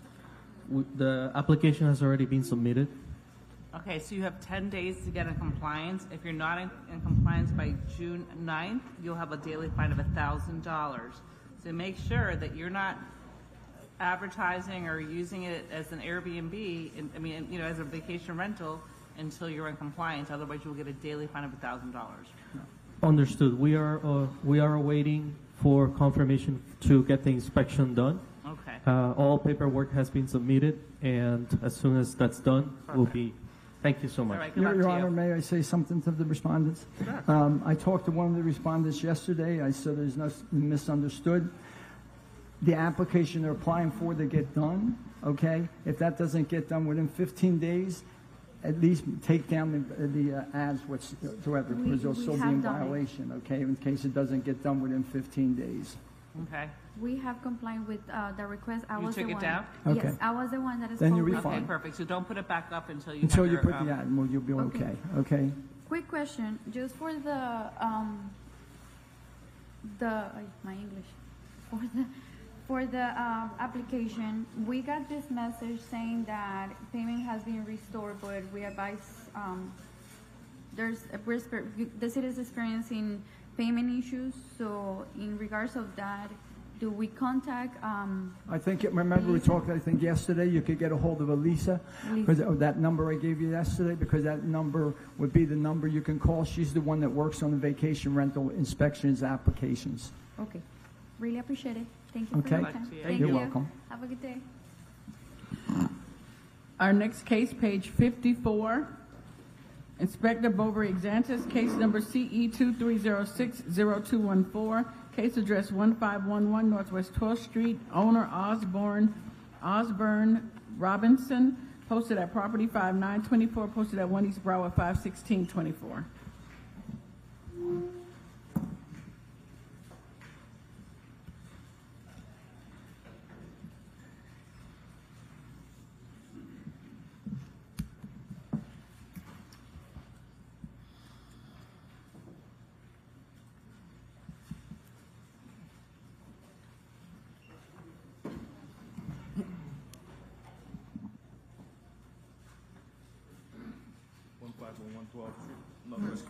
Yeah.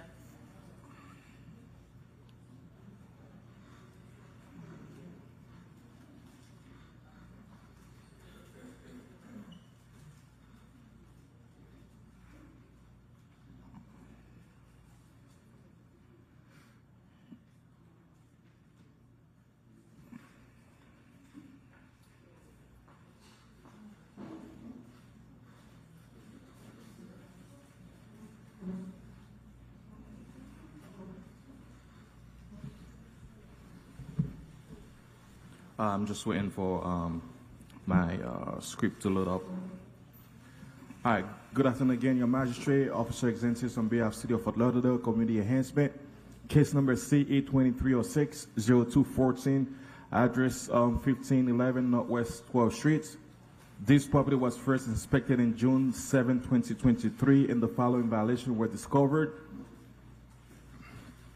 Violation 47-34.8.4.b.1 is in compliance. Violation 18-4C is in compliance. Violation 18-1, there are boxes, bags, and other miscellaneous items stored in the carport. The property is being maintained in such manner that the property is or may responsibly become infested or inhabited by rodents or vermin or wild animals, or may furnish a breeding place for mosquitoes, or threaten or endangers the public health or safety or welfare, or may adversely affect and impair the economic welfare of adjacent properties. Violation 9-306, the exterior building walls have not been maintained. There are areas of exterior that have stained and missing peeling paint. Violation, a notice of hearing was posted on property in May 9, 2024. Pre-hearing inspection was conducted in May 23rd, 2024, revealed as depicted in the photos. I have made contact with the property owner on the day that I cited the property, and since then I've never heard from anyone. And the city is actually requesting 10 days for violation 18-1, or a fine of $50 is each day thereafter, and 28 days for violation 9-306, or a fine of $50 for each day thereafter. Okay. Good morning. Please state your name. Osborne T. Robinson. Okay. What's going on? The reason why you have not spoken with anyone, because my father passed away in March. As of right now, I am taking responsibility, but unfortunately, I don't have any funds to take care of certain issues, but whatever I can take care of, I will take care of. Okay. So Sorry for your loss. we're sorry for your loss. So as far as the 18-1, that seems to be more of a maintenance property. There are boxes, bags, and other miscellaneous items. So the city wants you to resolve it within 10 days, okay? That's just cleaning it up. It's, and then is that going to be a problem? If it's possible, can I get a little bit more extension than 10 days? Because again, physically, I'm not able to move things. I'm disabled, so you need to that's get the help. reason why. Yes, so I will need some time, Okay. and also it will actually cost money to have somebody to come help me to move it, because I can't do it myself. So. Okay, just I'll a give you little extra 28 time. days for that, because there's mosquitoes and other things. As far as the painting of the walls, it says the exterior building walls will not be maintained. Yes, I understand. How much time you need to fix that? You're peeling paint and stains and. How about 56 days for that one? That'll give you a little yes, more ma'am. time, okay? Yes, ma'am. Thank you. Okay, so under 18-1, I'm going to have a compliance date of June 27th, or a fine of $50 a day. And on 9-306, I'm going to have a compliance date of July 25th, or a fine of $50 a day. Okay? Just stay in touch with the inspector so that he knows that you're trying to get towards compliance. Thank you, Your Honor. Thank you.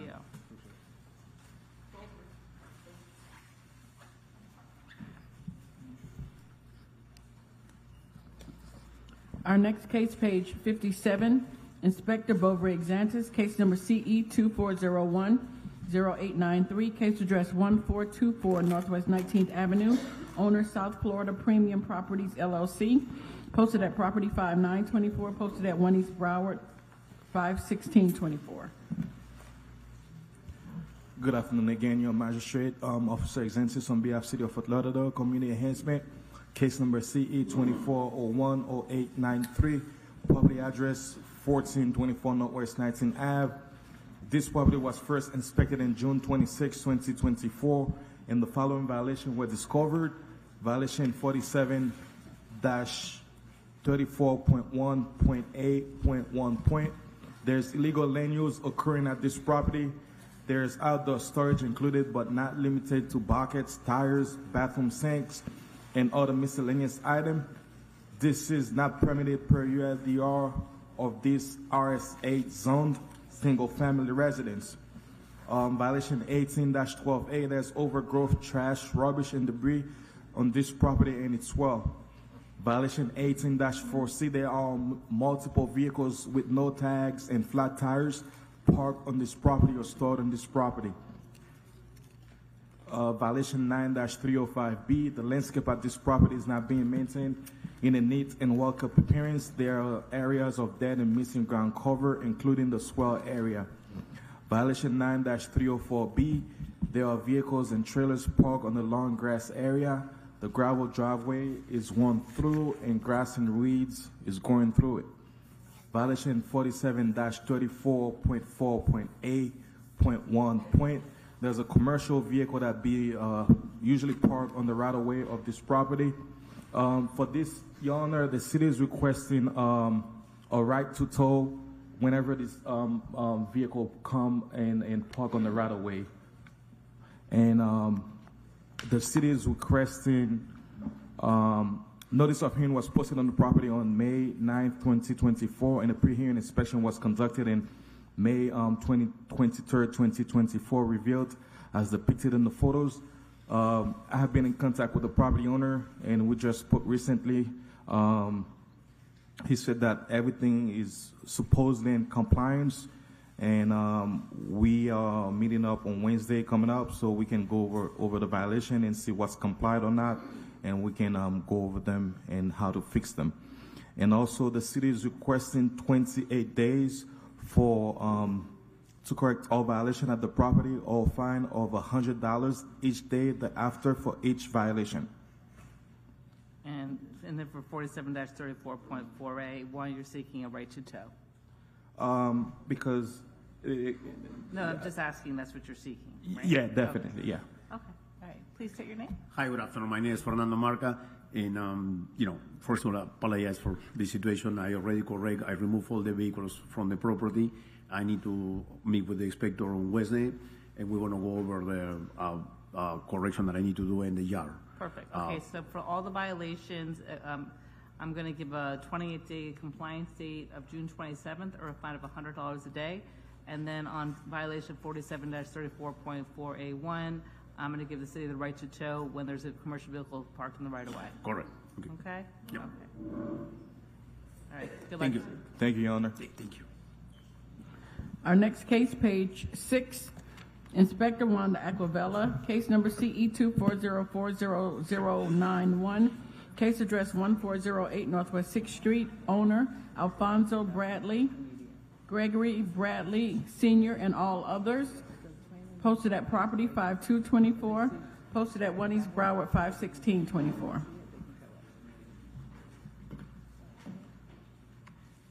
I'm sorry, what? Thank you.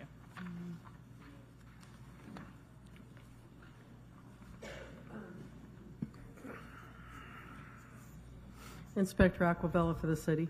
Case and address is read. The property was inspected on 4/3/24 and the following violations were observed. 9-363 was withdrawn. 9-308A, the roof is not in good repair. It is not weather or watertight and has large tarps covering a large portion of it.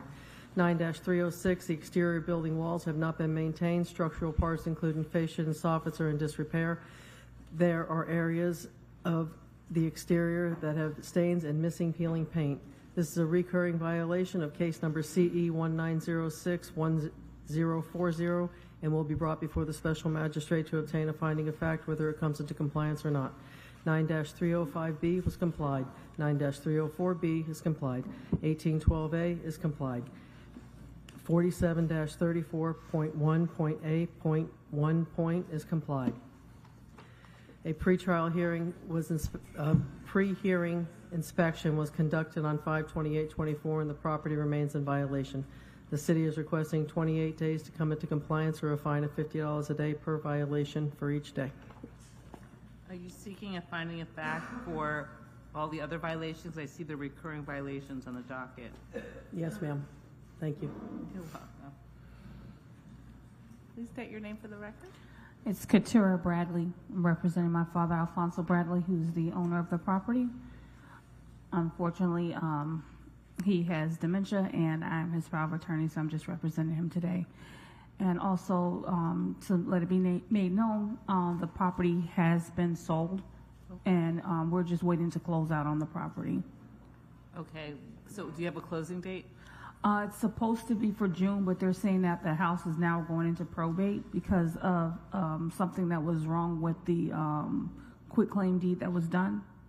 So Based, I guess, on the terms of your contract, is the new owner going to assume responsibility for putting, the roof and any of the exterior issues? Yes, ma'am. Okay, so the city have an objection, then let's extend the date since this property owner is not going to be correcting it. Yes, ma'am. So, do you think you'll close within 56 days or 91 days? I'm trying to, when you're closing. 91 days would be 91 better. would be fine. Yes. Okay, all right, so I'm going to give a compliance date of August 29th, or a fine of $50 a day for 9-308A and 9-306, and then I'm going to give a finding of fact as to the other violation, 9-305B, 9-304B, 1812A, and 47-34.1A1. Thank you. Okay, thank you.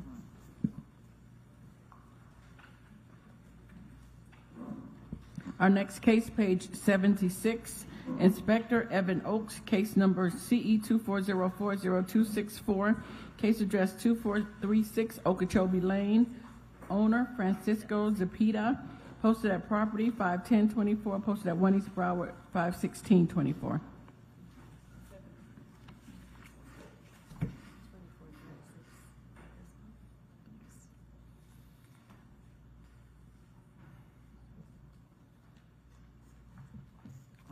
Good afternoon, Your Honor. Good afternoon.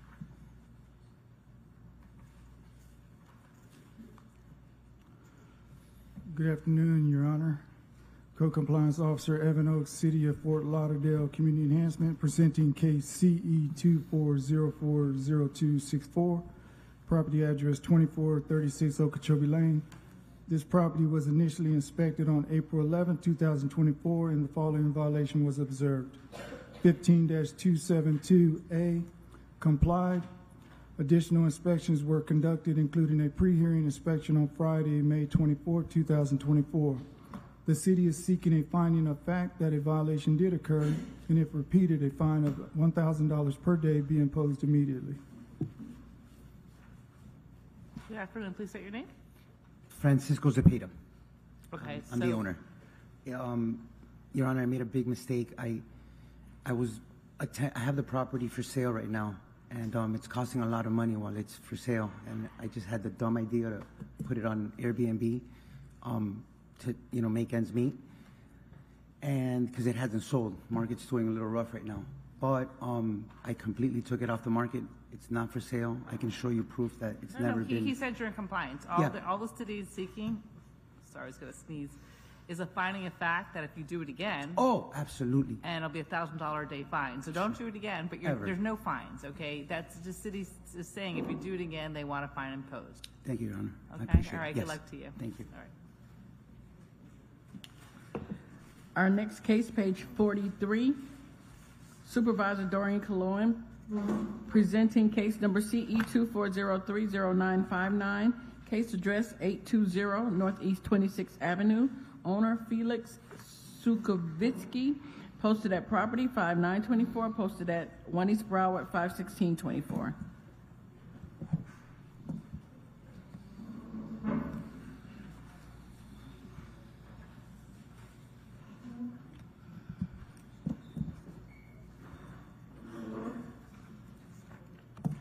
Yeah, 43.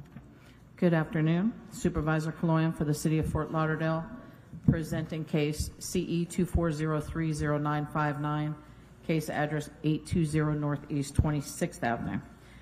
This case was first cited on March 28th, 2024 for the following violations. 47-2.2.Q.3 has been complied. 9-308B, there's debris, trash, or another element which is not permanent on the roof. The roof is stained, dirty, discolored, mildew, and has mold. 9-306, the exterior building walls have not been maintained. Structural parts, including the fascia and soffits, are in repair. There are areas of the exterior that have stains and missing peeling paint. 47-20.20H, there are parking facilities that are not maintained. The asphalt parking lot is faded, discolored, and stained. 1812A has complied.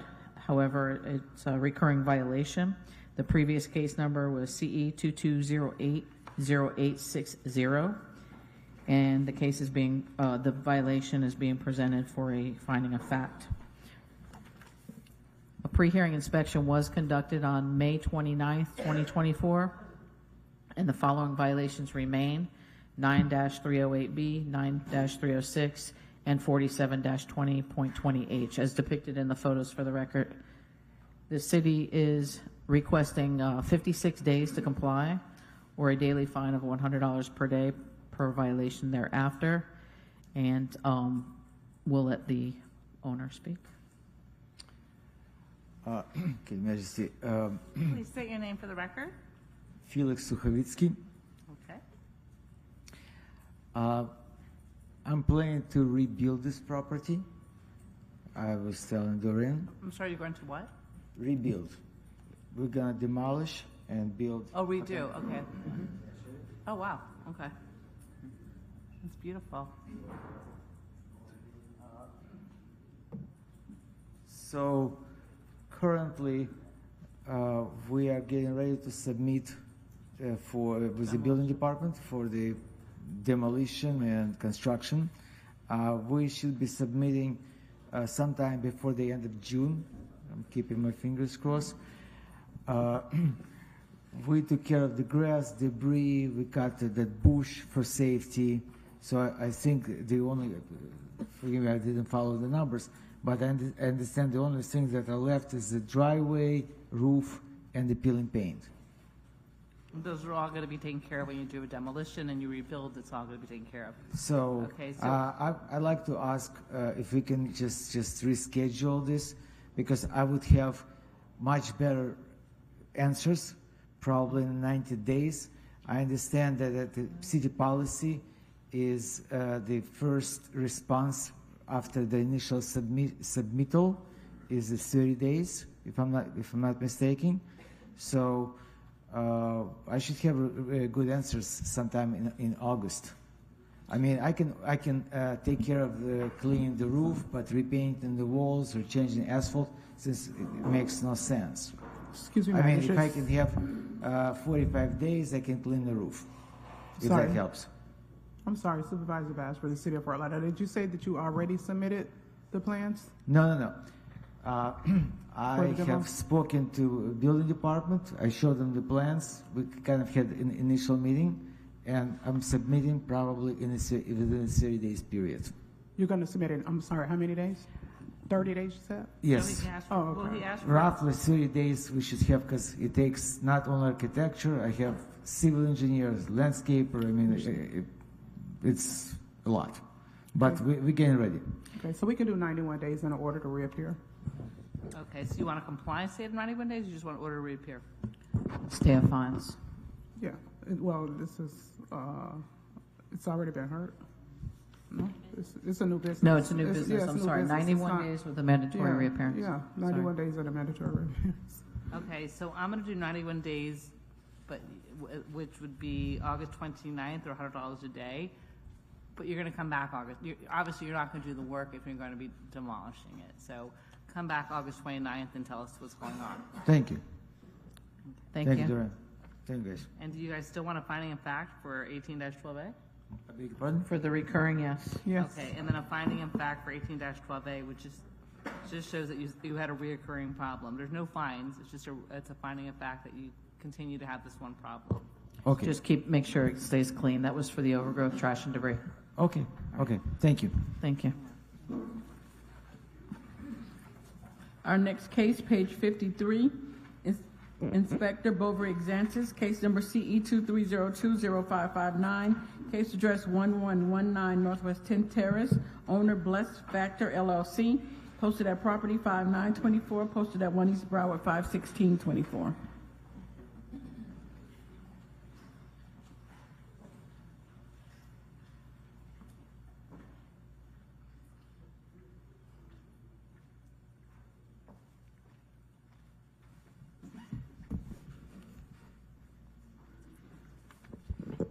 Good afternoon again, your magistrate, Officer Exentis, on behalf of City of Fort Lauderdale Community Enhancement, case number CE 2302-0559, property address 1119 Northwest 10 Terrace.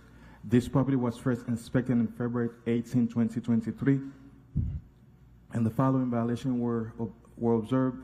Violation 18-12A is in compliance. Violation 47-21.9.m. Section of this vacant lot have no lawn cover as required. The notice of hearing was posted on the property on May 9, 2024. The pre-hearing inspection was conducted on May 22, 2024, revealed as depicted on the photos. I spoke with the property owner a couple days prior to the magistrate, and that's the first time I got in touch with her. And the city is requesting 28 days to correct the violation, or a fine of $50 for each day thereafter. Hi. Please state your name for the record. Verna DuPont. Okay. So the city's requesting 28 days, which would be June 27th for compliance. I called him several times and left messages before his dates that he just stated, and I didn't get a call back. So when I had it clean, I had a lawn guy to seed it, and that's what I talked with you about the other day. So, we could do the covering, the ground covering he's talking about. But when I talked to him, he said that it has to be something visible. Living ground cover. I'm seeding it. Seeding it's not going to work? I mean, if you lay down the seed, the city is requesting 28 days for compliance. So most likely, you're probably not gonna grow within the 28 days. So therefore, the fine will start and it will keep on accruing until the property comes to compliance. And the only thing you want there is grass? Yes, ma'am. And I also told you there's no water on that property. So how am I going to keep the grass? It's property owner responsibility to maintain the property. Supervisor Bass for the City of Fort Lauderdale. Usually when you have vacant lots, the property owners usually get like the mobile trucks that'll come by and do the watering. Those are the type of things you have to Thank do you for when you have telling a me that, vacant because I lot. was asking him questions of what to do. Right. So thank you, I appreciate that. 28 days, you said? Do you need additional time? No, ma'am, I'm going to take care of it. Okay, perfect. Then, all right, so it'll be June 27th or a fine of $50 a day. All right, good luck to you. Thank you. Thank you, Your Honor. You're welcome. Our next case, page 40, Inspector Manuel Garcia, presenting case number CE 24020363, case address 2741 Northeast 30th Street, owner Christina Crocha and Stephen Crocha, posted at property 5424, posted at 1 East Broward 51624.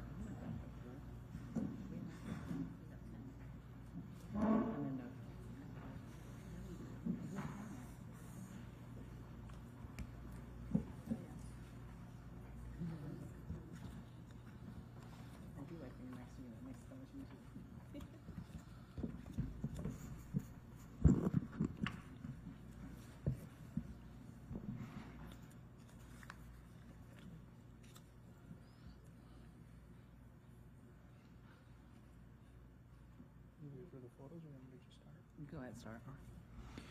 Your Honor, for the record, Officer Garcia presenting case CE 24020363. This is in reference to the property 2741 Northeast 30th Street. This property was initially cited on February 16, 2024 by previous area officer at the LUSMA for the following violations. Section 9-280H1, the fence and garden wall at this property is in disrepair and is not being maintained as required. Section 9-306, the exterior building walls have not been maintained. Structural parts, including fascia, soffits, and gutters, are in disrepair.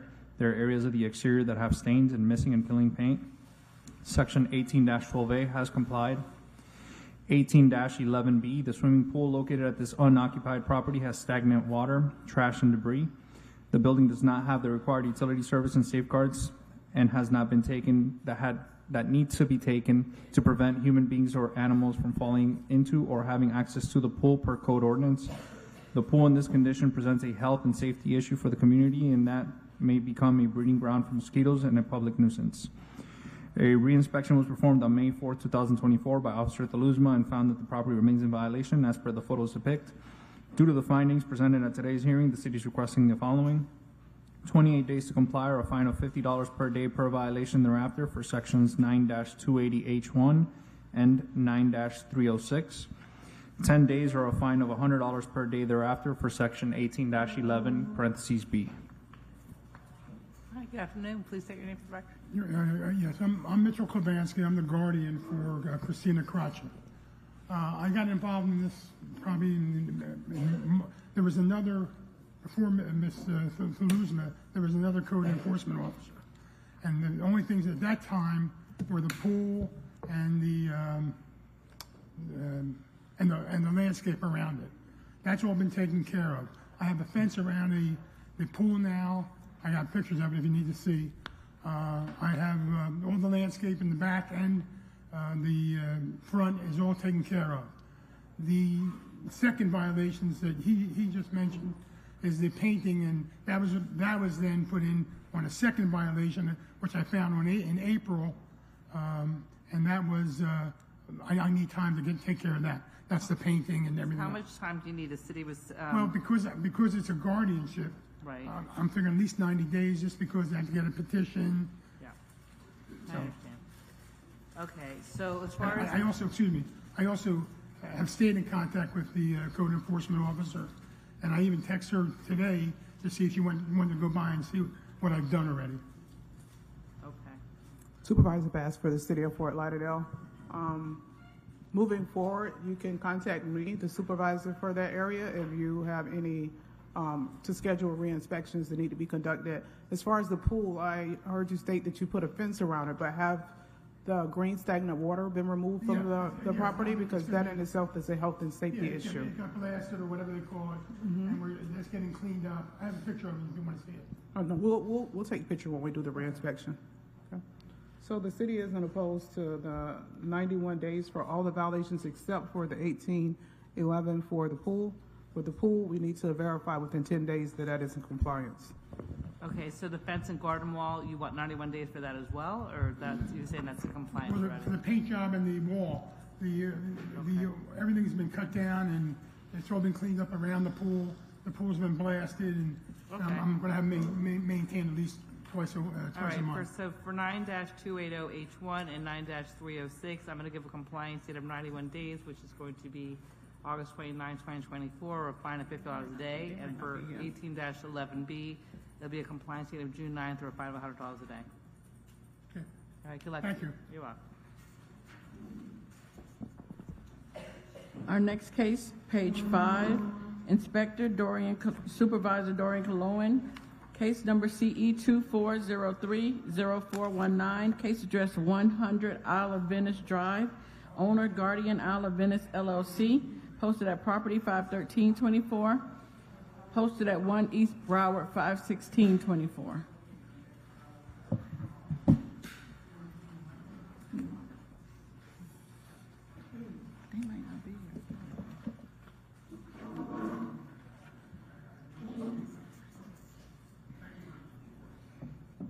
Good afternoon, Supervisor Cologne for the City of Fort Lauderdale. Case number is, Case number is CE 2403-0419. Case address 100 Isle of Venice Drive. On March 11th, 2024, while inspecting the waterways, myself along with Officer Aguilera were notified by the Police Marine Unit of a capsized vessel at 100 Isle of Venice. While approaching the property via the canal, we both observed a very strong odor of offensive fluids and observed them also on top of the water. We also observed that the vessel was partially submerged, and there was these fluids. You can see them in the video and in the pictures. It was everywhere in this canal. We made contact with property management, with PD, Coast Guard, and the fire department. And the property was cited for 18-14B, which was complied, and 18-1, which was complied as well. However, the 18-1 is a recurring violation, and the reference case number is CE 22090651. We're asking for a finding of fact for the recurring nature And we're also asking for an imposition of fines in the amount of $15,000 for the irreparable, irreversible damage caused to the waterway. Okay. Hi, my name is Jennifer Small, and I'm here representing the owners. And there's several issues with this citation, starting with the fact that recurring violation does not currently show in the definitions with the City Code of Ordinances. That was actually removed in 2008. So that doesn't exist anymore. So it can't be a recurring violation if it's not in the Code of Ordinances. I have no idea. Did you? It was removed in 2008. 18-1? 18-1 was not removed, and you said 18-1 was removed in 2008? That's incorrect. As a matter of fact, that's when the city took on its own ordinances under Chapter 11, and that's probably when it was enacted, and we started using 18-1 and 1812A as nuisances. It was not removed.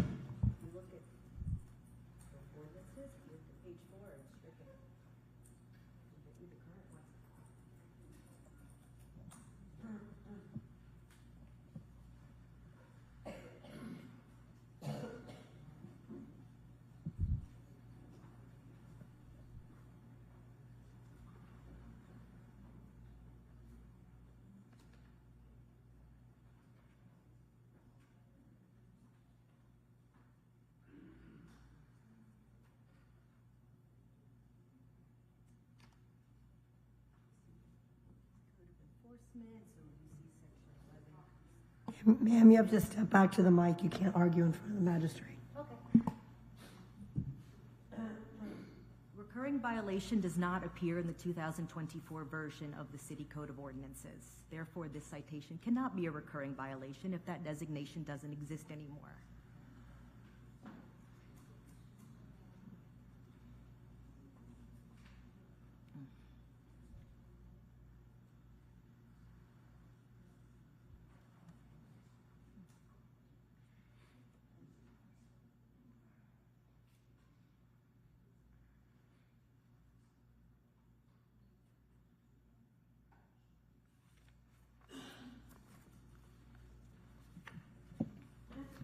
Your Honor, just to make it easy, because we'll strike the recurring. We still want the $15,000 fine for irreparable or irreversible.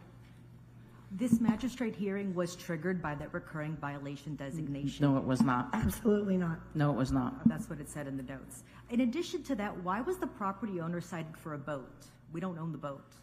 The property owner is responsible for their property. There's all kinds of boats that are docked there. They're collecting rent there. It's on their property. It is not. If you look at the Broward County Property Appraiser site, the property line ends at the dock. Those boats were in the water.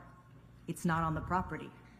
And there's such a thing as riparian rights, which is the adjacent waterway, which the property owner is responsible for. It's not. It's federally waterway. It's protected by a bunch of different people. In fact, when I called the U.S. Coast Guard, they said that they were out there, they found nothing, that was the end of it. They didn't even have a record of it. It's absolutely not true. I was on the phone with the duty officer of the Coast Guard when we went back to post. The fire department was there. The Coast Guard was there. The police department was there. They had booms in the water. They did go. Yeah. They just so have they no were record aware of of it. I called, they're like, yeah, nothing happened. There was no sheening. That was the end of it. They definitely had record of it. This was something that was brought to our attention immediately, that the city acted on immediately, because the city in itself was going to have the boat removed at the city's cost and charge the owner. However, the owner's brother contacted us and stated that he was in the midst of having the boat removed, and they had it removed prior to the city having it removed. Right. But the Coast Guard was out there as well, and they did find it egregious as well. They had no record of it when I called in May 9th. So sorry to interrupt you. So what happened was, like she said, we were first notified by Marine Unit, and then we were also notified through, was it the commissioner or the mayor's office, and then it went down the chain through Portia and upper management. We had already been out there. We went back out and we cited the property, but we also tagged the vessel to say that if it wasn't removed immediately, that we could abate that vessel. I was in contact with the property manager, and he sent me a video showing me that it was removed. I believe it was the next day. And I went out there to confirm that it was removed. So there, you can see in the photos that's when it was removed, and you can also see in that photo the fluids are still in the water even after the removal of the vessel. And I'm not saying that the boat didn't sink. I'm saying that the property owner was not responsible for that boat. As you can see from the property appraiser site, which was cited as finding the owner in the citation notes, the property appraiser shows on their website that the property ends at the dock. So are you saying that the dock does not belong to your client? I'm saying that the water that the boat was in doesn't belong to them. Ma'am, again, for the second time, I'm not going to ask you again. You have to go back there. Well, then you can't speak when you approach her, and you need to ask to approach her. Okay, so you're saying the dock belongs to your client, but not the water. Not the boat. And as Inspector said, the owner of the boat was notified and asked about costs and who's going to pay for the tow. That's not the property owner's responsibility. That is a public waterway. Well, was the property owner renting out that dock slip, or the control? Yeah, it was rented out, but it has nothing. But they're in control of that dock slip, is my asking. That your client is in control of the dock slip, right? Yeah, but that doesn't mean that the boat is theirs. We're saying that the They don't have to boat be. owner- It doesn't have to be their boat.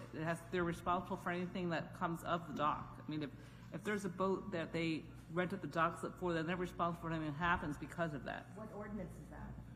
I wasn't able to find one verifying that one way or the other.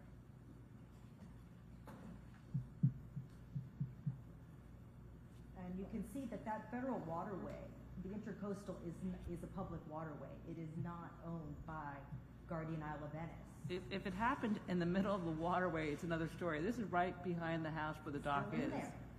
And in fact, I looked at there was a previous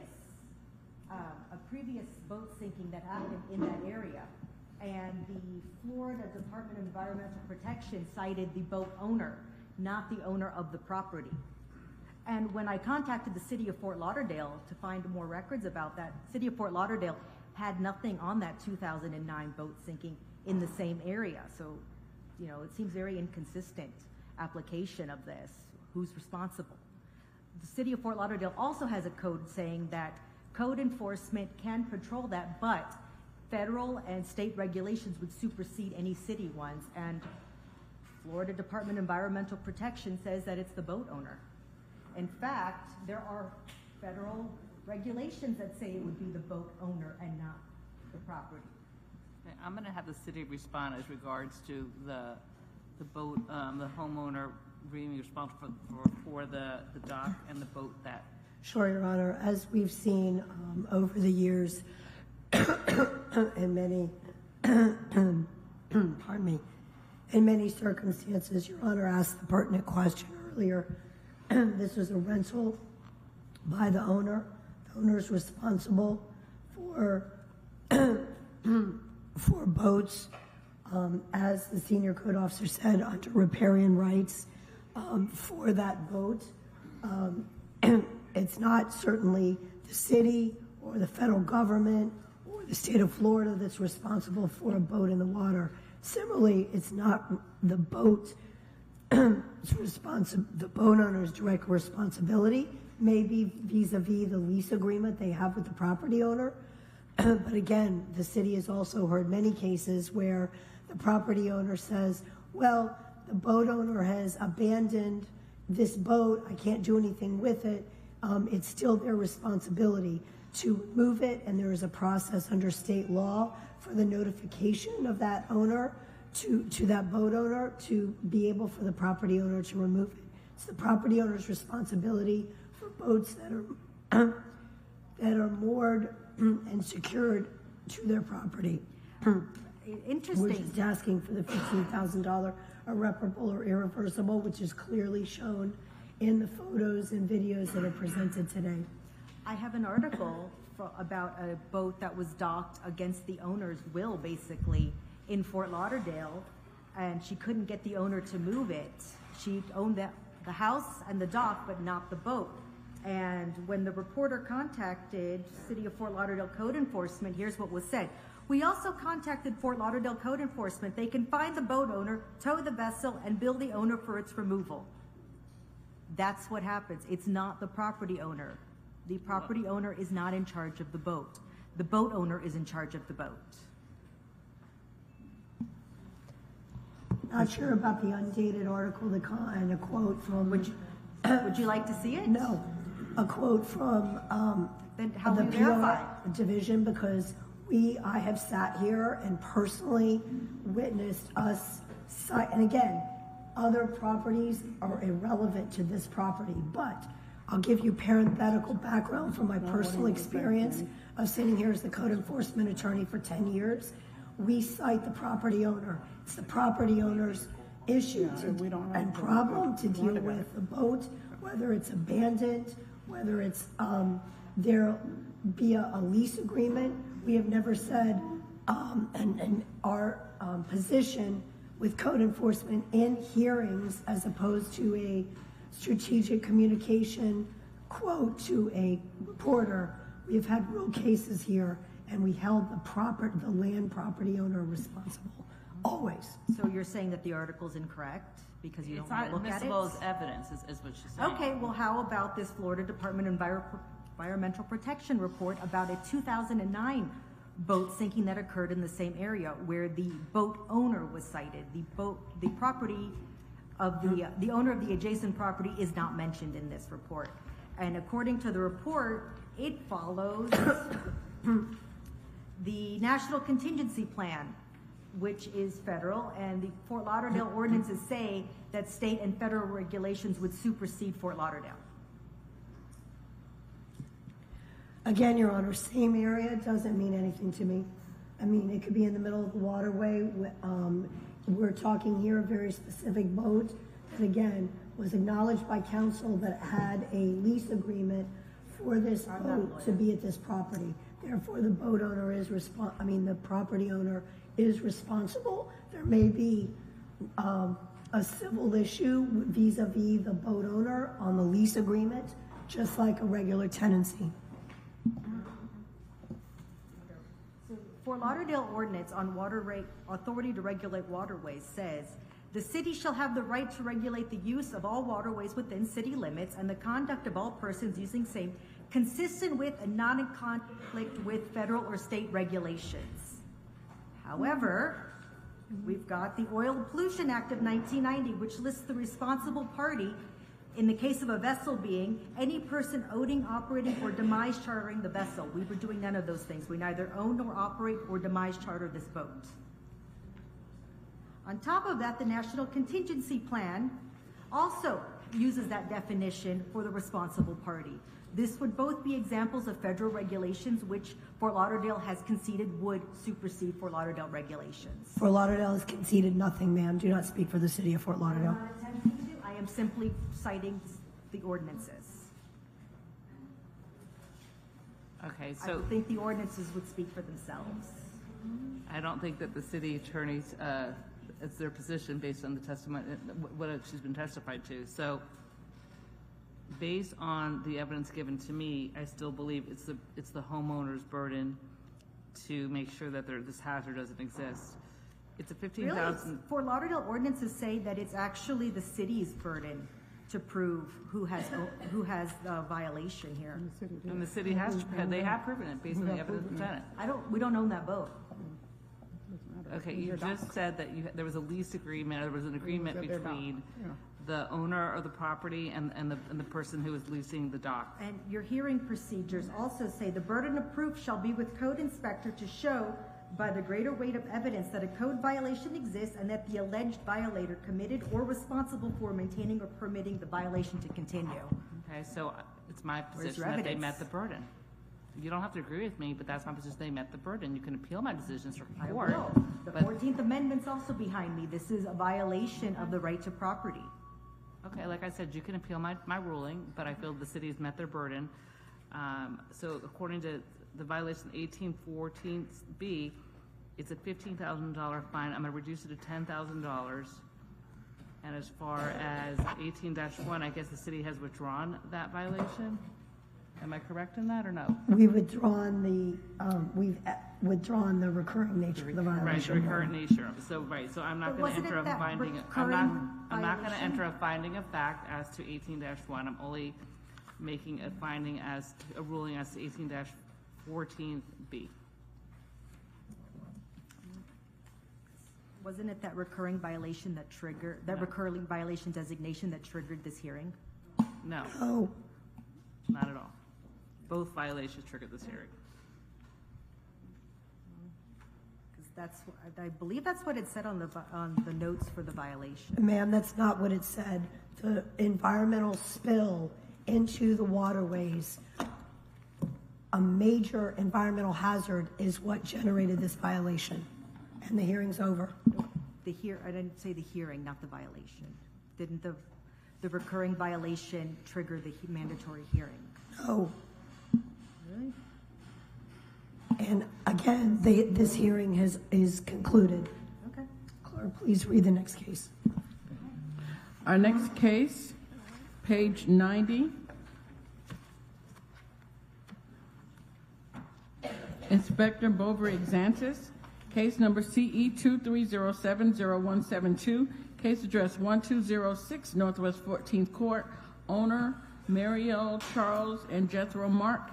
This case was first heard 2/29/24 to comply by 3/10/24 and 4/25/24. Two sections complied at $50 per day, $4,100 accrued. The city is requesting $830.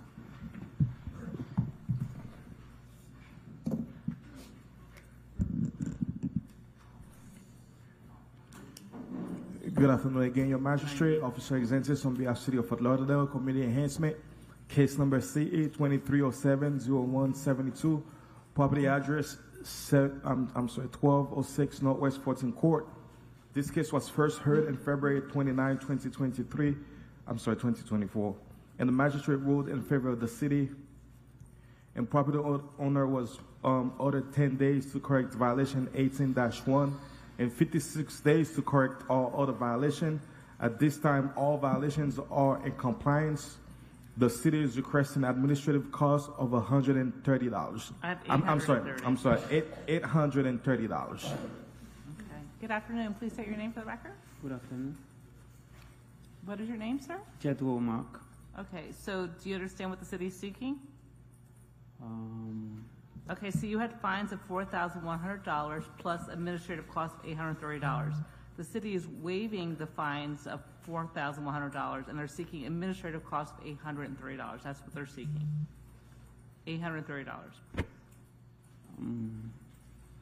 What is in compliance?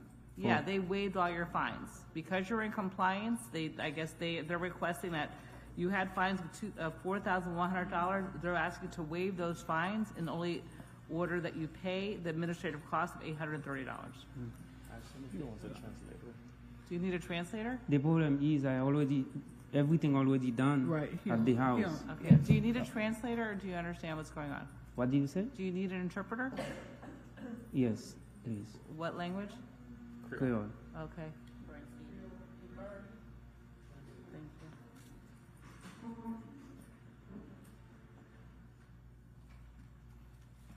you. Just 1 second. We're going to get you an interpreter.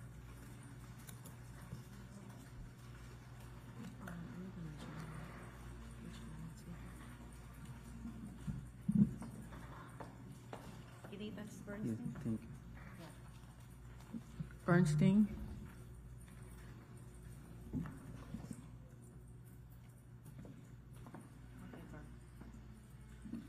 Bern, do you swear to affirm to translate truthfully from Creole to English, English to Creole? Yes.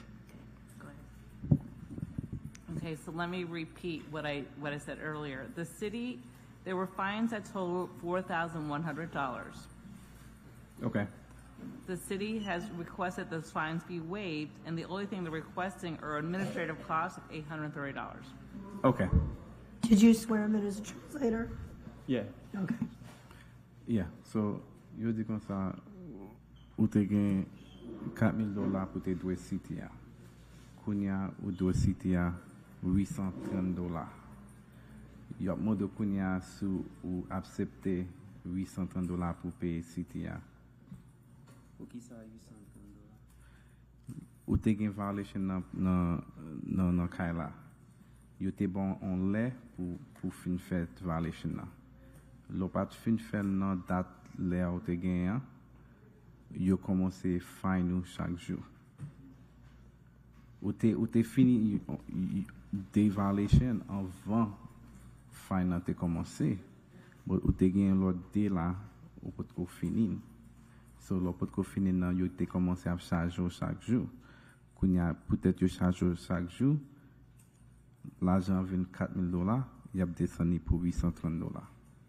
Parce que toute violation yo te ban déjà, tout est fait, c'est seulement dans les bois ça, ou on va dire, et mon qui devine fait l'IPSEP là, yo dit Zeb la pas prendre dans des bois. OK. C'est celle ça qui t'érité qui fait c'est celle ça qui t'érité. Oui. Pas bien t'érité encore qui fait toute bagaille OK. Par contre qui ça. Ou te fait but il te grave chargé. Can you tell us what his questions or concerns are? So he's just wondering why was there a fine, and I'm trying to explain to him that there's 2 violations he did comply, but he believed that the other 2 were in compliance. Well, he says basically he didn't understand why he was being charged because he complied 2. He thought he just gonna finish the other 2 and then that's it. But I'm trying to explain to him there was a time frame that he had to get it done, and after that time frame, the fine were running daily. Perfect. Non, moi dis c'est seulement des bras, c'est seulement ça pas fait. Well, ou dit seulement ça t'a fait, but c'est expecté à petit dire comme ça, mais ça. Parce que c'est seulement ça, pas fait dans tout ça au demander pour me faire. Qui y en a ça ou peut qu'on finit landscape là seulement? On définit landscape là, c'est seulement. But tu définis en vente date là. Oui. C'est seulement derrière. He say. Okay. Ouais, derrière bois ça. Côté ça. Et c'est seulement ça pas fini parce qu'il dit moi, l'aime mettre zebla pas prend côté ça. Okay. C'est seulement ça pas fini, tout bagage est fini. Okay, he's stating that everything was in compliance and that there was a portion where the tree is that they would, like if he put grass underneath the tree, that the grass would not catch. So I guess there was a delay on that part, but he believed he was in compliance prior to the time frame. But the city has waived any fines that you would have accrued. Thank you. Does he understand that? City a te waive fia ou ta pou crew yo waive an pile fee la dan. Yo just bezwen konen sou agree pou paye $830 ou pa agree. What the city is seeking is administrative costs. I don't know what those are. If you want to explain this So, to him, but comme cela, gen fee, si inspecteur vin la ka la, li fon photo, y a fee sa. Paperwork la, gen l'argent pou paye. S'il vient encore, chaque jour il vient, et fee. Li chaque jour vient. Là, yo mettez tout l'argent ça together, li vient $800. Et pas comme si ça n'a pas fini, non? Ou t'es fini. But même si tu as un fine, non, yo retiré. Chaque jour, inspecteur vient, yo charge. Oh, mais c'est pas pour un travail, pas fini faire yo charge. Yo te charge, but yo retiré. Yo just charge administration fee. Ça veut dire, l'inspecteur vient là, li charge. Li vient encore, li charge. Si l'office là, li vont papier, li charge. So, par comme ça, ça fait les $830. Ok. Et comment vous payez comme ça? He would like to know how would he make payments. He'll get something in the mail, correct? Correct. Okay, so do you understand? The only thing they're seeking is $830, which is administrative costs. Okay, thank you. All right, good luck. Thank you, Your Honor. You're welcome. Our next case, page 78, Inspector Evan Oakes, case number CE 24030509, case address 716 Southwest 14th Court. Owner Alexander L. Pinacho and Tanya Pinacho, posted at property 5424, posted at 1 East Broward, 5/16/24.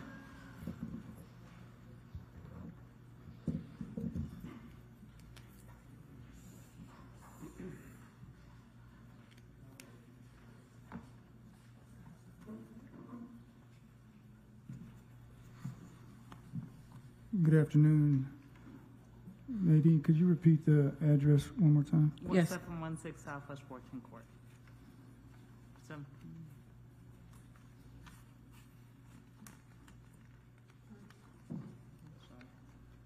Yeah, that's it, 716.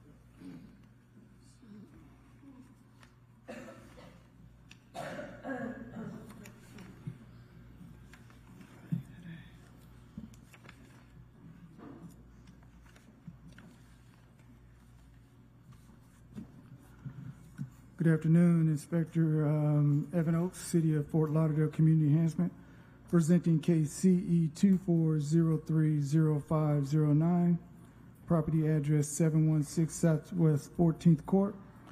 This property was initially inspected on March 16th, 2024 by Senior Inspector Jolly, and the following violation was observed. 15-272A complied, 18-1 complied. Additional inspections were conducted, including a pre-hearing inspection on Saturday, May 25th, 2024. The city is seeking a finding of fact that a violation did occur, and if repeated, a fine of $1,000 per day be imposed immediately. that's to 15-272, or it's both of them? Excuse me. 15-272A is complied. No, I know, but you're seeking a finding of fact, so it's only as Seeking a finding of fact on 15-272A and 18-1.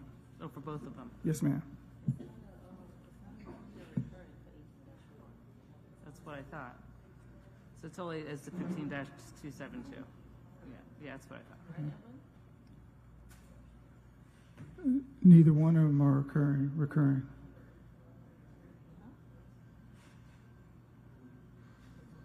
What was your question? You're asking for a finding of fact, and I was asking on which one, and why are you seeking a finding of fact on them? Because violations did occur. There were violations and they complied. Okay, was 18-1 a recurring violation, or it just happened the one time? It happened at one time. Okay.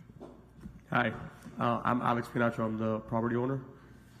Yeah, we remedied both of the situations. We actually have the property off all of the short-term rental sites. We are applying for the renewal of the license because we did have it already. So we're just up in the middle of applying for the renewal. The garbage is typically not an issue. Our cleaners take care of that right away. So I'm not sure what happened that particular day. But we're on top of that with our cleaners just to make sure it doesn't happen again. Okay, so I'm going to enter a finding of fact as to 15-272A only. And if you can't get a violation again, it's going to be $1,000 a day. So make sure you're not in compliance before you decide to rent. You need to have your certificate of occupancy. Get your certification in order. Okay? Absolutely. Okay. No, I'm not giving a finding. I'm just only doing a finding of fact as to 15-272. Yeah. That's just for the short-term rental. Correct. Okay. Okay. Got it. Thank you. All right. You're welcome. Good luck. Thank you.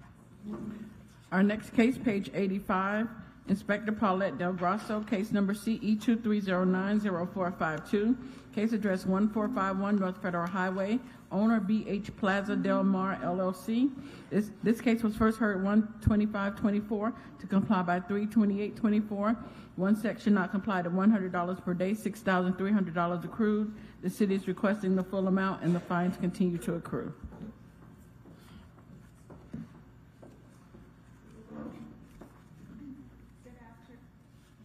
Good afternoon. Good afternoon, Inspector Del Grosso for the City of Fort Lauderdale. The case and address are as read. This case was opened 8 months ago, and to date the violation remains. On May 17th, I took photos, and the dumpsters, as you can see, were still non-compliant by being in plain sight and surrounded by trash. The owner and I communicated by text that day, and he said someone would appear today at the hearing with an update. The violation again, 24-28C, the dumpsters are not kept within the dumpster enclosure. and there are too many enclosures on site. There is a permit that was applied for on March 29th, and it was issued. The city is seeking the full imposition of fines. Okay. Good afternoon. Please say your name. Juan Peñas. I'm the contractor that the owner hired to build the new enclosure. We obtained the permit and we are under construction. Today we passed the first inspection, and I'm planning to finish today the construction of the new enclosure so they can move the containers to the new enclosure. If you want to see the pictures. So No, it's not necessary to show a copy of the permit. No, the picture of the actual enclosure being built. Oh, all right. Well,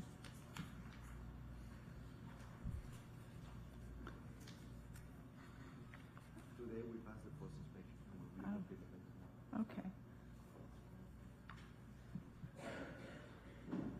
We passed the structural foundations, slab, CMU blocks, and tie beam today. Okay, the problem is that there was a compliance date on March 28th, so they were supposed to comply 63 days ago. Yeah, but So the city is now just seeking the full amount because you're not in compliance. When will you be in compliance? When will that be finished? today we finish the structure, and either tomorrow or Monday we will put the gate. But even without the gate, tonight they can put the containers back into the new structure. Today we passed the yes. How many dumpsters will be on site? Because Two and just two. two. No, 2 and 2. We're building a new enclosure so they can put the other 2 containers inside the new enclosure. So altogether, all 4 Yes. dumpsters will be enclosed, and so you've already started construction on the other enclosure as well, or is that just for the that's one? the new one. That's the new one. Okay, and that will hold all 4. Exactly. Okay. Yes. Supervisor Bass for the City of Fort Lauderdale. I'm sorry. What do we stand at on this now, Magistrate? What is being asked now? I guess I'm trying to ask. I'm just trying to see how many days he needs for compliance, that's all. Today we passed the tie beam inspection. So tonight the 2 containers may sleep inside the new garbage enclosure. So you've already started you said you had the permits, you've already started the construction of the enclosures, correct? Yes. So it should be completed within 28 days? No, actually today we passed the 4th inspection. So it should be completed within 28 days, Yes. right? So we're 28 days, stay a fine, and then if not compliant, we would like for the fines to restart. That's fine. I'm going to stay the fines and give a new compliance date of June 27th. Okay? Thank you. Thank you. You're welcome. Our next case, page 94. Inspector Guy Siderman, case number CE 23080614, case address 641 Northwest 14th Avenue, owner Oasis of Hope Community Development Corp. Inc. This case was first heard 12524 to comply by 2424 and 32824. 1 suspension from 32824 to 53024. 1 section not complied at $50 per day. $2,650 accrued, and this is a request for extension. Guy Siderman, the City of Fort Lauderdale Code Compliance, presenting case CE 22110014 for the property located at 966 Northwest 17th Ave. This case was first heard on 9/28/2023. The magistrate ruled in the favor of the city. The property owner was ordered to correct the violations at this property on 10/8/23 and 11/30/23. Extensions were given on 11/30/23 and March 28/24. And with an order to reappear. As of 5:30, the violations at this property are all complied. So everything's in compliance? Correct. Everything is in compliance. The city is requesting to waive all fines. Oh, okay. Hi. Good afternoon. Please Hi, say your I'm name. Jacqueline Reed. I guess you're not in objection then. No. Okay, I so ordered. All the fines are waived. Thank you. You're welcome. That's it? Yeah. Okay. Thank you very much. Our next case, page 93. Inspector Manuel Garcia presenting case number CE 23030547. Case address 2218 Northeast 17th Court. owner Raymond Costello and Carol Costello. This case was first heard 9/28/23 to comply by 11/30/23. 2 suspensions noted on the agenda. 2 sections not complied at $100 per day, $5,600 accrued, and the fines continue to accrue. This is in order to reappear.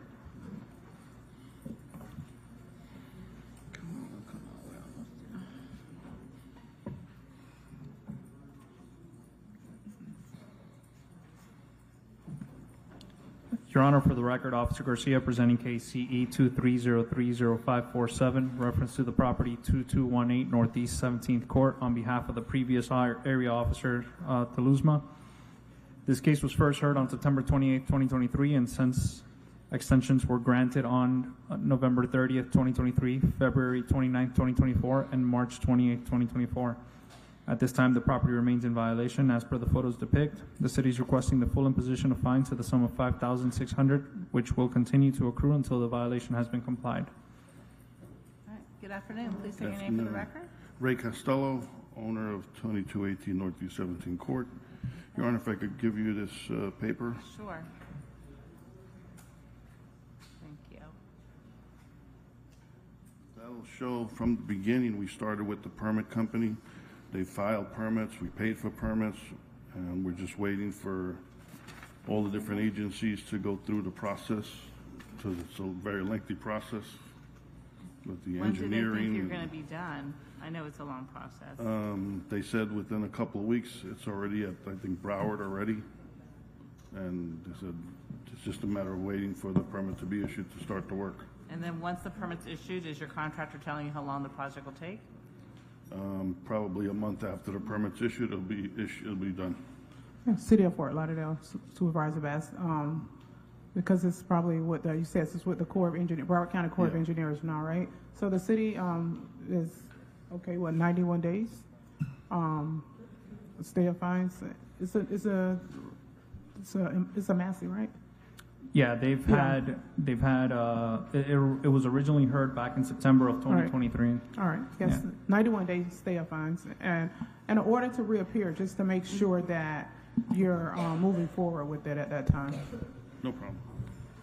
Okay, so I'm going to do an order to reappear for August 29th, and I'm going to say the fines, and I'm going to have a new compliance date of August 29th, okay, 2024 as well. August 29th is my wife's birthday, and we're going away. Oh, okay. Then Could we do? We can move I could come. We can move it back to sooner. the September.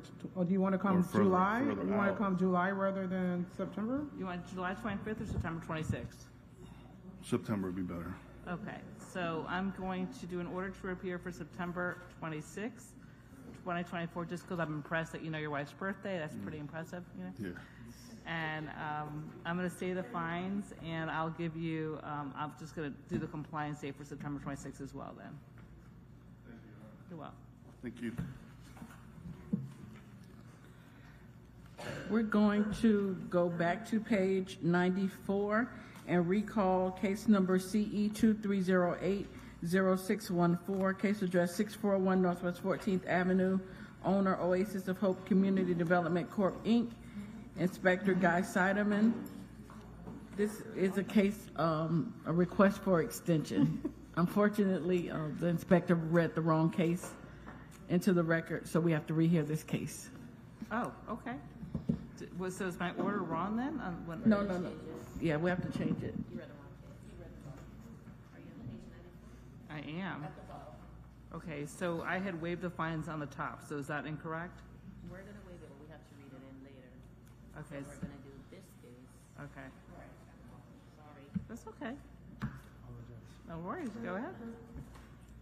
Guy Siderman, the City of Fort Lauderdale, Code Compliance, presenting case CE 2308-0614, the property located at 641 Northwest 14th Ave. This case was first heard on 1/25/2024. The magistrate ruled in favor of the city, and the property owner was ordered to correct the violations at this property, 2/4/24 and 3/28/24. An extension was given on 3/28/2024 with an order to reappear. As of 5/24/24, 18-12A and 9-304B have been complied.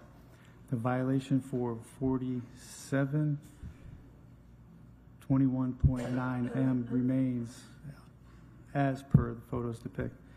The city is requesting 28 days and thereafter for fines to begin to accrue at $50 per day starting on the 28th day. Okay, please state your name for the record. Jacqueline Reed. Okay, so do you understand the city's request? Yes. Okay, are you okay with the time frame? You'll be able to get in compliance by then? Yes. Perfect. Okay, so order, June 27, 2024, we'll fine $50 a day. Okay. All right, good luck to you. Thank you. You're welcome. Okay. Our next case, page 31. Inspector Gustavo Caracas, case number CE 24030505, case address 1259 East Los Olas Boulevard, owner 1263 Los Olas Enterprise LLC, posted at property 5724, posted at 1 East Broward 51624.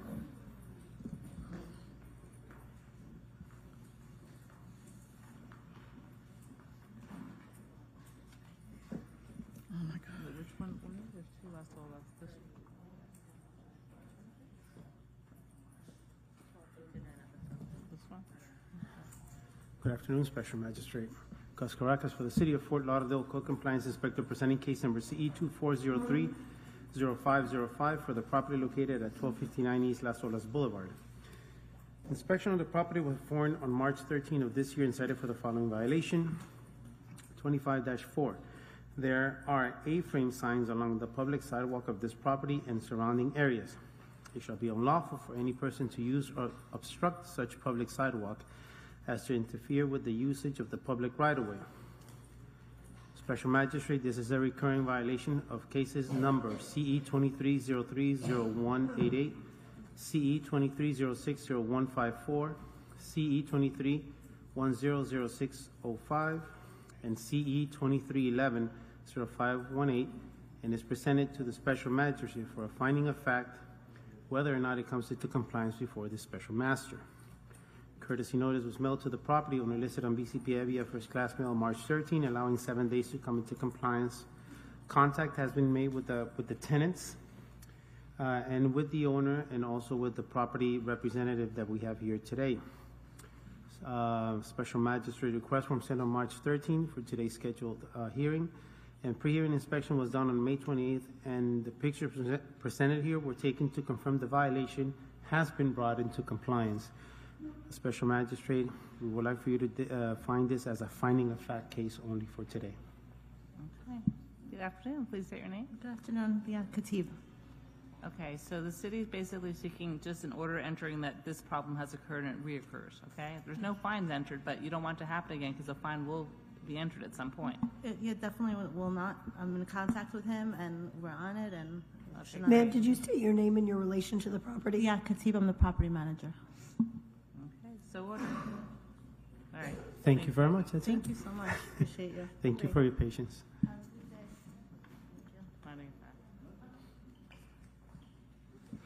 Our next case, page 47, Inspector Guy Siderman, case number CE 24020768, case address 1020 Indiana Avenue, owner Hyacinth Clark and Wilbert Clark Estates, posted at property 51124, posted at 1 East Broward 51624.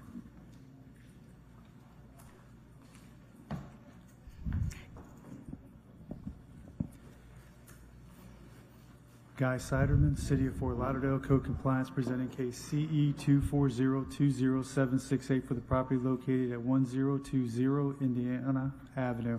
This property was first inspected on 10/20/21 and was given time to correct the following violations. Violations 9, TAC 280B, there are building parts which are deteriorating and not maintained. Violation 47, TAC 34.1.A.1, there is illegal land use occurring on the property. There are piles of construction debris at the rear of the property and construction material being used as storage. Violations 9, TAC 306, The exterior building walls have not been maintained. Structural parts, including the fascia, are in disrepair. There are areas of the exterior that have stains and missing peeling paint. Violation 9, TAC 305B, the landscape at this property is not being maintained in a neat and well-kept appearance. There are areas of dead and missing ground cover. Violation 9, TAC 304B, there are vehicles, trailers parked on the grass, lawn, a white Mercedes-Benz GL 450, license plate 456 RRP, expired 5/23. Violations 9, TAC 280H1, the wooden fence at this property is in disrepair and is not being maintained as required. Violation 9, TAC 280B, there are building parts which are deteriorating and not maintained. The ceiling inside the laundry room porch have cracks and stains that are not being maintained. Violation 9, TAC 280G, there are electrical wires and accessories not maintained in good and safe working condition, including but not limited to the wires exposed on the outside non-covered electrical meter box. Violations 9, TAC 363, failure to register a residential rental dwelling with the city. The free application has not been submitted or is incomplete. I would like to submit my case file with photos in court. As of 5/23, all violations remain as depicted in the photos. At this time, the city is requesting 28 days or $100 a day thereafter. For each violation? This is, the city's requesting 28 days for violation 9, TAC 306, 9, 306B, and 9, 280H1. That's $100 a day thereafter for those. And then for violation 9, TAC 304B, and 9, TAC 280B, and 9, TAC 280G, 10 days or a fine of $100 a day thereafter. 9 TAC 363, we're requesting 15 days or fines of $250 a day thereafter. Magistrate, Supervisor Cologne, I think he misspoke. It should be 9-305B. I think he said 9306B. So it's 9306 and then 9305B. Just for the record, thank you. Okay. And so in 9-363, you're seeking 15 days, and how much were you seeking? $250 a day thereafter. 250. Okay. Okay. Please state your name for the record. Good afternoon. Good afternoon. I'm Hyacinth Clark. Okay. And Wilbert Clark has passed away last year around this time. And what happened, I took care of him, not living in the property, he did.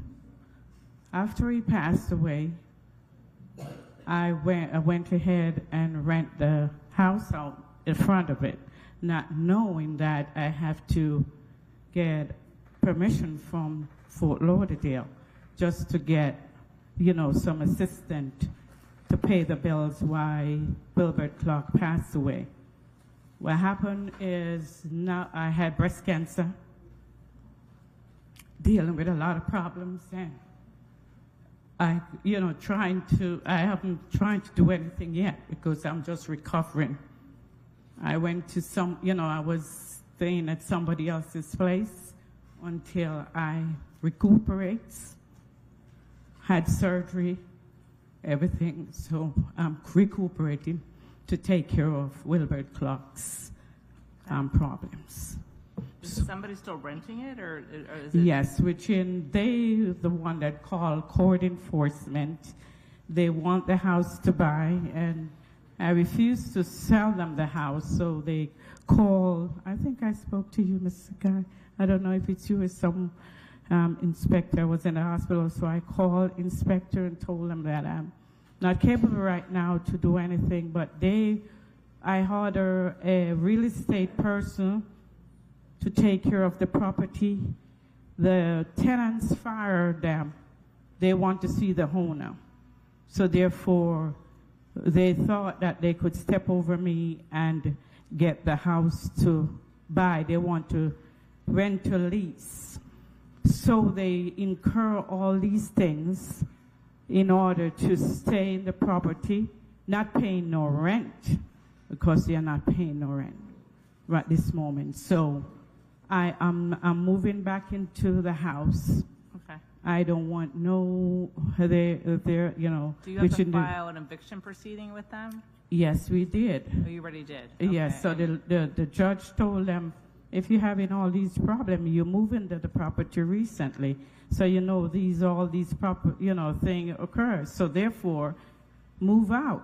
So I have an attorney, because they refuse through legal aid.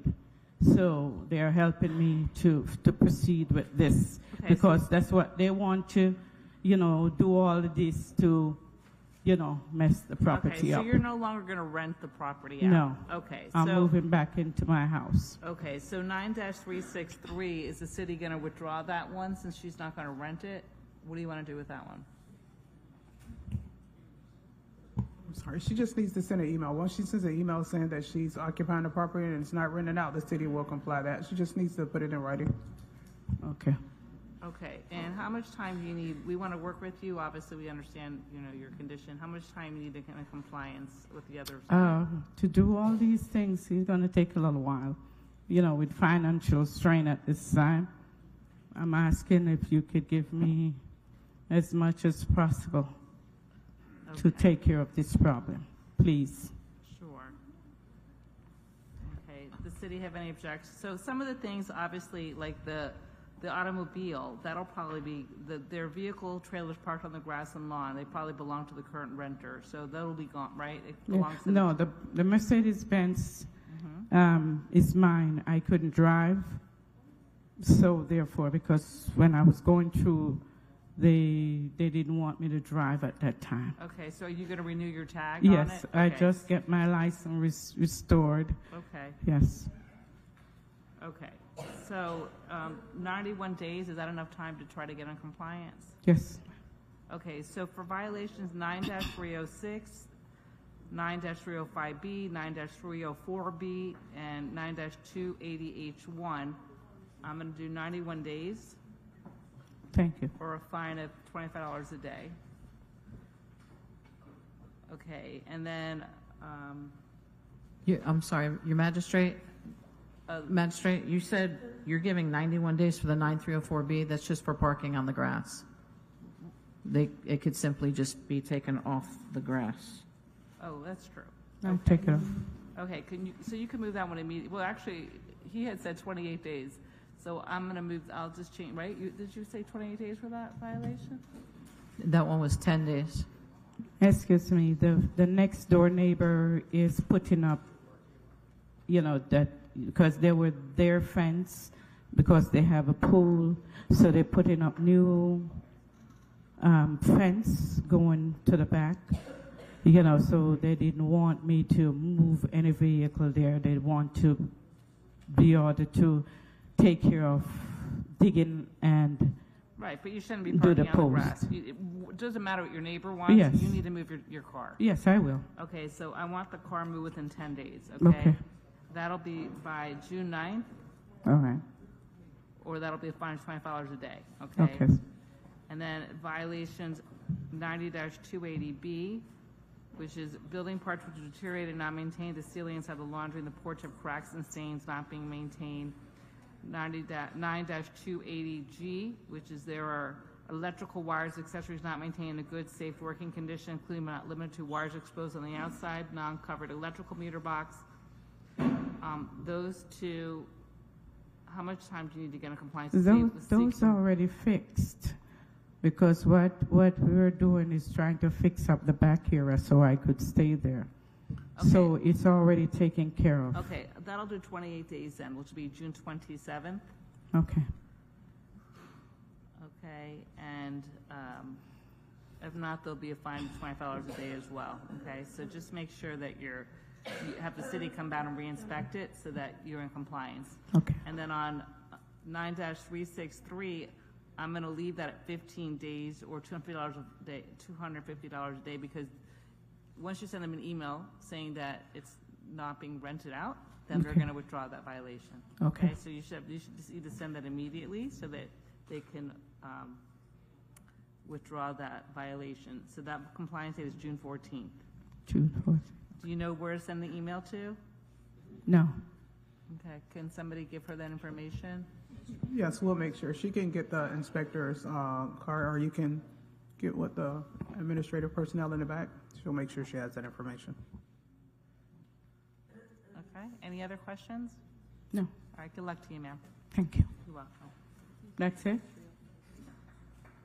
Our next case, page 83. Oh, no, this is June 9th. Supervisor Dorian Kaloran presenting case number CE 23110190, case address 6801 Northwest 26 Terrace, owner Juan Rodolfo Ponce de Leon. This case was first heard 3/28/24 to comply by 4/7/24, 4/25/24. One section complied at $100 per day, $400 accrued. The city is requesting the full amount. Wait, I'm sorry, what page?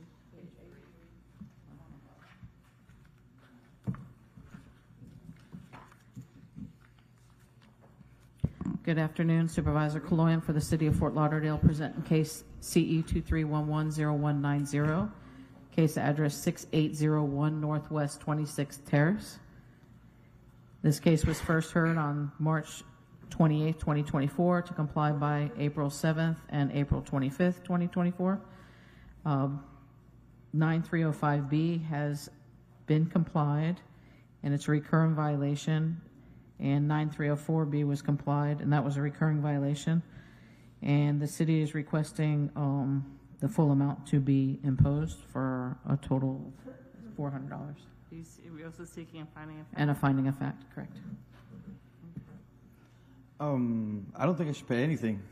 I have Wait, two and a half. Please say your name for the record. Juan Ponce de Leon. I've been 2.5 years there, right? I moved in 2.5 years ago.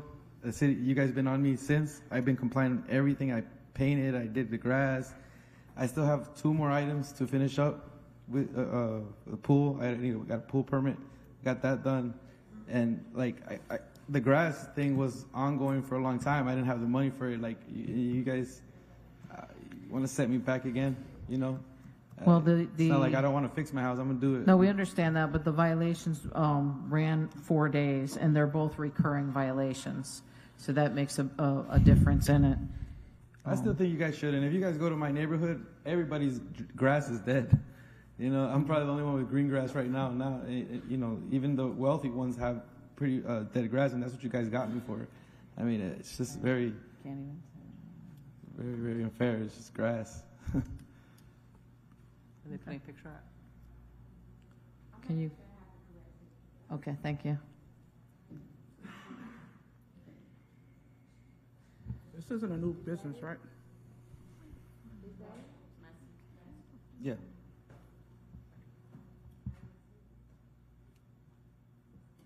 That's it? Just the one? Okay. Okay, so There was some pictures when you guys first started. There was pictures on the first case, like of my house. Yeah, that's probably where they were. Like one of the. Oh, she might have just pressed on the wrong button. That's all. We were like 30 minutes. Oh, there in you there. go. There's a nice. There you go. Is that your house? Yeah. Okay. So it's the swell Not of that one. Yeah, I mean, you know, it's really hard. I didn't even do a sprinkler system because I'm going to do a driveway. So it's like putting money or somewhere where, you know, I'm going to go finance a driveway later and I have to knock all that out all over again. But I complied, you know, I did it. Okay, I'm going to enter a finding of fact for both of these violations. I'm going to waive the fines, okay? Just don't let it happen again, because Thank the you so finding much. of fact shows that it's a continuing problem. No, it won't go down again. My house. Okay, Yeah. all right. I mean, it's 2.5 years. You guys really were on me since the beginning, so. Well, you know, they're just enforcing the code. They're doing their job. You know? Magistrate, he needs to be aware, Supervisor Bass, he needs to be aware that you're entering a finding of fact, so that once we see the violation consists again, that it's going to be fines from the date that we see the violation. Oh, no, for sure. Yeah, understood. Thank you. Thank you so much. Our last respondent, page 60, I'm sorry.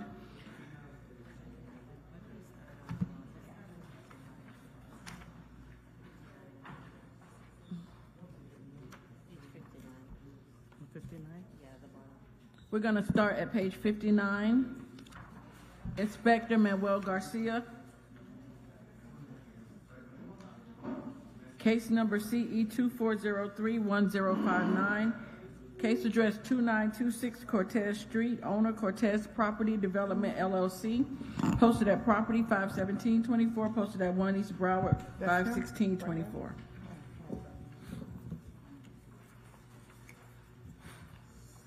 There's a bunch of them. Is this case with a respondent? Or you started? Oh, okay, I'm sorry. Oh, no. No, I said our last respondent. Mm-hmm.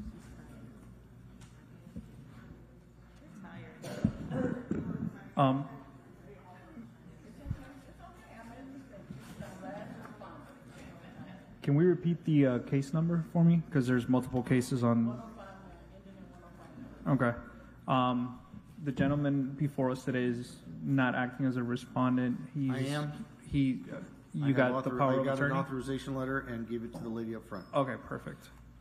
All right, Your Honor, for the record, Officer Garcia presenting case CE 2403-1059 in reference to the property 2926 Cortez Street. This property was cited due to a call for service by the Fort Lauderdale Police Department on March 29, 2024, and was cited as follows. Section 47-34.1.8.1.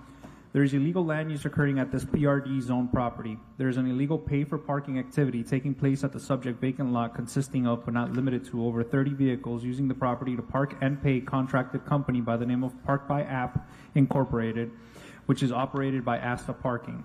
This violation was found to be irreparable and irreversible and will be scheduled for a magistrate hearing for an imposition of fines of up to $15,000. Please refer to the photos submitted as evidence. Due to the irreversible and irreparable nature of this violation, the city is requesting the imposition of fines to the sum of $15,000. Okay. Please say your name for the record. Good afternoon. My name is Rich Hastier. I am part of Asta Parking, and I was just today given this task of representing the property owner to respond to this. We became aware of this violation by posting of notice on the concrete wall of the adjacent property a couple of weeks ago, and we saw that we were not allowed to park anything there. We had to comply by, I believe the date said in the violation, May 26th. We have since then not parked any cars on the property and will not park any until we have proper parking lot in place, which we are planning to build there. How long had this been in existence? The property? No, you guys using this property for illegal use of a, for a pay for parking activity. It was purchased, I believe the property owners purchased it sometime after the beginning of the year. And how long have they been using it for this activity? I'm going to say probably 4 or 5 weekends. They parked on it on Saturdays and Sundays for probably a month and a half. Your Honor, if I may add, so throughout all of spring break here in the city of Fort Lauderdale, the lots were being used. In addition to that, the concerns here for the city is not just the fact that the property is not zoned for that kind of use, but also being the fact that since it's not an approved property to be used as a parking lot, we are risking if somebody gets hurt or if there's a vehicle accident on the property. So it goes far beyond just the overall use of the property. Yeah.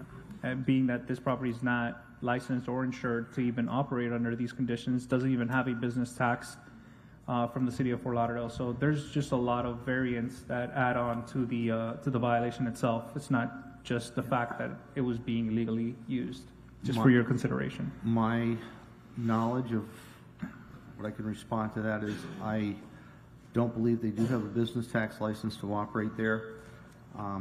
That is going to be applied for special use.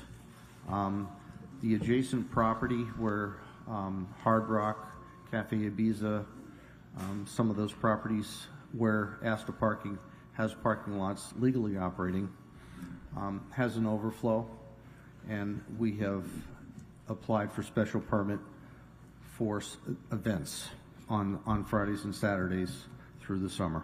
Supervisor Bass for the city of Fort Lauderdale. Just, this did come in as a continuous complaint throughout spring break.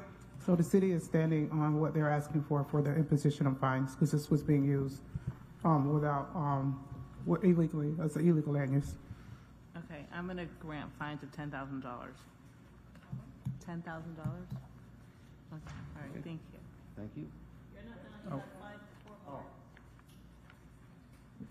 Next case, page 60. Inspector Manuel Garcia, case number CE 24031060. Case address 2933 Poinsettia Street. Owner 2933 Poinsettia Street, LLC. Posted at property 51724. Posted at 1 East Broward 51624. Your Honor, for the record, Officer Garcia presenting case CE 24031060, reference to the property 2933 Poinsettia Street. This property was cited due to a call for service by the Fort Lauderdale Police Department on March 29, 2024, and was cited as follows. 47-34.1.8.1. There is illegal land use occurring at this PRD zone property. There is an illegal pay for parking activity taking place at the subject vacant lot, consisting of but not limited to over 50 vehicles using the property to park and pay to a contracted company by the name of Park by App Incorporated, which is operated by Asta Parking. This violation was found to be irreparable and irreversible and will be scheduled for a magistrate hearing for an imposition of fines up to $15,000. Please refer to the photo submitted as evidence. Due to the irreversible and irreparable nature of this violation, the city is requesting the imposition of fines to the sum of $15,000. How is this different than the prior violation? It's the same property. There are two folio numbers that compose the same lot. So each property is a different folio, and I believe they're different owners on the actual. No, they are the same owner. Different name, though. No, sir. The violations were issued. I saw them, and the names that were on the violations to the owners were incorrect. It is one property owner, both folio numbers, one piece of property. So we follow what's on Broward County property appraisers, and what's on Broward County property appraisers is what we got ourselves by. So I don't dispute that you did what you is supposedly correct, but it is not right. It's one property owner, one parcel. So the owner would need to Supervisor Bass for the city of Fort Lauderdale. The owner would need to go through Broward County property appraisers and correct that with them. If it's one parcel, they need to go through Broward County property appraiser and make sure that all the different parcels are combined to one parcel. Because if we have 3 different parcels, we issue 3 different violations because it's 3 different parcel IDs. Yeah, so are there 3 violations today? There's going to be 4. There's 4 cases on these 2 properties. It's the same date. And it's no. So one was these 2 that we just spoke on were March 29th. Okay. And then after being asked to stop, they won again and filled the lots again the next day. And because it's 2 different parcels and the 2 different parcels can be used for different things if they wanted to, as far as the use, they would need to combine it on Broward County property appraisers because the city still stands that if it's 2 different parcel IDs, that's 2 separate violations for each parcel. When the property is developed, they will acquire unity of title when they build it and make it to a whatever they're going to make it into. But as it sits, it sits between Cortez and Poinsettia Street on Seabreeze, and you see the pictures. I mean, it's one piece of grass. Yeah, it's one lot, but it's one large area, but it's still different. 2 folios. Correct. Two separate folio numbers. 2 separate folios, and again, as stated, they were told that it was illegal land use on one day, so they knew that it was a violation, and they still continued the next day to do the same thing. Okay, but the violation we're hearing right now is for the same days and different property. Right. It's the same. You have 4 cases altogether. One day for 2 separate folios, and the next day for 2 separate folios. But it's the same individual that's committing the illegal land use. Okay. So what I'm going to do on the prior order, on the prior case that was just brought up before me, I'm going to revisit it, which is CE 240311059. I had entered an order of having them pay $10,000. I'm changing that to $7,500, and I'm going to do the same thing on the one we just called in, CE 240311076. I'm going to make that $7,500 as well. Honor, we would ask for $15,000 $15,000. on all four cases. This is a. Right, I haven't heard the other two yet. So I'm worried. talking about these two as well. Okay. This is a sophisticated vendor. Asta Parking is all over the city. Okay. They well know the rules of a proper parking lot. Under no circumstances could this ever be considered a proper parking lot. Okay. Like in no way, shape, or form. This is not an unsophisticated, I have a new business property owner. Asta Parking should know better that they can't park cars like that. And they did it at profit because it was spring break. So we're asking Your Honor for $15,000 on each. And just to add to that, clearly it was a cost of doing business because they did it the next day flagrantly, in knowing it was in violation, still continued to do it. Okay, I didn't realize it was the next day. So with that in mind, I am going to enter an order at $15,000 per parcel for the first two cases that I've heard. You want to read into the record the other two? Yeah. Next case, also Inspector Manuel Garcia, case number CE 24031074, case address 2933 Poinsettia Street, owner 2933 Poinsettia Street LLC, posted at property 51724, posted at 1 East Broward 51624. And the last one, also Inspector Manuel Garcia, case number CE 24031076, case address 2926 Cortez Street, owner Cortez Property Development LLC, posted at property 51724, posted at 1 East Broward 51624. And then for purposes of the record, Inspector, can you detail for the last two cases the findings for the record so we're clear? Yes, of course. So for the record, Officer Garcia, regarding these two properties, both were cited under section 47-34.1.A.1 after receiving a call for service again from the City of Fort Lauderdale Police Department on March 30th of 2024. Both lots were found operating in illegal land use at this PRD zone property for illegal pay-for-parking activity at the subject vacant lots, consisting of but not limited to over 80 vehicles being used in between, divided by both lots by the contracted company named Park by App Inc., which is operated by Asta Parking. The violations were both found to be irreparable and irreversible and scheduled for a magistrate hearing for the imposition of fines of up to $15,000. Please refer to the photos submitted as evidence. After previously being cited the day prior, the property again was used to park more vehicles, and the city is requesting the imposition of fines of $15,000 for each case. Anything you want to add, sir? I think everybody has the facts. Okay, well, you know, in light of the fact that this happened the day after, they had notice at that point. They chose to ignore the violation and do it again. So I'm going to enter $15,000 fine for each of the two remaining violations. Thank you, Your Honor. May I ask what's the total there? Is that 60? Yes, it is. Okay.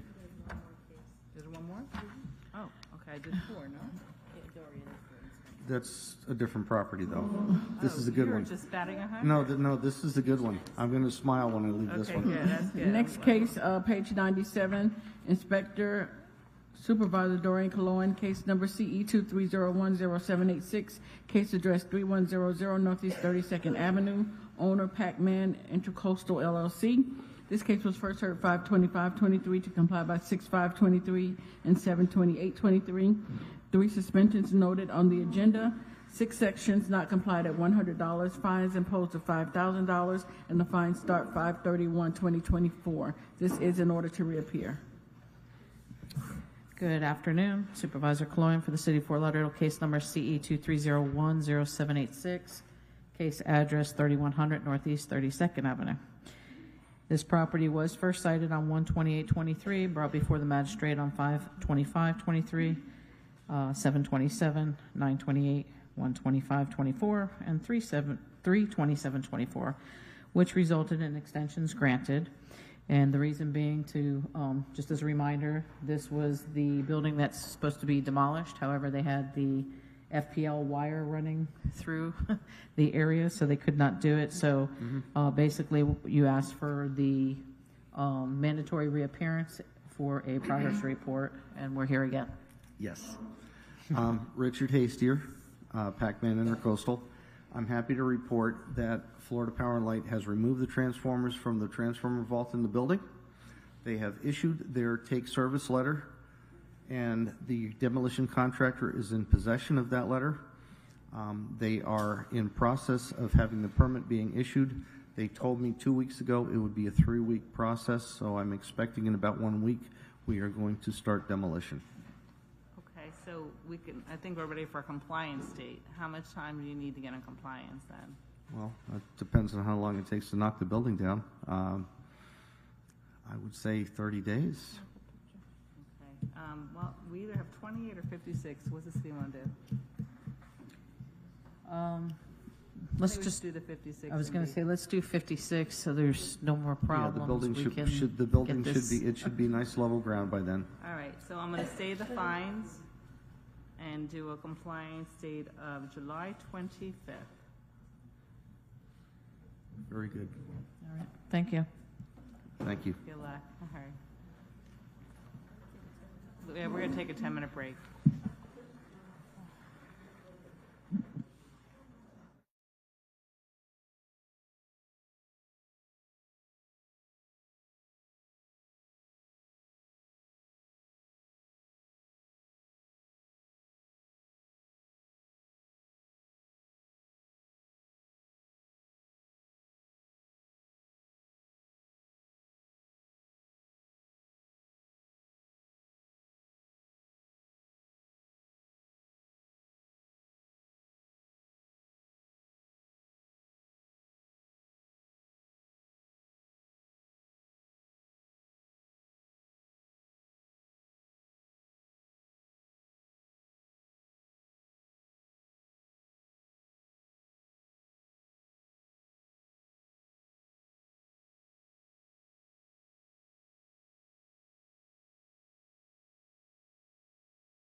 Yeah. Huh?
Our first case, page 2.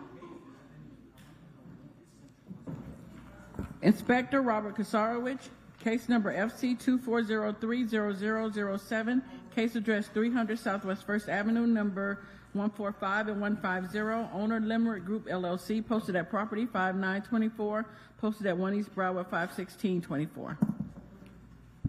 Good afternoon, Captain Robert Kasarowicz, Fort Lauderdale Fire Marshal's Office for case FC 24030007, property address 300 Southwest 1st Avenue. Property site in reference to NFPA 1 18.2.2.1. Access to or within the structure or the area is difficult because of security. They're going to need to order a Knox box, and we're going to request 56 days or $100 a day thereafter. 56. Because they're going to have to order a Knox box. Okay, so July 25th, 2024, or $100 a day? 100. Okay, so ordered. Thank you. Next case, also page 2, Inspector Robert Kasarowicz, case number FC 24030008, case address 729 Southwest 2nd Court, owner SP Florida LLC, posted at property 5824, posted at 1 East Broward 51624. And Robert Kasarowicz of Fort Lauderdale Fire Marshal's Office for FC 24030008 with a property address at 729 Southwest 2nd Court. Property site in reference to NFPA 1 13.6.4.3.2.1. The fire extinguishers have not been serviced and tagged by a certified person or company within the past 12 months. Also, NFPA 1 13.3.1.1. The fire sprinkler system is in need of service. And NFPA 1 4.5.8.6, the fire alarm system has not been tested, inspected, or tagged in accordance with the code. Currently, since this property was originally cited and we were given time to try to bring this property into compliance, it's since deteriorated. We're going to ask $100 a day and 28 days for the fire extinguishers and the fire sprinkler system, and $250 a day on the last item for the fire alarm system. Currently, right now, the building has no power. There's still 3 tenants that are in this building. It was a 16-unit apartment building. Haven't had any correspondences with anybody on this property. And I checked with utilities. Water has been terminated from the service. Gas services have been terminated for lack of payment. And like I said, electricity to the common areas. Okay, so I'm going to order $100 a day for the first 2 violations and $250 a day for the 3rd violation, and they all have a compliance date of June 27th. Correct. Okay. Thank you. You're welcome. Just when you thought it was all done. Can we read it in? Nothing's changed. All right, well, Read it in now? Here, here. next case, we're going to skip to page 92. Inspector Robert Kasarowicz, case number FC 24010023, case address 1044 Northeast 8th Avenue, owner Simon FLL LLC. This case was first heard 3/28/24 to comply by 4/25/24. One section complied at $100 per day, $2,600 accrued. The city is requesting the full amount. And Robert Kasarowicz for case FC 24010023.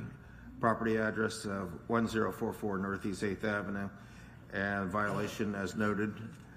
Still not in compliance fines continue to accrue, and we're requesting the fines to be imposed. I thought they were in compliance as of May 22nd, no? Right? We had a comply by date on that one, I think of April 25th. I have 522. I have that they 22. They did comply though, right? No, this is non-compliant. Fines continue to accrue. Okay, the docket says something different. Does it? Yeah. Not mine.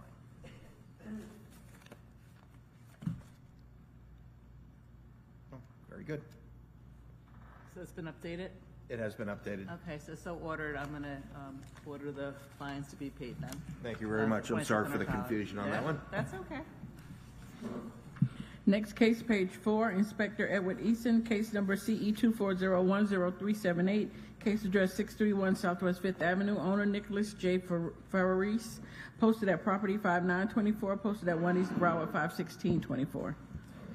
Good afternoon, Edward Eason, City of Fort Lauderdale Code Compliance, presenting case CE 24010378 for the property located at 631 Southwest 5th Avenue. An inspection of the property was conducted on 1/11/24, and the following violations were observed. 9-278E was withdrawn. 18-12A is complied. 9-305B, the landscaping at the property is not being maintained in a neat and well-kept appearance. There are areas of dead and missing ground cover. 9-306, the building exterior has not been maintained. There are areas of the exterior walls and shutters that have stains and or missing peeling paint. A pre-hearing inspection of the property was conducted on 5/29/24, and the property remained in violation. The city is requesting 56 days or $50 per day thereafter for each violation. I only have one violation, that's 9-306, that's still not in compliance. And 9-305B. Oh, I thought that was in compliance. Okay, so it's not in compliance. So, I'm sorry, you're seeking 56 days, you said? Yes, ma'am, and $50 per day thereafter for each violation. Okay, so ordered. Next case, page 5, also Inspector Edward Eason, case number CE 240100764, case address 1713 Southwest 10th Court, owner Brandon Sherman, posted at property 5924, posted at 1 East Broward 51624. Good afternoon, Edward Eason, City of Fort Lauderdale Code Compliance, presenting case CE 24010764 for the property located at 1713 Southwest 10th Court. An inspection of the property was conducted on 01/23/24, and the following violations were observed. 18-12A was withdrawn. 47-34.1.A.1 was complied. 6-13B was complied. 9-305B, the landscaping at the property is not being maintained in a neat and well-kept appearance. There are areas of dead and missing ground cover on the swale area. The pre-hearing inspection was conducted on 5/29/24, and the violation remained. The city is requesting 28 days or $50 per day thereafter until compliance is met. So ordered. Next case, page 7, Inspector Wanda Aquavella, case number CE 24040074, case address 1310 Northwest 6th Street, owner NWRD LLC, posted at property 5224, posted at 1 East Broward 51624. Wanda Aquavella for the city. Case CE 24040074. The address is 1310 Northwest 6th Street. The property was inspected on 4/3/24. The following violations were observed. 9-306, the exterior building walls have not been maintained. Structural parts are in disrepair. There are areas of the exterior that have stains, missing, and peeling paint. 9-305B, the landscape of this property is not being maintained in a neat and well-kept appearance. There are areas of dead and missing ground cover. 18-12A, there is overgrowth, trash, and debris on this property and or its swale. This is a recurring violation of case number CE 22020905 and CE 22090506, and will be presented before the special magistrate for a finding of fact whether it comes into compliance or not. A pre-hearing inspection was conducted on 5/28/24. The property remains in violation. The city is requesting 10 days to come into compliance or a fine of $100 per day per violation. So ordered. Thank Wait, you. $100 a day, you said? 10 days, $100. For each one, okay. Thank you. You're welcome. Next case, page 9, Inspector Diego Santos, case number CE 23090334, case address 1483 Southwest 18th Avenue, owner Richard P. Erickson, posted at property 5224, posted at 1 East Broward 51624.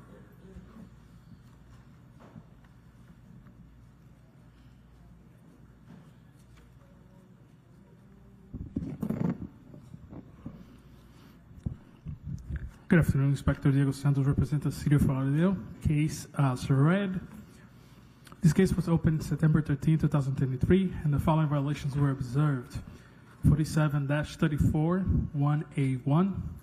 There is illegal land use occurring at this property. There are miscellaneous items being stored outside of this property, including, but not limited to, metal boxes, metal truck, bed boxes, boat engine, plastic containers, boat buoy, gas containers, buckets, tires. 18-11A, the pool at this unoccupied property has been green, stagnant with water, and not being maintained as a regular basis. And this condition represents health and safety issues to the community, and may become ground for mosquitoes and a public nuisance. 18-4C, there is still a derelict boat parked in the front of the property. The other vehicles were removed, and the boat in the back of the property was removed by the city. The city agrees to the following: 28 days to bring the compliance of violations 47-34, 1A1, and 18-11A, and 56 days to bring to compliance violation 18-4C, or $25 per day per violation thereafter. We have 1811A as compliant. Hmm? We have 1811A as compliant. Is it not compliant? It is not compliant. Okay, so I guess the docket's wrong then. All right, so you want 28 days for 47-34.1A1? But the notices went out with complied on it, so they're thinking it was complied. Do we reopen another case for this particular violation, Stephanie? I'm sorry, what did you say? The notice went out saying it's complied. Do we reopen another case with this violation since they're notified that it's complied?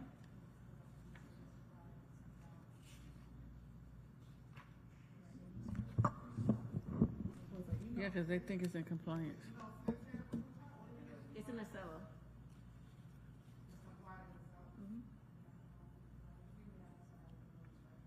Yeah. Yeah, we'll recite it and send out a new notice for that. Okay, so leave it as compliant then? Yes. Okay. Okay. So let me repeat myself. So then on 47-34.1A1, it's 28 days. This compliance as you're seeking. What's the fine? $25. $25? That is correct. Okay, and then 18-4C? 56 days. 56 days, which would be July 25th. And what are you seeking in there? $25 as well. Okay, so ordered.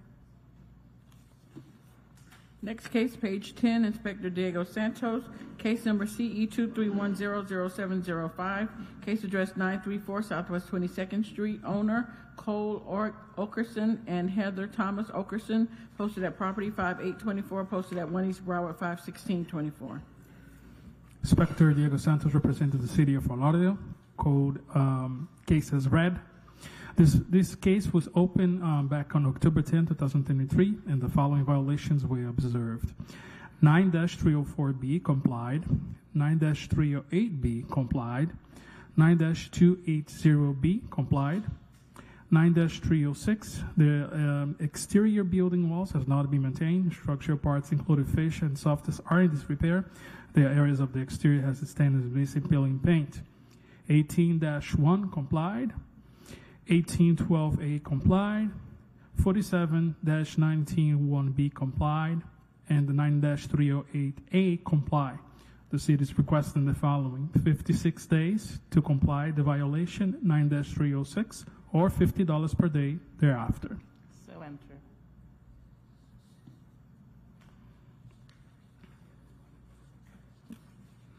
Next case, page 11, Inspector Diego Santos, case number CE 24020814, case address 1805 Southwest 14th Court, owner Peace 1805 LLC, posted at property 5924, posted at 1 East Broward 51624. Inspector Diego Santos represented the city of Fort Lauderdale. Case as read. This case was opened on February 28, 2024, and the following violations were observed. 9-363, that's withdraw. 9-31. Withdrawn? That's withdrawn? Yeah, that's withdrawn. Okay. 9-313A, withdrawn. 47-191D, that was complied. 9-308B, the roof of this property, it's not being maintained properly, it's dirty. Actually, my apologies, that is complied. 9-306, complied. 9-305B, the swell in the front of this property is not being maintained in a neat and well-kept appearance. There are areas of missing ground cover, missing gravel, and there are weeds growing through it. And 9-280H, complied. The city is requesting the following: 28 days to come to compliance for violation 9-305B or $100 per day thereafter. So ordered. All right, thank you.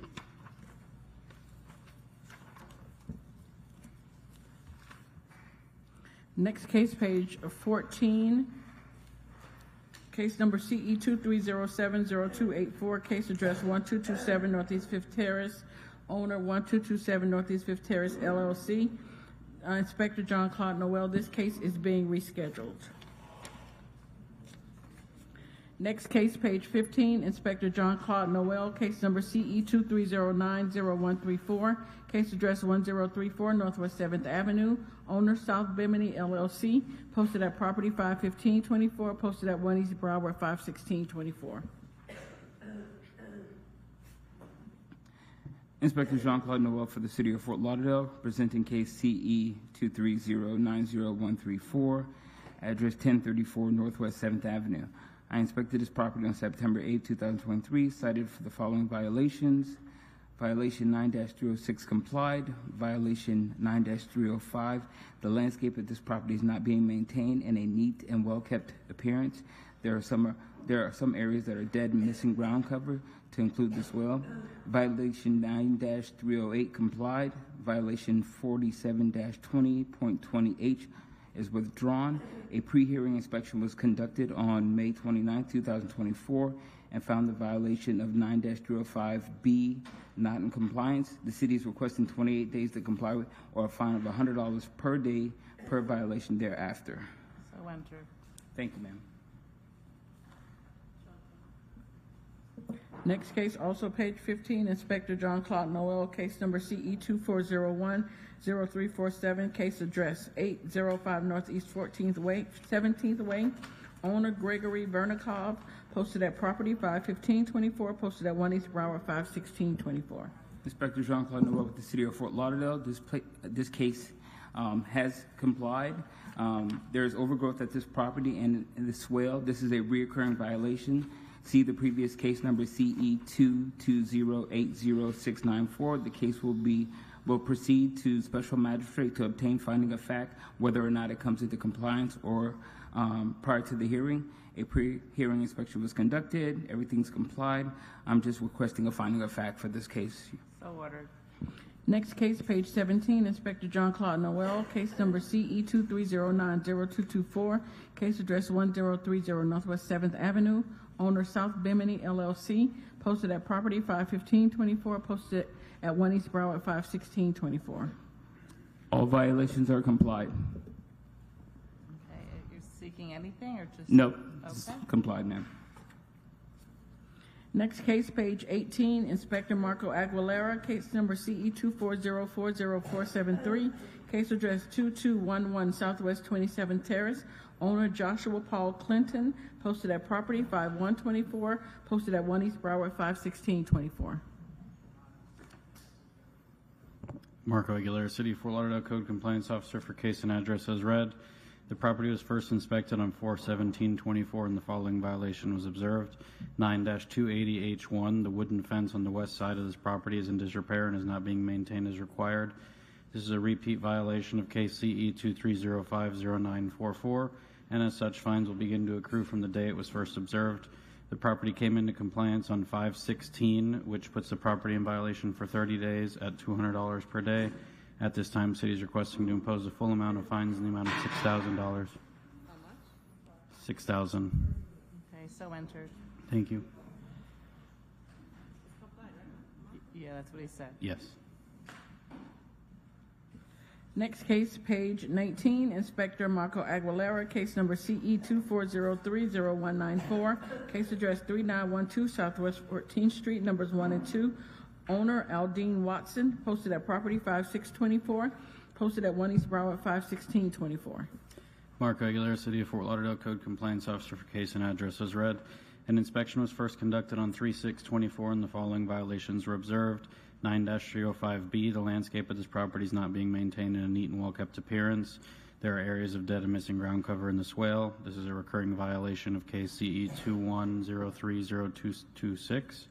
1812A, there is trash, rubbish, and debris on this property and/or its swale. 4734-1A1, there is non-permitted outdoor storage of furniture and items at this property. Flip table on the front lawn, several indoor chairs stored on the exterior, as well as 2 large buckets in the lawn. As of 5/29/24, all violations remain as per the photos depict. At this time, the city is requesting 10 days for 1812A and 28 days for all other violations or fines of $100 per day per violation thereafter. Okay, so for 9305B and for 4734.1A1, compliant date of June 27th. And for 18-12A, compliant date of June 9th, and they each have a $100 fine. Thank you. Next case, page 20, Inspector Marco Aguilera, case number CE 2403-0535, case address 3822 Southwest 13th Court, numbers 1 and 2, owner Yusef and Viviana Rod, posted at property 5124, posted at 1 East Broward 51624. Marco Aguilera, City of Fort Lauderdale, Code Compliance Officer for case and address as read. An inspection was first conducted on 3/14/24 and the following violations were observed. 1812A complied, 18-1 complied, 9-306 complied, 9-304B complied, 9-305B. The landscape of this property is not being maintained in a neat and well-kept appearance. There are areas of dead and missing ground cover.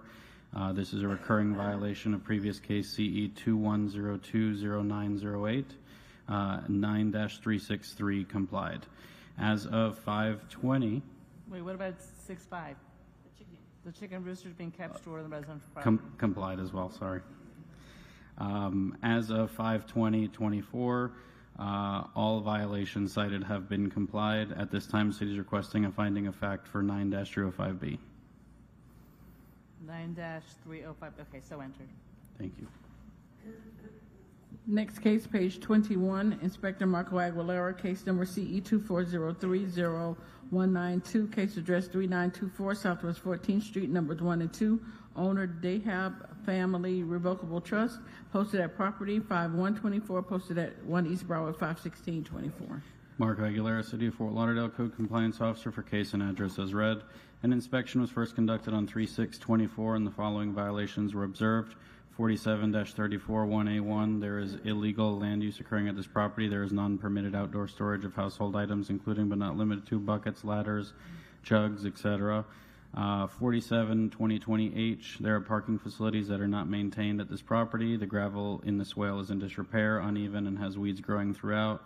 As per 47-2013F, gravel is not permitted for multifamily properties and must be replaced with asphalt, concrete, or pavers. 9-305B, the landscape of this property is not being maintained in a neat and well-kept appearance. There are areas of dead and missing ground cover in the swale. 9-304B complied, 9-306 complied, and 9-363 complied. As of 5/29/24, the property remains in violation as per the photos depict. Property owner has secured a contractor and has applied for a building permit, BLD GEN 24050495, to correct the driveway and swale violations. At this time, the city is requesting 10 days to come into compliance with 4734-1A1 and 56 days to come into compliance with 472020H and 9-305B, or fines of $100 per day per violation thereafter. So ordered. Thank you. Next case, page 22, case number CE 24010725, case address 742 Northwest 3rd Avenue, owner Mara Brooks, Inspector Bernstein Sainberg. This case is being rescheduled. Rescheduled, okay. Next case, page 23, Inspector Bernstein Sainberg, case number CE 24010658, case address 906 Northwest 4th Avenue, numbers 1 and 2, owner Ron Galo, posted at property 5824, posted at 1 East Broward 51624. Inspector Bernstein, City of Fort Lauderdale Community Enhancement, property address and case number as read. Property was cited on February 14, 2024 for the following violation: 184C complied, 2427B complied, 9-305B complied, and 9363 complied. Violation. Wait. Can you start? They're not in the order of our docket, okay. so you need to start over. Okay, no problem. 184C complied. 184C is complied? Okay. Correct. 2427B complied. 9-363 complied. And 9305B complied. Okay. The following violation remains: the fence at this property, 9-280H1, the fence at this property is in disrepair and it is not being maintained as required. The wood fence has broken slats. Violation 9-306, the exterior building walls have not been maintained. There are areas of the exterior that have stains. Notice of hearing posted on the property, pre-hearing conducted on May 25th, reveal the violations remain. I would like to enter the photos as evidence that show violations as depicted. The city is requesting 28 days or $100 per day per violation. So ordered.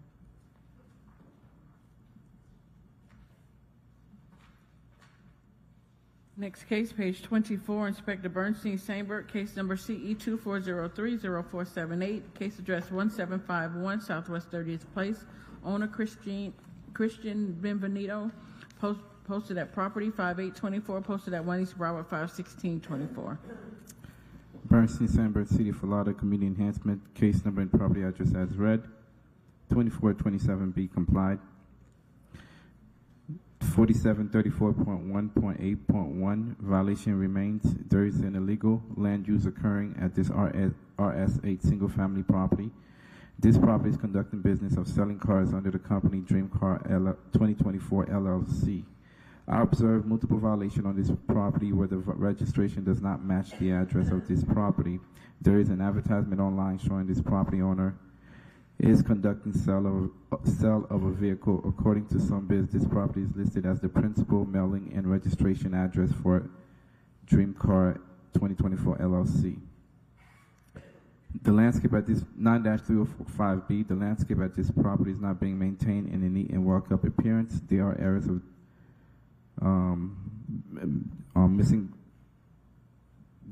of missing ground cover, including the swell.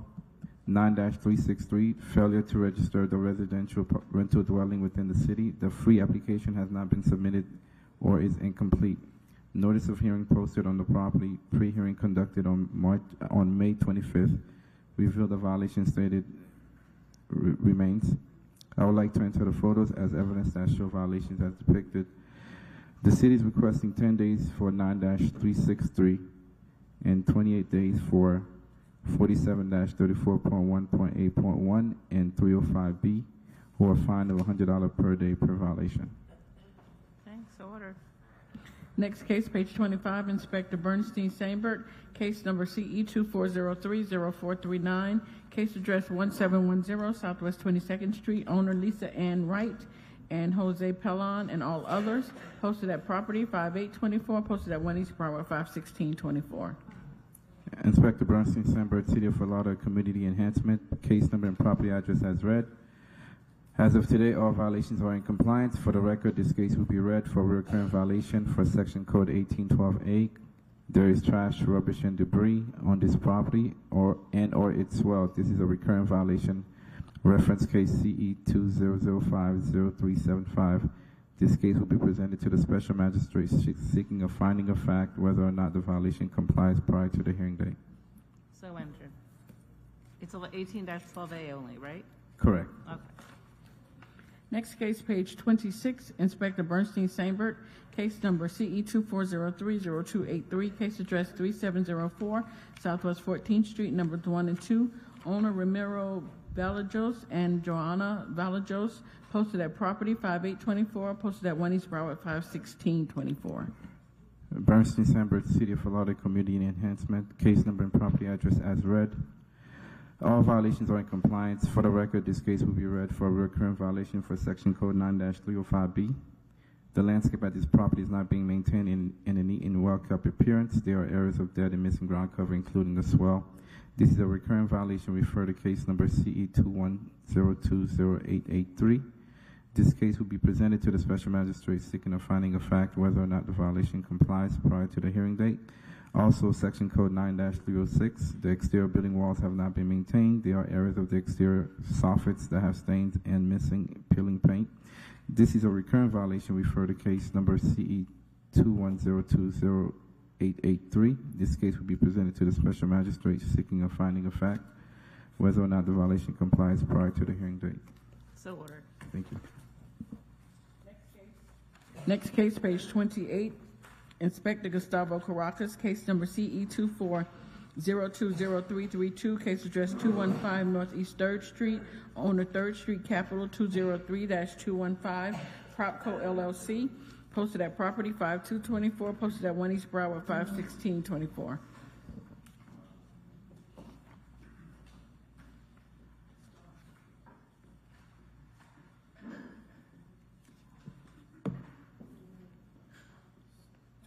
North 3rd Street.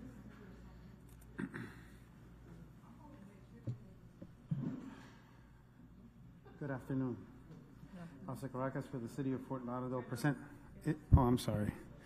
Officer Caracas for the City of Fort Lauderdale presenting case number CE 24020332 for the property located at 215 Northeast 3rd Street. Inspection of the property was performed on February 12th and cited for the following violation. 18-12, there's overgrowth, trash, rubbish, and debris on this property. Courtesy notice was mailed to the property owner listed on BCPA via first class mail on February 12th, allowing 15 days to come into compliance. As of yesterday, contact has been made with the property representative. Special magistrate request form sent on February 26th, scheduled for today's special master. Pre-hearing inspection was done on Monday, May 28th, and pictures presented here were taken to confirm the violations still exist. City is requesting 10 days to come into compliance or a daily fine of $50 for each of the violation for the violation that exists. Photos submitted into record for evidence. So ordered. Next case, page 29, Inspector Gustavo Caracas, case number CE 24020395, case address 360 Northwest 8th Street, owner Art Walcott, posted at property 5724, posted at 1 East Broward 51624. Good afternoon, Officer Caracas for the City of Fort Lauderdale presenting case number CE 24020395 for the property located at 360 Northwest 8th Street. Inspection of the property was performed on February 14th and cited for the following violations. 18-12A, there's overgrowth, trash, rubbish, and debris within this property and as well. This is a recurrent violation of case number CE 22060163 and will be presented to the special magistrate whether or not it comes into compliance before the special master hearing. 9-80H1, the one fence at this property is in disrepair, is not being maintained as required. Courtesy notice was mailed to the property owner listed on BCPA via first class mail on February 14th, allowing 20 days to come into compliance. Contact has been made with the property owner. He couldn't be here today, Your Honor, because he's doing something personal. So he couldn't be here today. A special magistrate request form sent on March 11th, and pre-hearing inspection was done on Monday, May 28th, and pictures pretended he were taken to confirm the violations have been brought into compliance. This is a finding of fact only for 18-12A, ma'am. Okay, so enter. Thank you. Next case, page 31.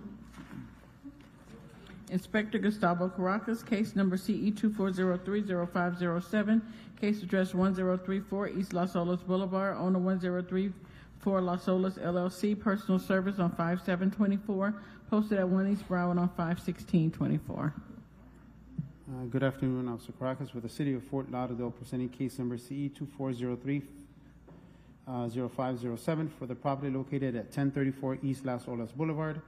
Inspection of the property was performed on March 13 and cited for the following violation. 25-4. There is an A-frame sign along the public sidewalk of this property and surrounding areas. Shall be unlawful for any person to use or obstruct such public sidewalk as to interfere with the use of the public right-of-way. This is a recurring violation for the cases number CE 2303-0188, CE 2306-0154, CE 23... There's only one violation in the docket, 25-4. Yeah, but this is a recurring violation for all these other cases. Oh. Yeah, the case that we're actually hearing for 1034 East Las Olas Boulevard is CE 2403-0507 for 25-4 for obstructing the sidewalk with an A-frame. This is a recurring violation for the cases number prior cases, CE 230. No, you're mixing them up, seems to me, right? Is this 1259 or 1034? It's 1034. So 1034, there's only one prior case number. There's only one prior case? Yeah. 1259, there's 1, 2, 3, 4 case numbers, and there's an A-frame sign. But it is a recurring violation for the 1034 East Las Olas. Right. The only case number is the CE 230200516. Are there other ones? Let me double check. I apologize for that. It's okay. It's a long day. I feel that for you, my friend. I feel that for you.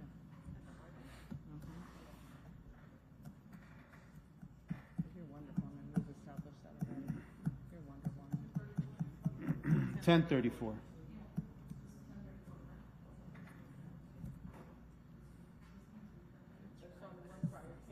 Don't worry about it.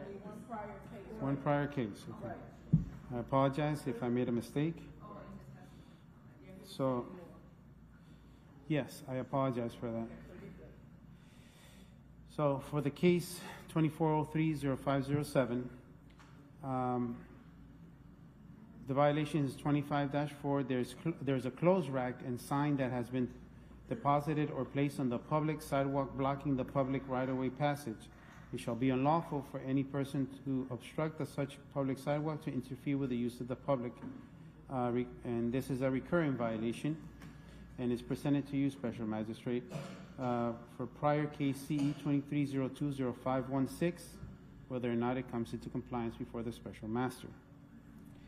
And again, courtesy was sent on March 13, allowing 7 days to come into compliance. Contact has been made with the property owner and the tenant. Special Magistrate request sent on March 13, and pre-hearing inspection was done on May 28, and the pictures presented here were taken to confirm the violation has been brought into compliance. Again, this is a finding of fact only for 25-4. So order. I apologize for the inconvenience. Next case, also page 31, Inspector Gustavo Caracas, case number CE 24030654, case address 900 Southwest 31st Street, owner Tall Shiar Properties LLC, posted at property 5724, posted at 1 East Broward 51624. Hopefully I get this one right. Gus Caracas for the City of Fort Lauderdale Code Compliance Inspector, presenting case number CE 24030654 for the property located at 900 Southwest 31st Street. Inspection of the property was performed by Inspector Murray on March 18th of 2024 and cited for the following violations. 9-308B, there is debris, trash, or other elements which is not permanent on the roof. There are tarps on the roof. Courtesy notice was mailed to the property owner listed on BCPA via first class mail March 18, allowing 15 days to come into compliance. Contact has been made with the property owner. He was supposed to be here today. He said he was going to come. Special magistrate request form sent on April 3rd and scheduled for today's special master hearing. Pre-hearing inspection was done on May 28th, and the pictures presented here were taken to confirm the violation has not been brought into compliance. City is requesting 28 days to come into compliance or a daily fine of $50 for the violation that exists, and photos submitted into record for evidence. So ordered.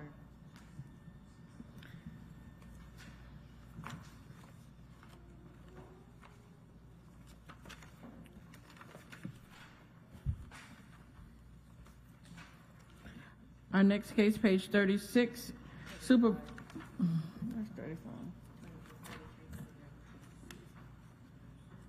Oh, sorry, page 35. Supervisor Dorian Kaloran presenting case number CE 240106667, case address 2433 Middle River Drive. Owner Randy Trout and Rayanne Trout, posted at property 5824, posted at 1 East Broward 51624. Good afternoon, Supervisor Kaloyan for the City of Fort Lauderdale. Case and address is read. This case is complied as of the pre-hearing inspection on the 29th. Okay, thank you.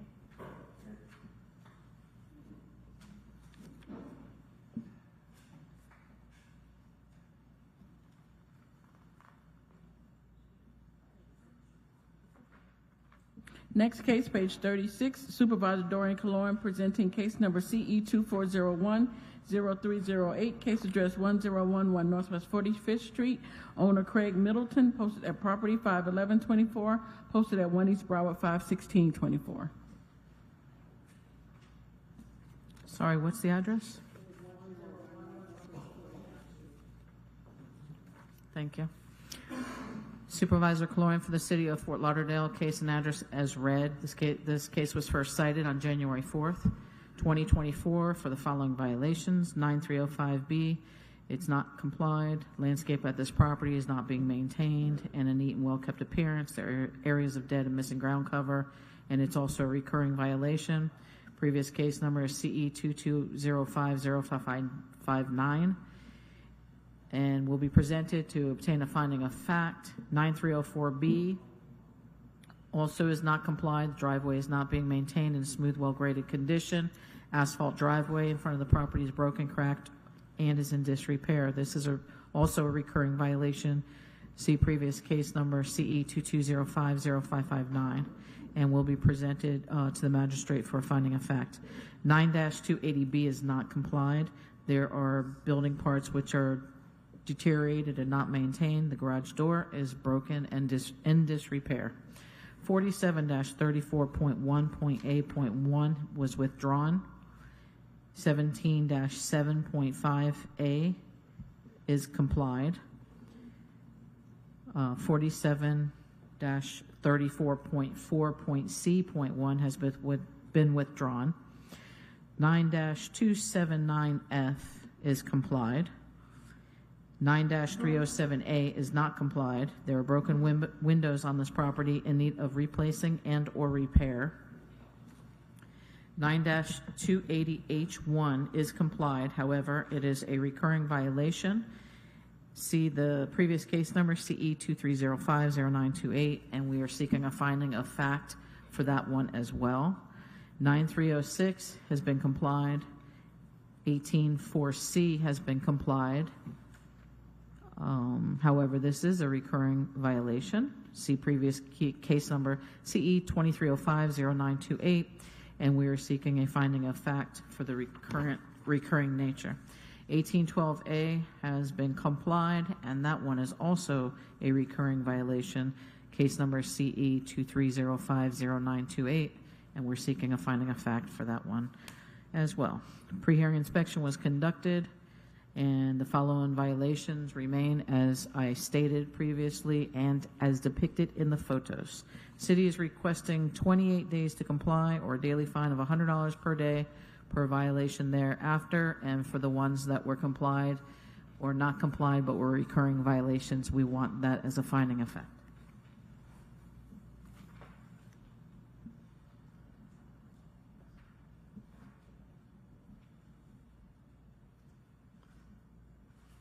Okay, so for 9-305B, 9-304B, 9-280B, and 9-307A. There'll be a compliance date of June 27, 2024, or a fine of $100 a day. And then for 9-280H1 and 18-4C and 1812A, I'll do enter a finding of fact for those 3 violations as well. Thank you. You're welcome. Wait, hold on. It was 1, 2. I have 1, 2, 3, 4, There was 5. five. It was 5. It was 5 for finding a fact. I have, well, but the finding of fact, there's only, I only enter into the ones that are in compliance, right? So I only have 1, 2, 3 that are in compliance. The other 2 I don't enter finding of fact, they're not in compliance yet. Once they're in compliance, then we can do a finding of fact, but not on the ones that are still, they're still getting, Right, we was just doing it as a finding of fact, as a recurring, so that if it occurs again, it's be treated as a repeat violation. Yeah, for the previous case numbers that I was reading off. So Right. whether they're complied or not, we're still asking for the recurring, obtaining the finding of fact for the recurring violation. Rhonda, is that something you guys normally do? You do a finding of fact when the drug? I'm sorry. That was, I typically, I am not aware that you do a finding of fact when it's, the fines are still running. They're seeking a finding of fact when they're still not in compliance. I thought you typically ask for that when they're in compliance. No fines are running. This is a new business. No. You ask for a finding of fact in 9-305B and for 9-304B. And you also ask for the fines to continue to run. So which one is it? We didn't ask for the fines to continue to run. This is a new business case. yes. Oh, I'm sorry. You asked for a compliance date, I meant to say. So you're saying, okay, you want a finding of fact and a compliance date is what you're seeking. Yeah, we Okay. can do that. Okay, that's fine. All right, so I'll do a finding of fact for 9-305B as well and for 9-304B. Thank you. Thank you. Next case, page 37. Inspector Manuel Garcia, case number CE 24010536, case address 1750 Northeast 52nd Street. Owner, Navasa Investments LLC, posted at property 5424, posted at 1 East Broward 51624.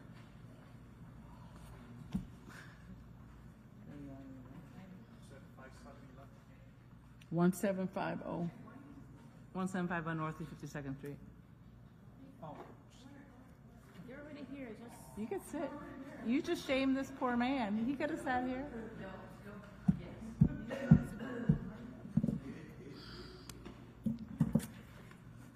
I'm sorry, can you please repeat the address of the property? 1750 Northeast 52nd Street.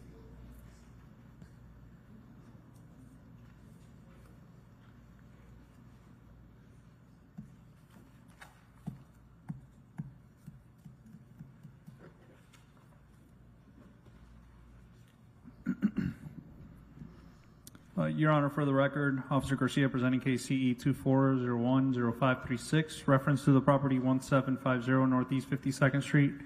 Property was initially cited by previous officer at the Luzma on January 17, 2024 for the following violations: 18-4C complied, 18-1 complied, 9-308B.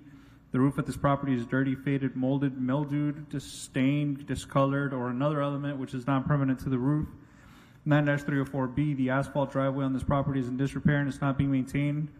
There are areas where it's cracked, chipped, discolored, faded, or worn.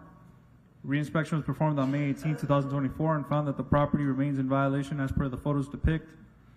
At this time, the city is requesting 119 days.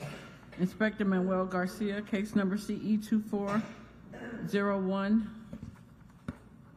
Can we go back? Was the address correct that was just read? What was the case number? 752, but it's dual 1750 and 1752. So we're okay? Okay. Manny, was 5371 Northeast 17 Terrace, was that withdrawn? 53? 5371? I have No? it right here. Why was it withdrawn for what? The one ending in 546. This one here I have. Withdrawn for what?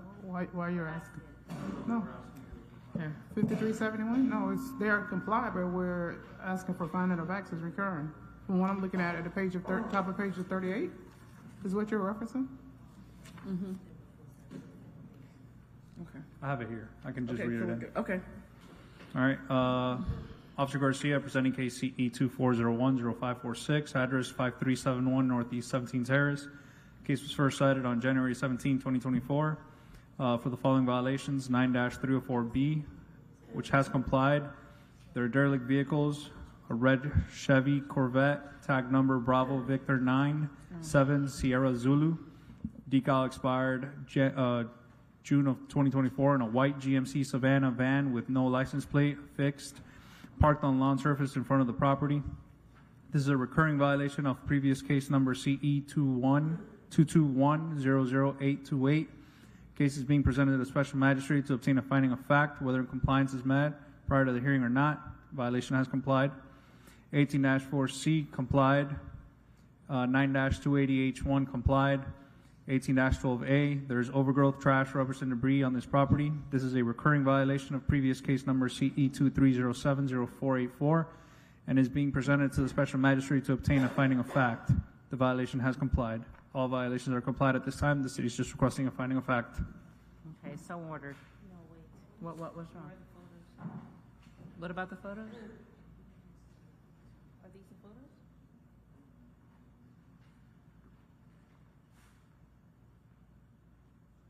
What's that? It looks, oh, there's one of the cars, it looks like a Corvette, so. So what's the problem, Lauren? I didn't put this piece together.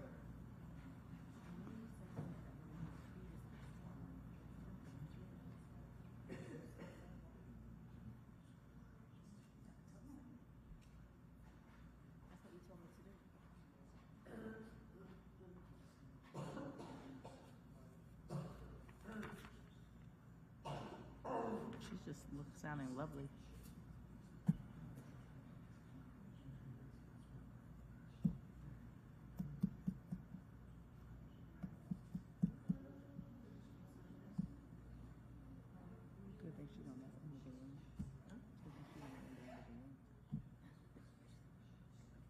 I'm gonna start coughing by association. I'm unsure of what you're saying the issue is. That's why I'm asking you, what's the problem? Manny told me that there were original pictures of violations. Two cases on this property. Two cases on this property. My case was completely different. You want water or something? This is a entire different case. Yeah, but it's two different cases. You want a mint? Oh, you have a mint? Oh.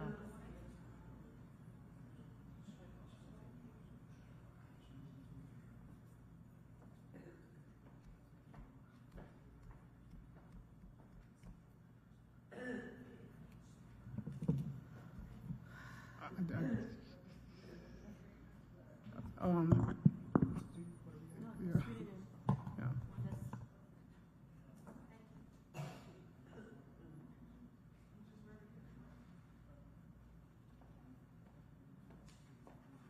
So he just read the case in, Magistrate. So it appears that they're saying that the original, we just asked for a finding of fact, but they don't see the original photos for the finding of fact in there. So you could just, we're going to withdraw this case. This entire case, you're going to withdraw it? Correct. Okay. Our next case, page 42, Inspector Manuel Garcia, case number CE 24030700, case address 6011 Northeast 19th Avenue, owner THR Florida LP, in care of Invitation Homes Tax Depot, posted at property 5924, posted at 1 East Broward 51624. For the record, Officer Garcia presenting case CE 24030700, reference to the property 6011 Northeast 19th Avenue. Property was initially cited on March 20th, 2024 by previous area officer Thaluzma for the following violations. 47-20.20.H, there are parking facilities that are not maintained at this property. The asphalt parking driveway and apron are discolored and faded.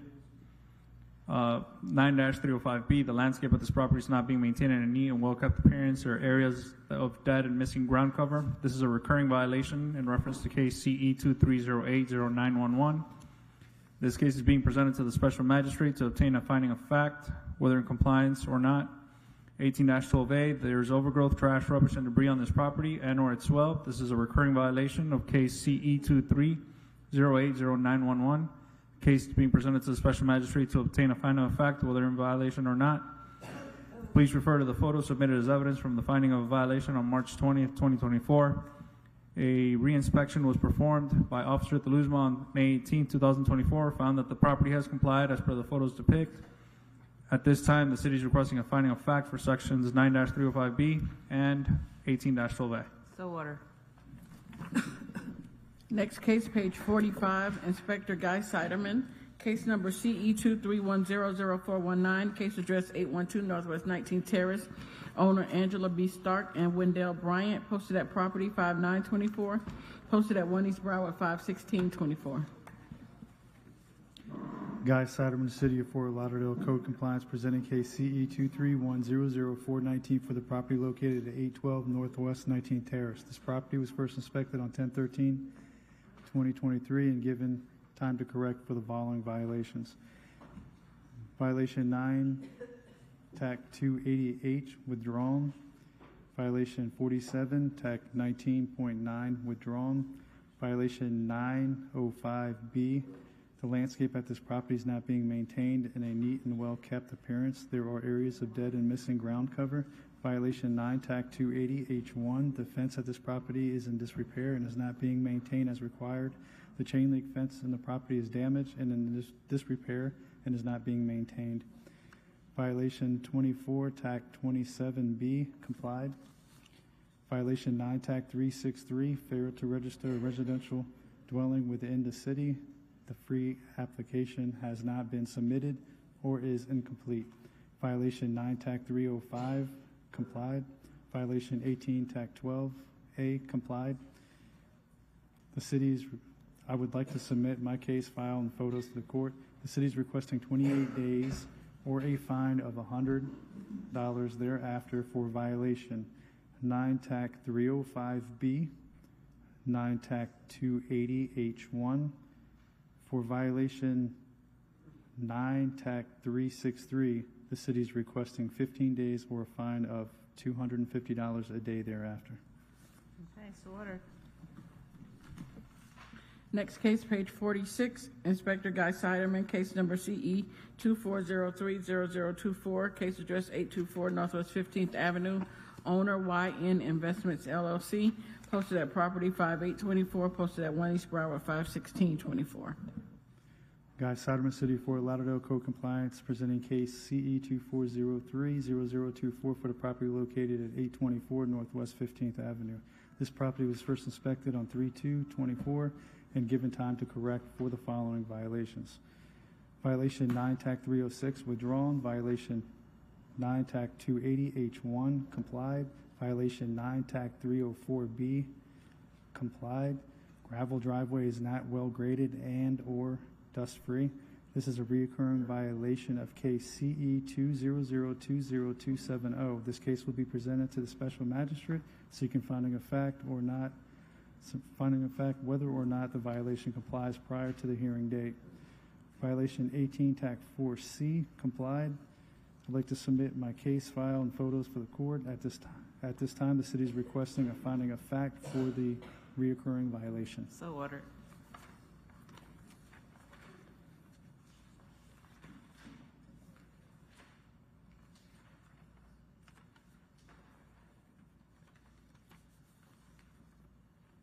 Next case, page 51, Inspector Bovary Xantis, case number CE 24031044, case address 1807 Northwest 15th Avenue, owner Duke Trail Investments LLC, posted at property 5824, posted at 1 East Broward 51624.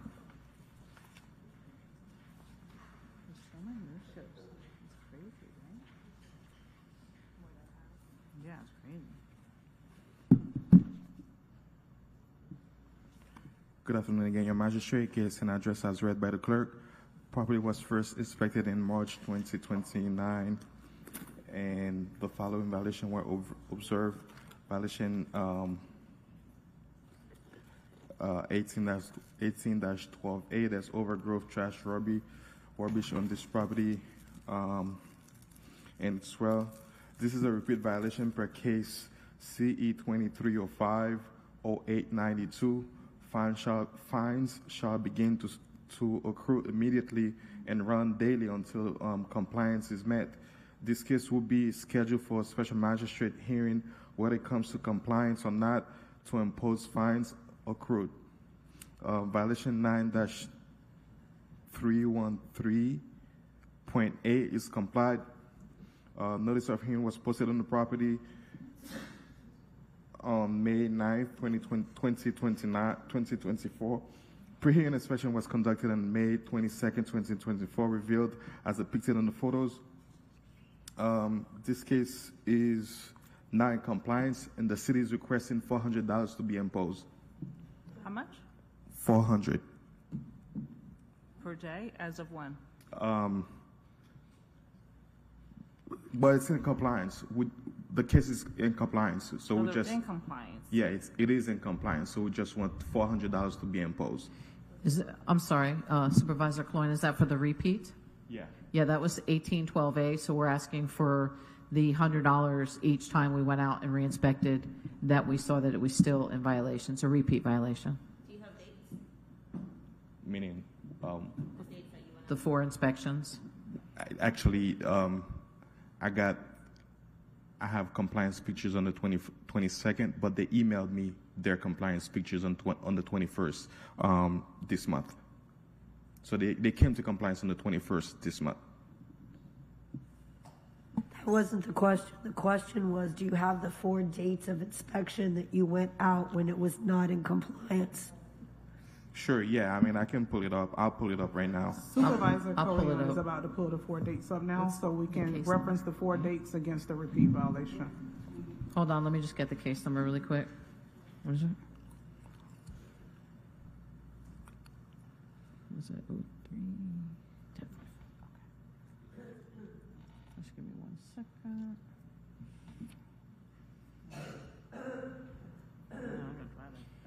So the dates, and just for clarification, this is 1807, right?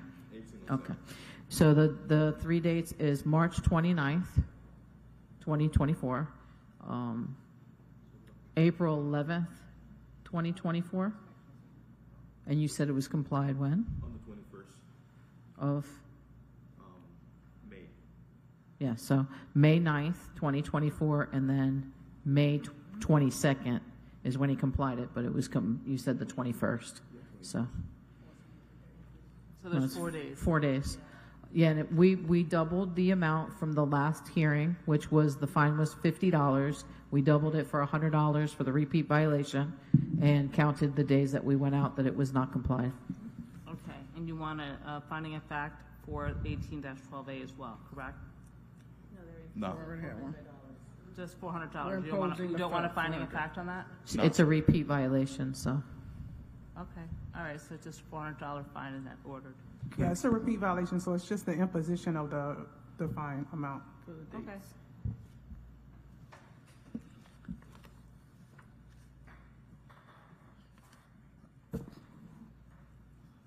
Next case, page 52, Inspector Blvd Xantis, case number CE 220200168, case address 1207 Northwest 15th Street, owner Manuel Lita Reynald, posted at property 51024, posted at 1 East Broward 51624. Good afternoon again, your magistrate. Inspector Xantis on behalf of the City of Fort Lauderdale, Community Enhancement, case number CE 22020168, property address 1207 Northwest 15th Street. This property was first inspected in February 4th, 2022, and the following violation were observed. Violation 18-1, there's outdoor storage under the carport of this property consisting of refrigerator boxes, tables, plywood, and other miscellaneous items at this property that is creating a public nuisance. Violation 9-306 is complied. Violation 9-304B, there's vehicle park on the long grass area. Violation 9-305B, the landscape at this property is not being maintained in a neat and well-kept appearance. There are areas of dead and missing ground cover, including the swell. Violation 18-4C is in compliance. I've been in contact with the property owner, but nothing has been done. The city is requesting 10 days for violation 18-1 or $50 each day thereafter, and then 28 days for all other violations or a fine of $50 for each day thereafter.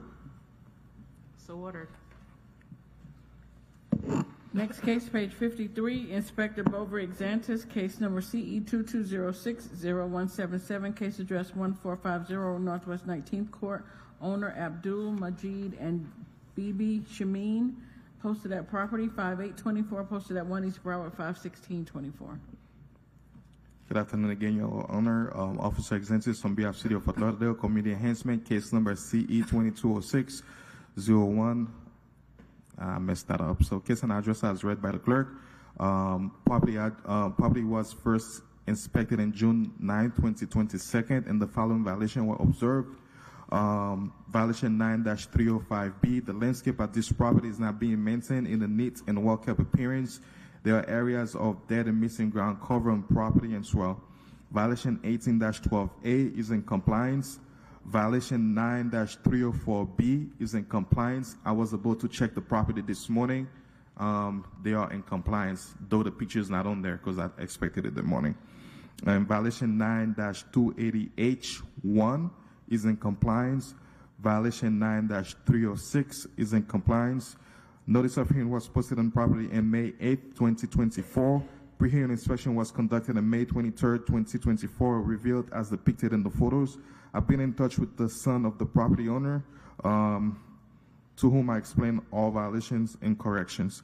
Now, at this point, the city is requesting 28 days to correct the remaining violation or a fine of $100 each day thereafter.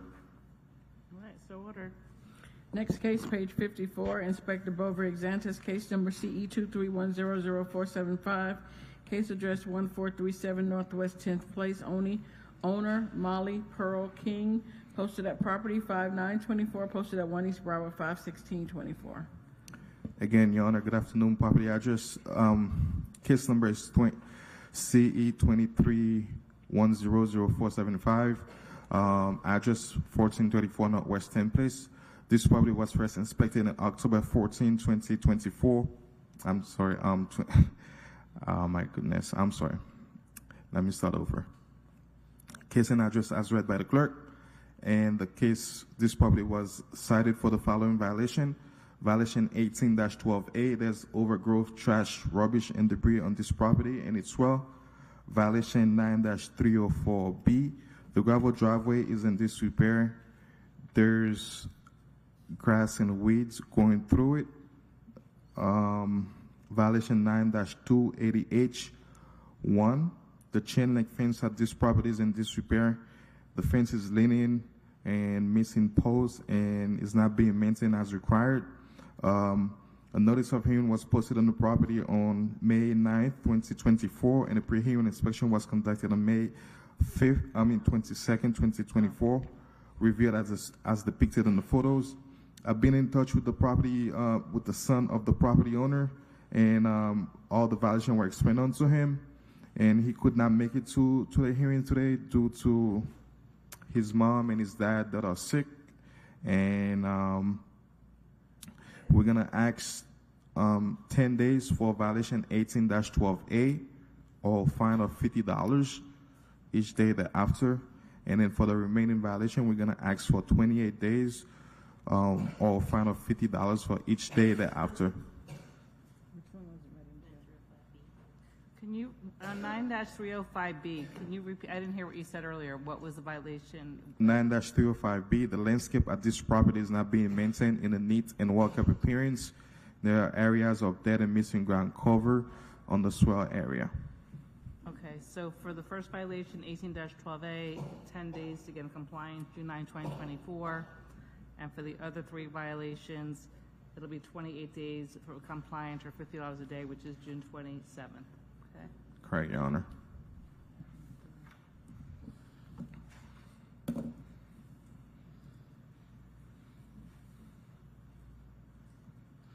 Next case, page 55, Inspector Bover Exantis, case number CE 23120039, case address 2216 Northwest 15th Avenue, numbers 1 through 4, owner Tequita Investments, LLC, posted at property 5924, posted at 1 East Broward, 51624.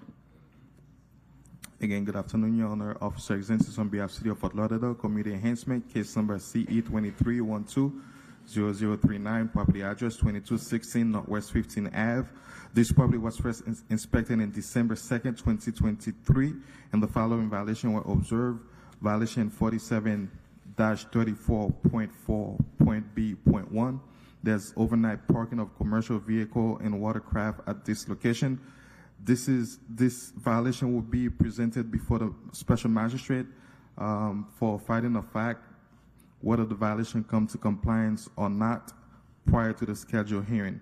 At this time, this violation itself is it's complied. Violation 18-4C.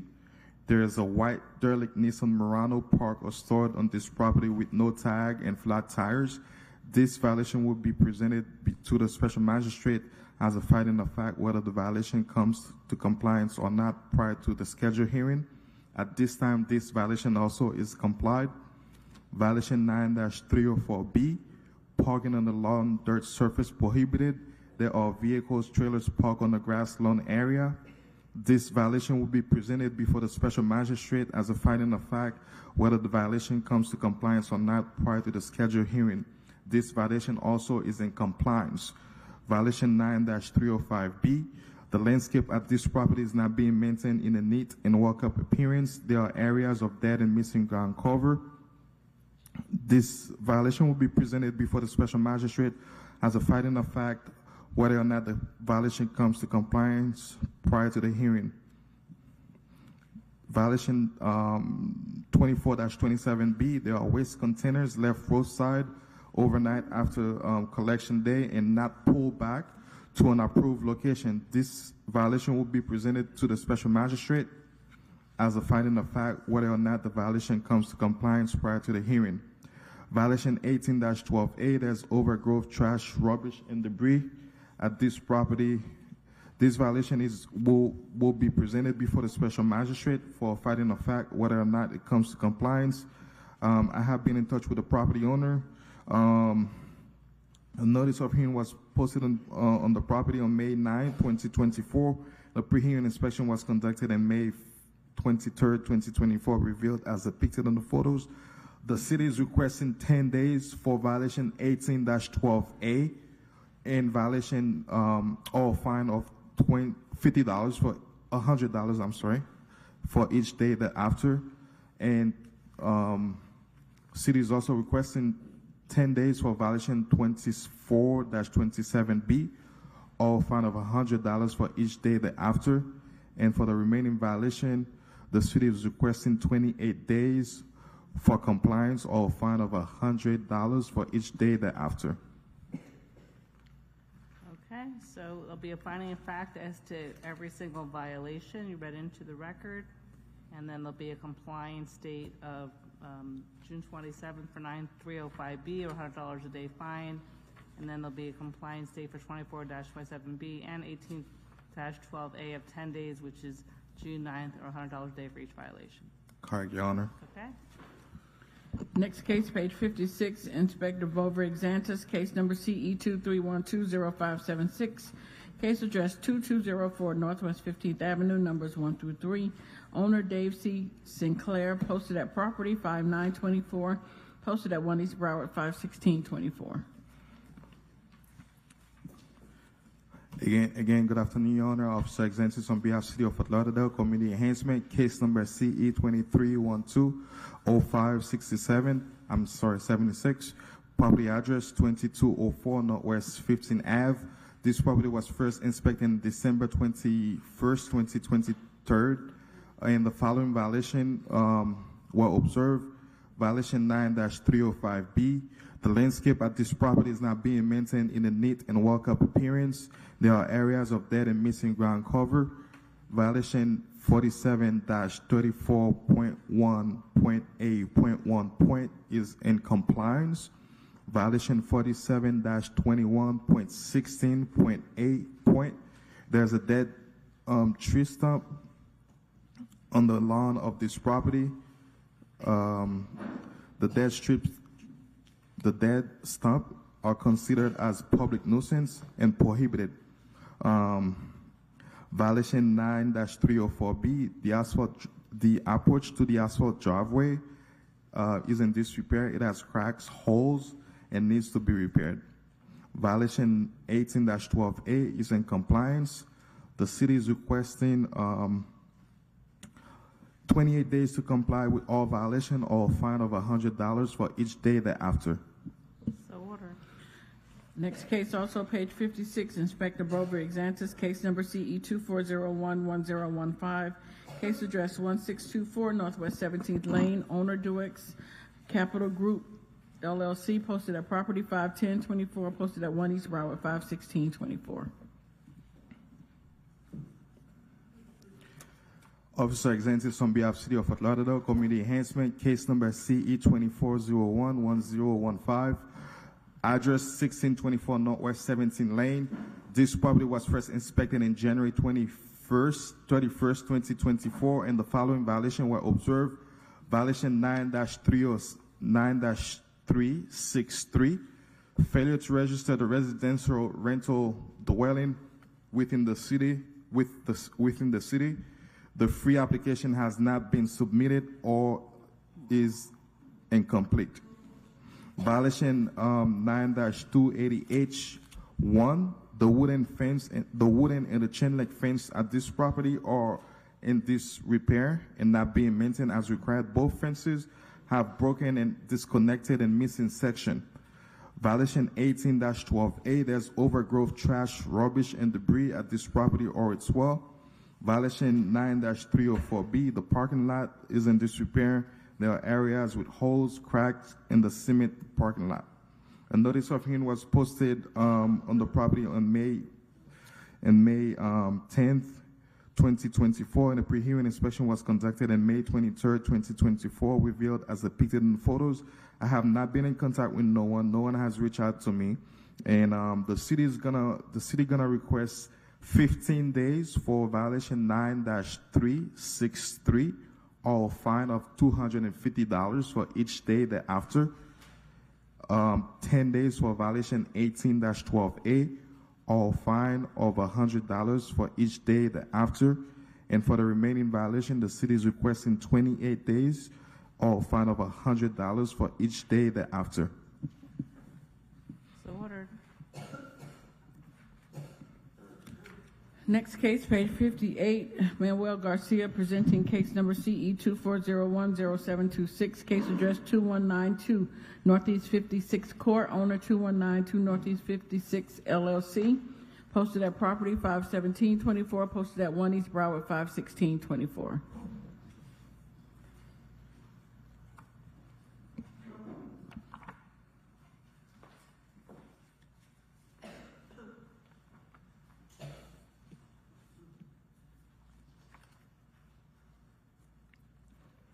Your Honor, for the record, Officer Garcia presenting case CE 24010726 in reference to the property 2192 Northeast 56 Court.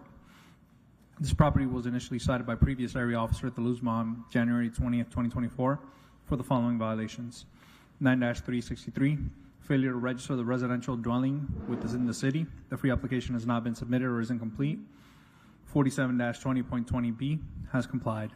Search of the property was performed on May 29, 2024, found that the property remains in violation. Due to the findings, the city is requesting 10 days to comply or a fine of $250 per day. So ordered. Next case, page 59, Inspector Manuel Garcia presenting case number CE 24020656, case address 5711 Northeast 14th Avenue, owner Roma Investment Properties LLC, posted at property 5324, posted at 1 East Broward 51624. For the record, Officer Garcia presenting case CE 24020656, reference to the property 5711 Northeast 14th Avenue. Case was cited on February 23rd, 2024 for the following violations. 9-305B, landscape at this property is not being maintained in a neat and well-kept appearance. There are areas of dead and missing ground cover. 9-280D, complied. 18-12A, there is overgrowth, trash, rubbish, and debris on the property and its swell. 4734 1A1, there is illegal land use occurring at this I-zone property. There is illegal outdoor storage consisting of, but not limited to, wooden pallets, large stone materials, and other miscellaneous items on the property. 4719.4.D.1, there are multiple 4-yard dumpsters on the property that are stored outdoors and not within an approved dumpster enclosure. 9-306 complied. 47-20.20H, the parking area at this property was observed in disrepair. Parking area was found with potholes and cracks at the entrance, broken curbs, uneven gravel surfaces, missing parking stripes, and overgrown weeds. A re-inspection was performed on May 25, 2024 by previous area officer Taluzma and found that the property remains in violation as per the photos depict. Due to the findings presented on this case, the city is requesting the following: 10 days or a fine of $100 per day thereafter for section 18-12A. 28 days or a fine of $100 per day per violation thereafter for sections 9-305B, 4734. Wait, 9-305B, you're seeking 10 days as well? 28 days. 28 days, okay. 47-34.1.8.1 and 47-19.4.D.1. 91 days or a fine of $100 per day thereafter for section 47-20.20H. Wait, 47-19.4D1 and A1, correct? So for sections 9-305B, 47-34.1.8.1, and 47-19.4.D.1, 28 days. And then for 47-20.20H, 91 days.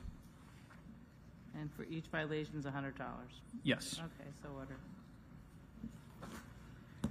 Next case, page 61, is a stipulated agreement. Inspector Manuel Garcia, case number CE 2401053, case address 101 West Sunrise Boulevard, owner A2Z Commercial Holdings, violation 9-306, 91 days at $100, violation 47-34.1.8.1, 10 days at $100, violation 18.7.B, 91 days at $100, violation 18-12A, 10 days or $100, violation 18-1, 28 days or $100, violation 47-19.4.D.8, 91 days or $100, violation 47-20.20.H, 91 days or $100.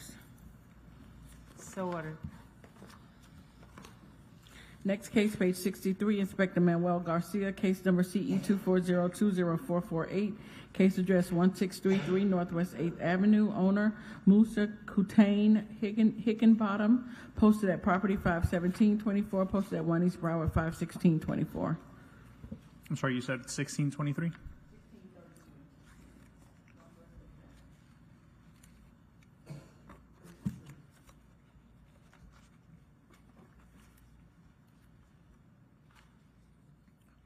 Your Honor, for the record, Officer Garcia with the City of Fort Lauderdale, presenting case CE 240204448, reference to the property 1633 Northwest 8th Ave.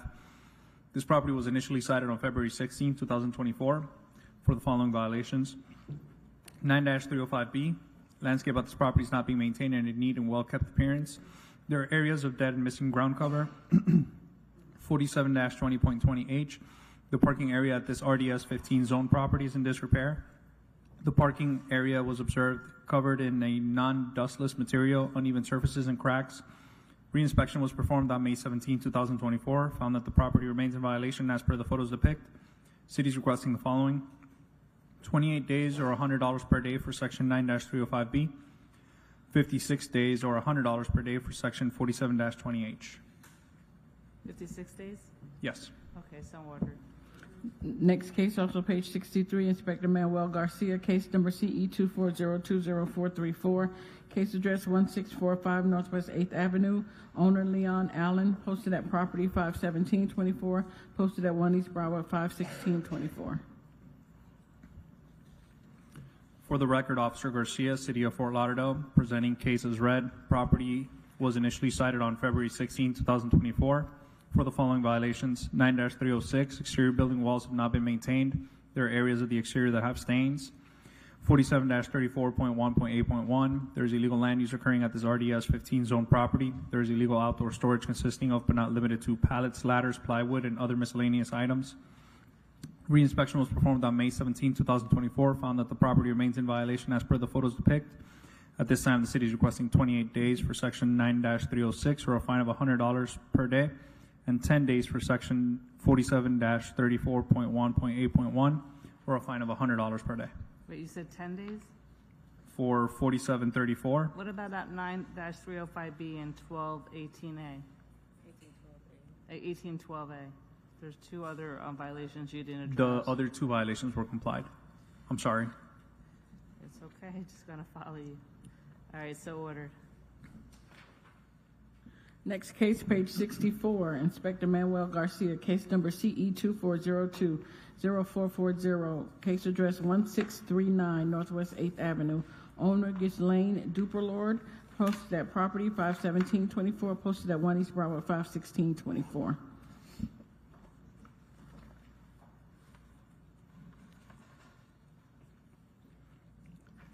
For the record, Officer Garcia presenting case as read. Property was cited on February 16, 2024 for the following violations. 47-34.1.8.1, 9-280H1, 9-308B, 9-306 have complied. 18-12A, there's overgrowth, trash, rubbish, and debris on the property. 9-305B, the landscape at the property is not being maintained in a neat and well-kept appearance. There are areas of dead and missing ground cover. 47-20.20H and 9-363 have both complied. Reinspection of the property was performed on May 17, 2024, found that the property remains in violation as per the photos depict. This time, city is requesting the following: 28 days or $100 per day for section 9-305B, 10 days or $100 per day for section 18-12A.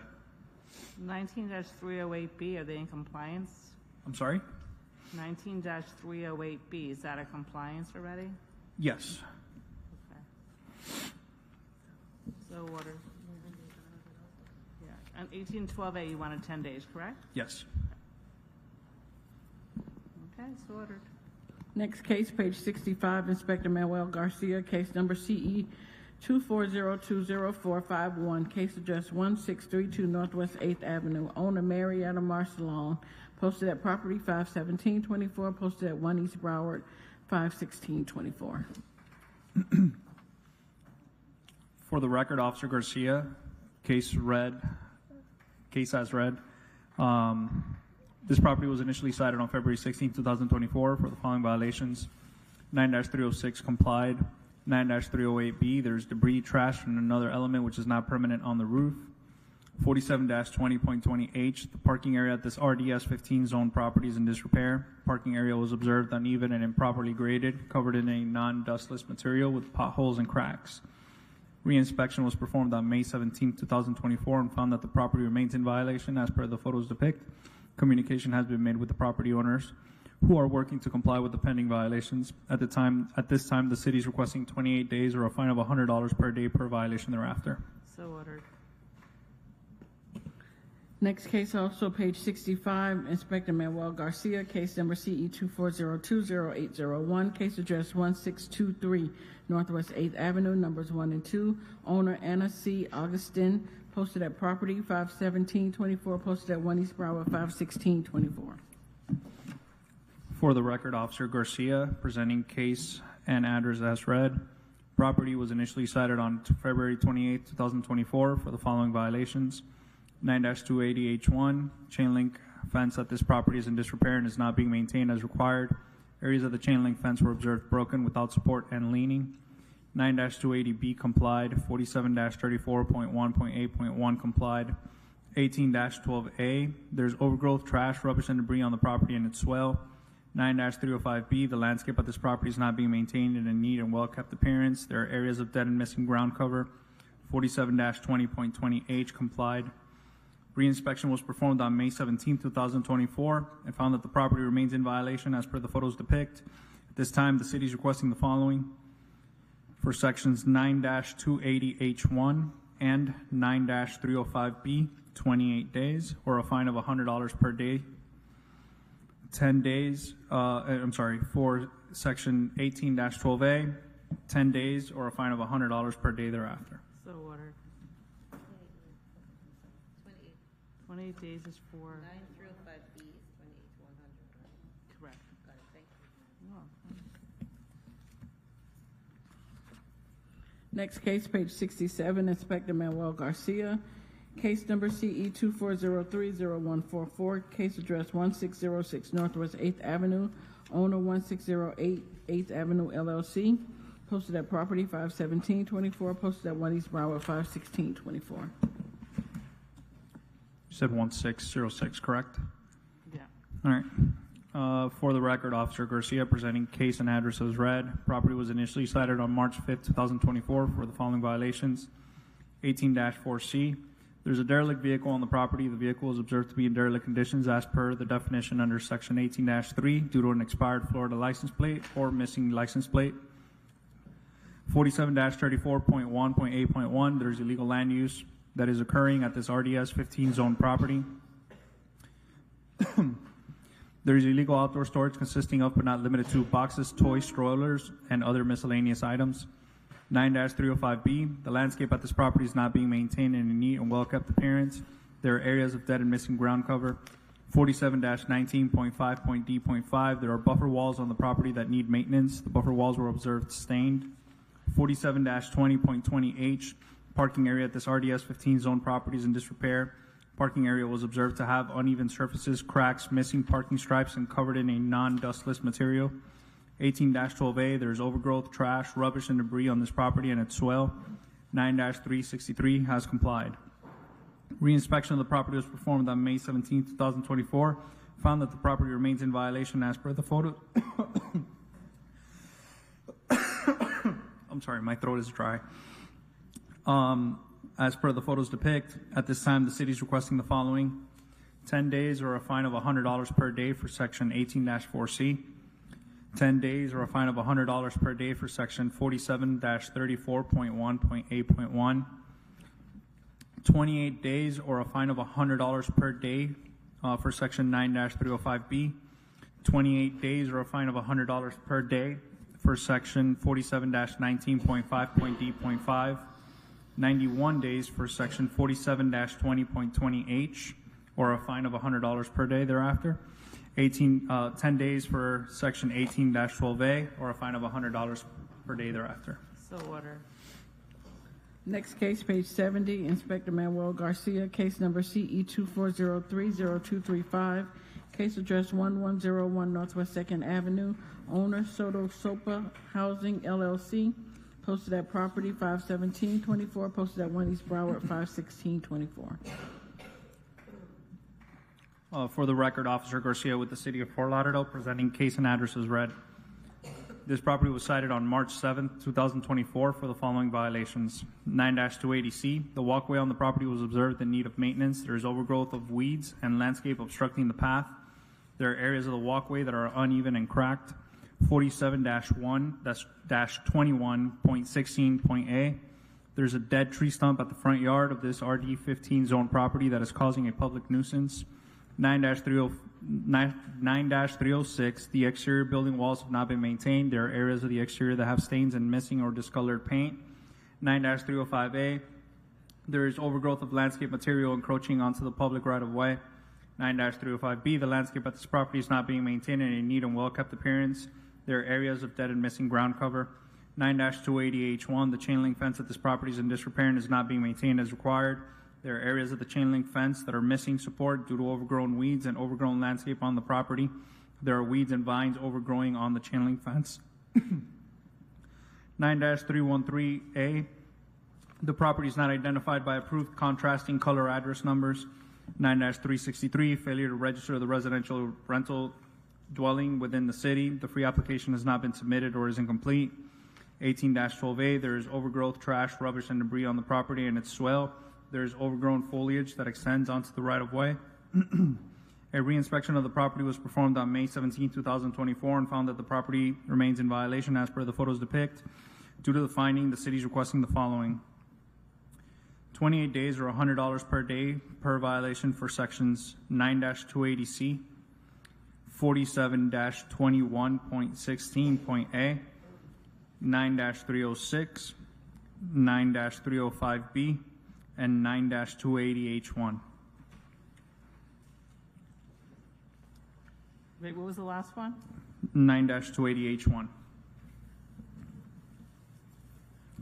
10 days or $100 per day per violation for sections 9-305A, 9-313A, and 18-12A.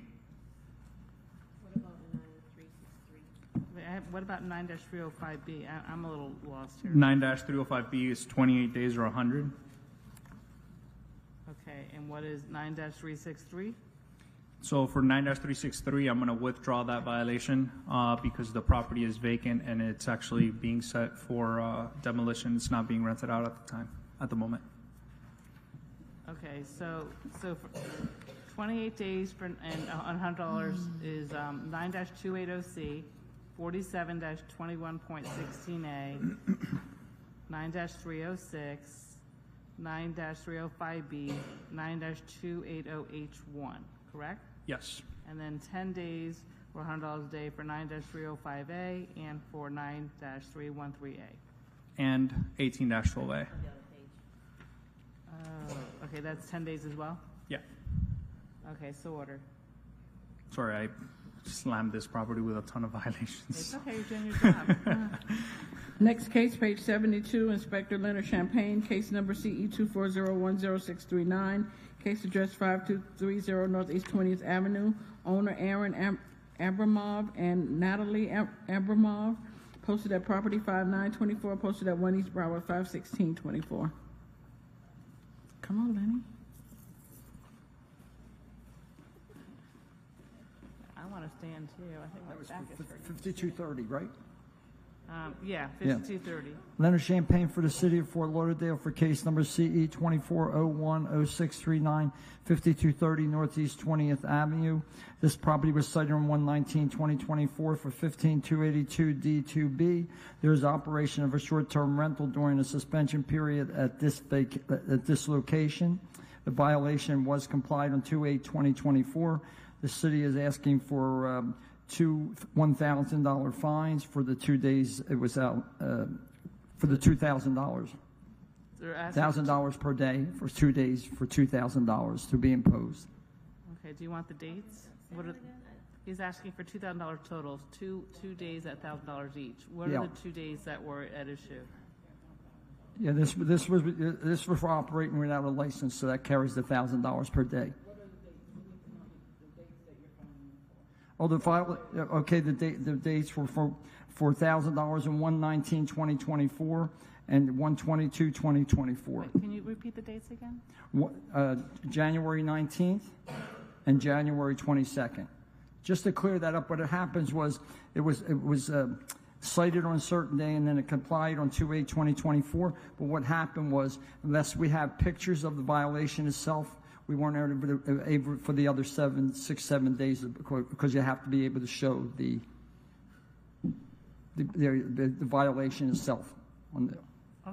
Okay. All right, thank So we only had 2 of them. So that would be to 2,000. Okay, so order $2,000. Next case, page 74, Inspector Evan Oakes, case number CE 24020589, case address 316 Southwest 15th Street, numbers 1 through 4.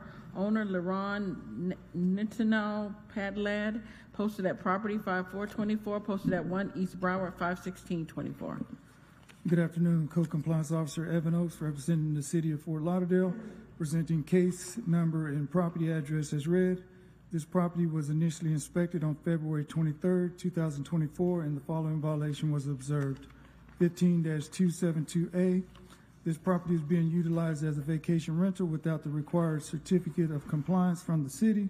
Additional inspections were conducted, including a pre-hearing inspection on Saturday, May 25th, 2024. And the following violation remains, 15-272A, as depicted in the photos. The city is requesting 15 days to comply or a fine of $300 per day per violation thereafter to be imposed. $300 per day? $300, ma'am. Okay, so ordered.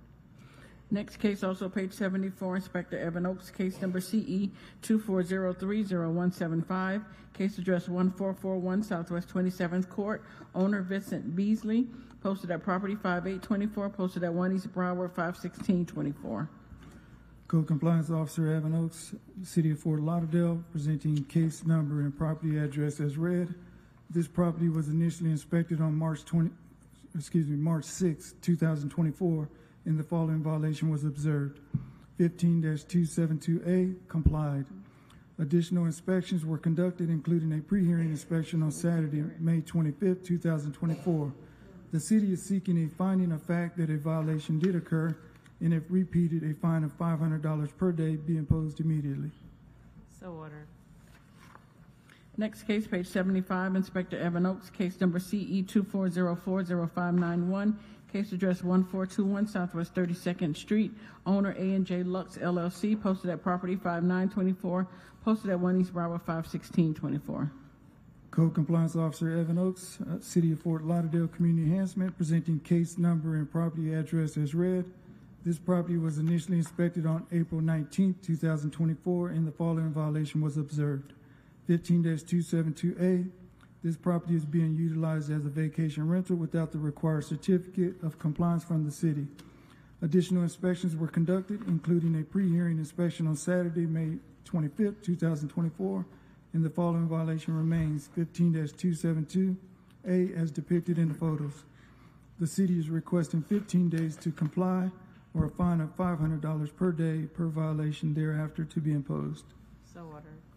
Next case, also page 75, Inspector Evan Oaks, case number CE 24040065, case address 1717 Southwest 5th Place, owner Casa Tiki 1717 LLC, posted at property 5424, posted at 1 East Broward 51624. Code Compliance Officer Evan Oaks, representing the City of Fort Lauderdale Community Enhancement, presenting case number and property address as read. This property was initially inspected on April 3, 2024, and the following violation was observed. 15-2787 complied. This is a recurring violation of case CE 23090412. This violation is complied at this time. The city is requesting a finding of fact that a violation did occur, and if repeated, a fine of $300 per day be imposed immediately. So ordered. Next case, page 75, Inspector Evan Oaks, case number CE 24040226, case address 808 Southwest 29th Street. This case is being rescheduled. Next case, page 76, Inspector Evan Oaks, case number CE 24040227, case address 1431 Southwest 29th Street, owner Valdeliso Villabal and Yaline Bravo Valadiso, posted at property 5424, posted at 1 East Broward 51624. Code Compliance Officer Evan Oaks, City of Fort Lauderdale Community Enhancement, presenting case number and property address as read. This property was initially inspected on April 6, 2024, and the following violation was observed. 15-272A, this property is being utilized as a vacation rental without the required certificate of compliance from the city.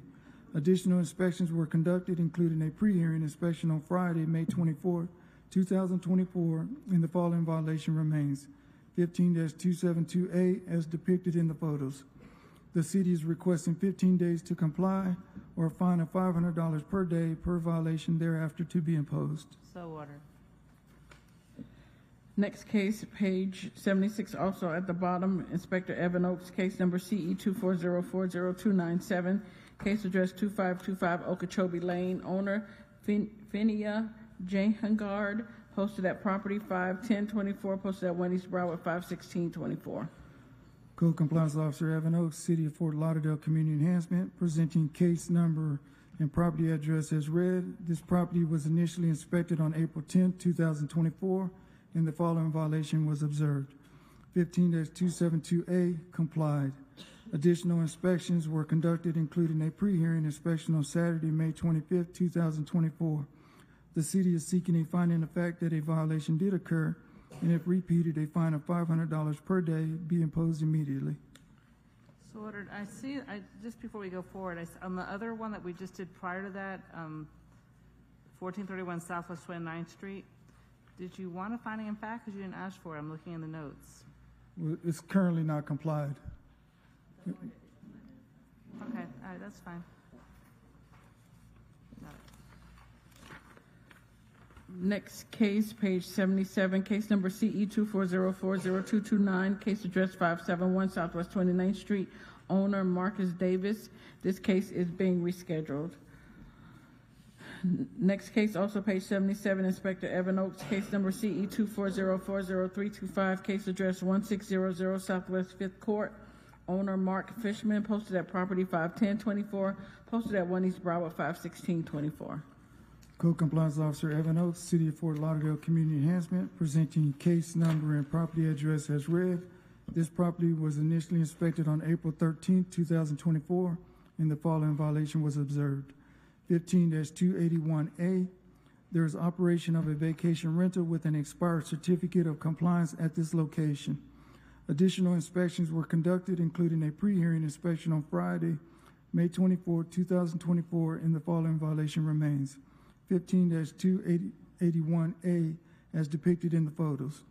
The city is requesting 15 days to comply or a fine of $500 per day per violation thereafter to be imposed.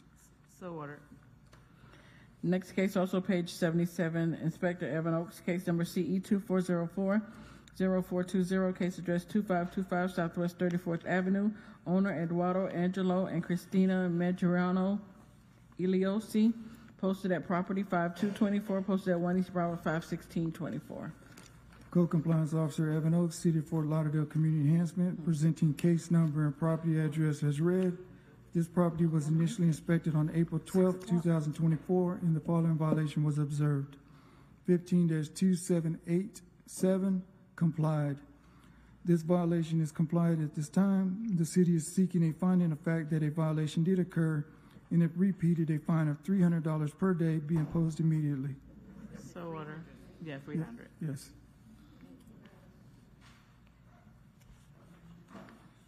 Next case, page 78, Inspector Evan Oaks, case number CE 24030530, case address 2150 Tambark Lane, owner Rockford Investment Partners LLC, posted at property 5424, posted at 1 East Broward 51624. Code Compliance Officer Evan Oaks, City of Fort Lauderdale Community Enhancement, presenting case number and property address as read. This property was initially inspected on March 14, 2024, and the following violations were observed. 15-272A, this property is being utilized as a vacation rental without the required certificate of compliance from the city. This is a recurring violation being presented as a finding of fact that a violation did exist. The previous case was CE 221-20789. Additional inspections were conducted, including a pre-hearing inspection on Friday, May 24th, 2024, and the following violation remains. 15-272A, as depicted in the photos. The city is requesting 15 days to comply or a fine of $1,000 per day per violation thereafter to be imposed. So ordered. Next case, also page 78, Inspector Evan Oaks, case number CE 24030458, case address 607 Southeast 6th Street, owner Scott Witterschaffer, posted at property 5424, posted at 1 East Broward 51624. Why is it saying to see page 83 here? There's another case. Okay. Code Compliance Officer Evan Oaks, City of Fort Lauderdale Community Enhancement, presenting case CE 24030458, property address 607 Southeast 6th Street. This property was initially inspected on March 14, 2024, and the following violation was observed. 15-272A, this property is being utilized as a vacation rental without the required certificate of compliance from the city. Additional inspections were conducted, including a pre-hearing inspection on Friday, May 24, 2024, and the following violation remains. 15-272A, as depicted in the photos. The city is requesting 15 days to comply or a fine of $1,000 per day per violation thereafter to be imposed. Can you go back? I just want to confirm on 2150 Tanbrook Lane, which is the case we read before that. You were seeking 15-day compliance. What was the daily fine? $1,000 per day. Okay, thank you for that. Damn, girl. Next case, page 79, Inspector Pat Gavin, case number Leonard Champagne presenting case number CE 2404-0027, case address 601 Northeast 16th Avenue, owner 3266 Southwest 44th Street, LLC, posted at property 5224, posted at 1 East Broward 51624. Leonard Champagne for the City of Fort Lauderdale for case number CE 2404-0027 for property located at 601 Northeast 16th Avenue. This property was cited on 4/1/2024 and given 48 hours to comply for the following violation. 15-278-7, the advertisement for this vacation rental property does not meet the ordinance requirements relating to occupancy. Maximum occupancy is 2 guests per bedroom. This duplex has 3 bedrooms on each side. As are for 4 bedrooms, one side allows 10 guests, the other side allows 12 guests. 6 guests is the maximum for either side. On 4/8/2024, the violation remained. My only issue is we're not going to get an order out within 48 hours. So I'd like to give that, but realistically, there's no way we're going to have an order done within the next 5 days. Okay. Well, should we make it? Yeah, it's because it's advertising. Yeah, I mean, it's an easy compliance, but we can get the order out. Okay, so which day could you get the order for that then? 5 days, 7 days? 15 days? We'll try for the 10. Okay, that's fine. So let's do 10 days. That'd be fine then. Yeah. 10. For the city attorney, Rhonda, I have a question. When we gave the previous violations, for health and safety, when we give 72 hours, how did that happen if the order wasn't been able to be done in that amount of time? I mean, I don't exactly know. I mean, it needs to be signed ASAP, but the order is given when it's given. Since I've been here, I haven't had an order for 72 hours, to be honest with you, but if it was, I'd have to I couldn't even give that 72 hours because I have to be realistic with the time period that my clerks need to prepare an order. So I couldn't even. I mean, an order should be able to be prepared in a day, right, if necessary. Right. The problem is, it can if it's possible, but. No, but I mean, I agree with Stephanie. If it's a life safety kind of thing, I mean, if it's one order, we can probably get one order done. Right. But it probably wouldn't be blue ink. It would be it would be fax, and then it would be a blue ink a week later. Understood. If that's your procedure, I was just curious. No, is that's how we a fair did it before. question. I'm just looking at what Lowen has to get done realistically, and I can't say she's going to have the orders done within done. I mean, this isn't a life safety issue. If it was a life safety issue and we did something short, then it would have to be specially prepared. And if it was Magistrate Cannon, driven to her house or emailed, or we'd have to. Right, we would make a way to make it work. Yes. If it was one order specific, and it's a life safety issue, 100% we'll make it work. Yeah. But I think in this case we'll do 10 days. We'll do 10 days on that one? Yeah, 10 days will be Okay. June 9th, or $1,000 a day. Okay. Okay. Next case, also page 79, Inspector Pat Gavin, Leonard Champagne presenting case number CE 24030462, case address 125 Northeast 16th Terrace, owner Shlomit Gabi, posted at property 5824, posted at 1 East Broward 51624. Leonard Champagne for the City of Fort Lauderdale for case number CE 24030462 for property located at 125 Northeast 16th Terrace. This property was cited on 3/14/2024 and given 15 days to comply for the following violation. 15281A. There is an operation of a vacation rental with an expired certificate of compliance at this location. On 4/1/2024, the violations remain. The violation at this property has still not been brought into compliance. The city is seeking full compliance within 15 days or a fine of $600 per day thereafter. So ordered. Next case, case number CE 24040051, case address 832 Northeast 17th Avenue, owner VP Northeast 17th Avenue LLC. This case is complied. Next case, page 80, Inspector Pat Gavin, Leonard Champagne, presenting case number CE 240400133, case address 1212 Northeast 14th Avenue, numbers 1 through 2. Owner Brian Hiller, posted at property 5824, posted at 1 East Broward 51624.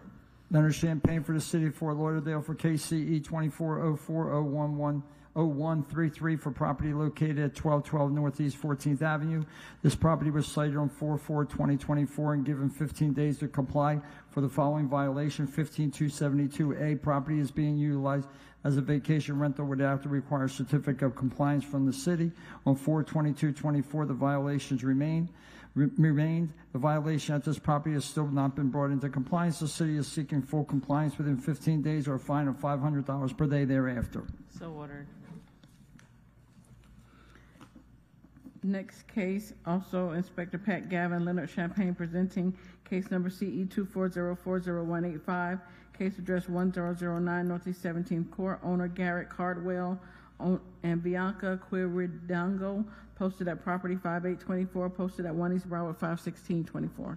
Leonard Champagne for the City of Fort Lauderdale for KCE 24040185 for property located at 1009 Northeast 17th Court. This property was cited on 4/8/2024 and given 15 days to comply for the following violation. 15281A, there is an operation of a vacation rental with an expired certificate of compliance at this location. On 4/23/2024, the violation remained. The violation at this property has still not been brought into compliance. The city is seeking full compliance within 15 days or a fine of $500 per day thereafter. So ordered. Next case, case number CE 2404084, case address 1642 Northeast 8th Street, owner Castaneda Advisors LLC. This case is complied. Next case, page 81, Inspector Pat Gavin, case number Leonard Champagne, presenting case number CE 240400536, case address 1324 Northwest 6th Avenue, owner Brian Dittmeyer, personal service on 5224, posted at 1 East Broward 51624. Leonard Champagne for the City for KCE 24040536 for property located at 1324 Northwest 6th Avenue. This property was cited on 4/17/2024 and given 15 days to comply for the following violation. 15281A, there is an operation of vacation rental with an expired certificate of compliance at this location. On 5/2/2024, the violations remain. The violation at this property has still not been brought into compliance. The city is seeking full compliance within 15 days or a fine of $500 per day thereafter. So ordered. Next case, page 81, Inspector Pat Gavin, case number CE 240400537, case address 800 Northeast 18th Street, owner Waldette St. Fleur, posted at property 5224, posted at 1 East Broward 51624. Leonard Champagne for the City of Fort Lauderdale for case number CE 24040537 for property located at 800 Northeast 18th Street. This property was cited on 4/17/2024 and given 15 days to comply for the following violation. 15281A, this vacation rental property is operating with an expired certificate. This is a recurring violation. See case CE 24010019. The case will be presented to the special magistrate seeking a finding of fact whether or not the violation complies prior to the hearing date. On 5/2/2024, the violation remained. The violation at this property has still not been brought into compliance. The city is seeking full compliance within 15 days or a fine of $500 per day thereafter. So ordered. Next case, page 83, Inspector Evan Oates, case number CE 240300458, case address 607 Southeast 6th Street, owner Scott Ritterschoffer, cited 3/14/24 to comply by 3/14/24. One section not complied at $250. $250 accrued, no appeal received. Appeal deadline was 3/29/24. You got an award for not killing people's names. I'm serious. I am impressed the way you pronounce everyone's name. Who's presenting that one? No one. It's a messy. Yes, a messy. We could just. Oh, okay. So ordered. So wait, you guys are seeking immediate fine $250? $250, yes. So ordered. Next case, page 84, Manuel Garcia, presenting case number CE 240100375, case address 4008 Northeast 21st Avenue, owner Racine Kurasing and David Okan. This case was first heard 3/28/24 to comply by 4/7/24 and 4/25/24. Two sections complied at $100, $1,800 accrued, and the city is requesting the full amount. So ordered. Next case, page 85. Inspector Guy Seiderman, case number CE 23110609, case address. Did we do that? No, Did that we one? finished. Okay. No, we Okay. I wasn't sure if that was the one that, okay. Next case, page 86, Inspector Guy Seiderman, case number CE 23120439, case address 1430 Northwest 7th Street, owner Rebecca Hernandez. This case was first heard 3/28/24 to comply by 4/25/24. One section not complied at $50 per day, $1,750 accrued. The city is requesting the full amount, and the fines continue to accrue. So ordered. Next case, page 87, Inspector Guy Seiderman, case number CE 23100656, case address 816 Northwest 19th Avenue, owner Eddie Randell Estates. This case was first heard 3/28/24 to comply by 4/25/24. One section not complied at $50 per day, $1,750 accrued. City is requesting the full amount, and the fines continue to accrue. So ordered. Next case, page 88, Inspector Diego Santos, case number CE 23020927, case address 901 Southwest 22nd Avenue, owner Marie and Alfred Pierre. This case was first heard 10/26/23 to comply by 11/30/23. Two suspensions noted on the agenda. Two sections complied at $50 per day, $6,500 accrued. The city is requesting no fines. So you're waiving the fines? Yes. Okay, so ordered. Next case, page 89, Inspector Diego Santos, case number CE 23100310, case address 1470 Southwest 21st Terrace, owner Ryan Knight. This case was first heard 3/8/24 to comply by 4/7/24, 4/25/24, 5/30/24. Four sections not complied at $50 per day, $8,800 accrued. The city is requesting the full amount, and the fines continue to accrue. So ordered.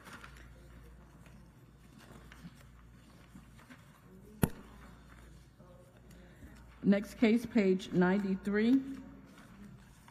Inspector Guy Seiderman, case number CE 23080622, case address 637 Northwest 14th Avenue, owner Maxine Bellamy Grant and Andrea Bellamy Thomas and all others. This is to vacate the final order of 3/28/2024. So ordered. Sorry, Nadine, can I read this case in?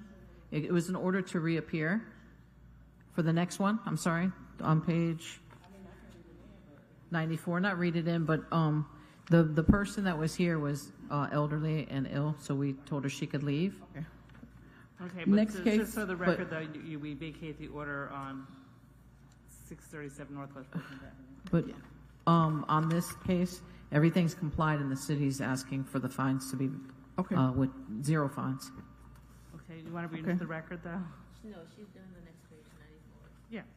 95. Next case, Inspector Guy 94. Seiderman, case number CE 22110014, case address 966 Northwest 17th Avenue, owner Kathy Annette and Raymond L. Lawson. This case was first heard 9/28/23 to comply by 10/8/23 and 11/30/23. Two suspensions noted on the agenda. One section complied at $25, $625 accrued.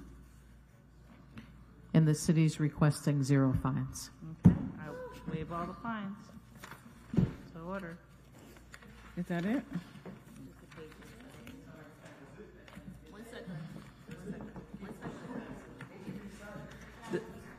The city is requesting to enter pages 101, 102, and 103 into today's hearing as an exhibit. It is the city's list of complied, closed, withdrawn, and rescheduled cases. So ordered. This concludes the special magistrate agenda hearing for Thursday, May 30th, 2024.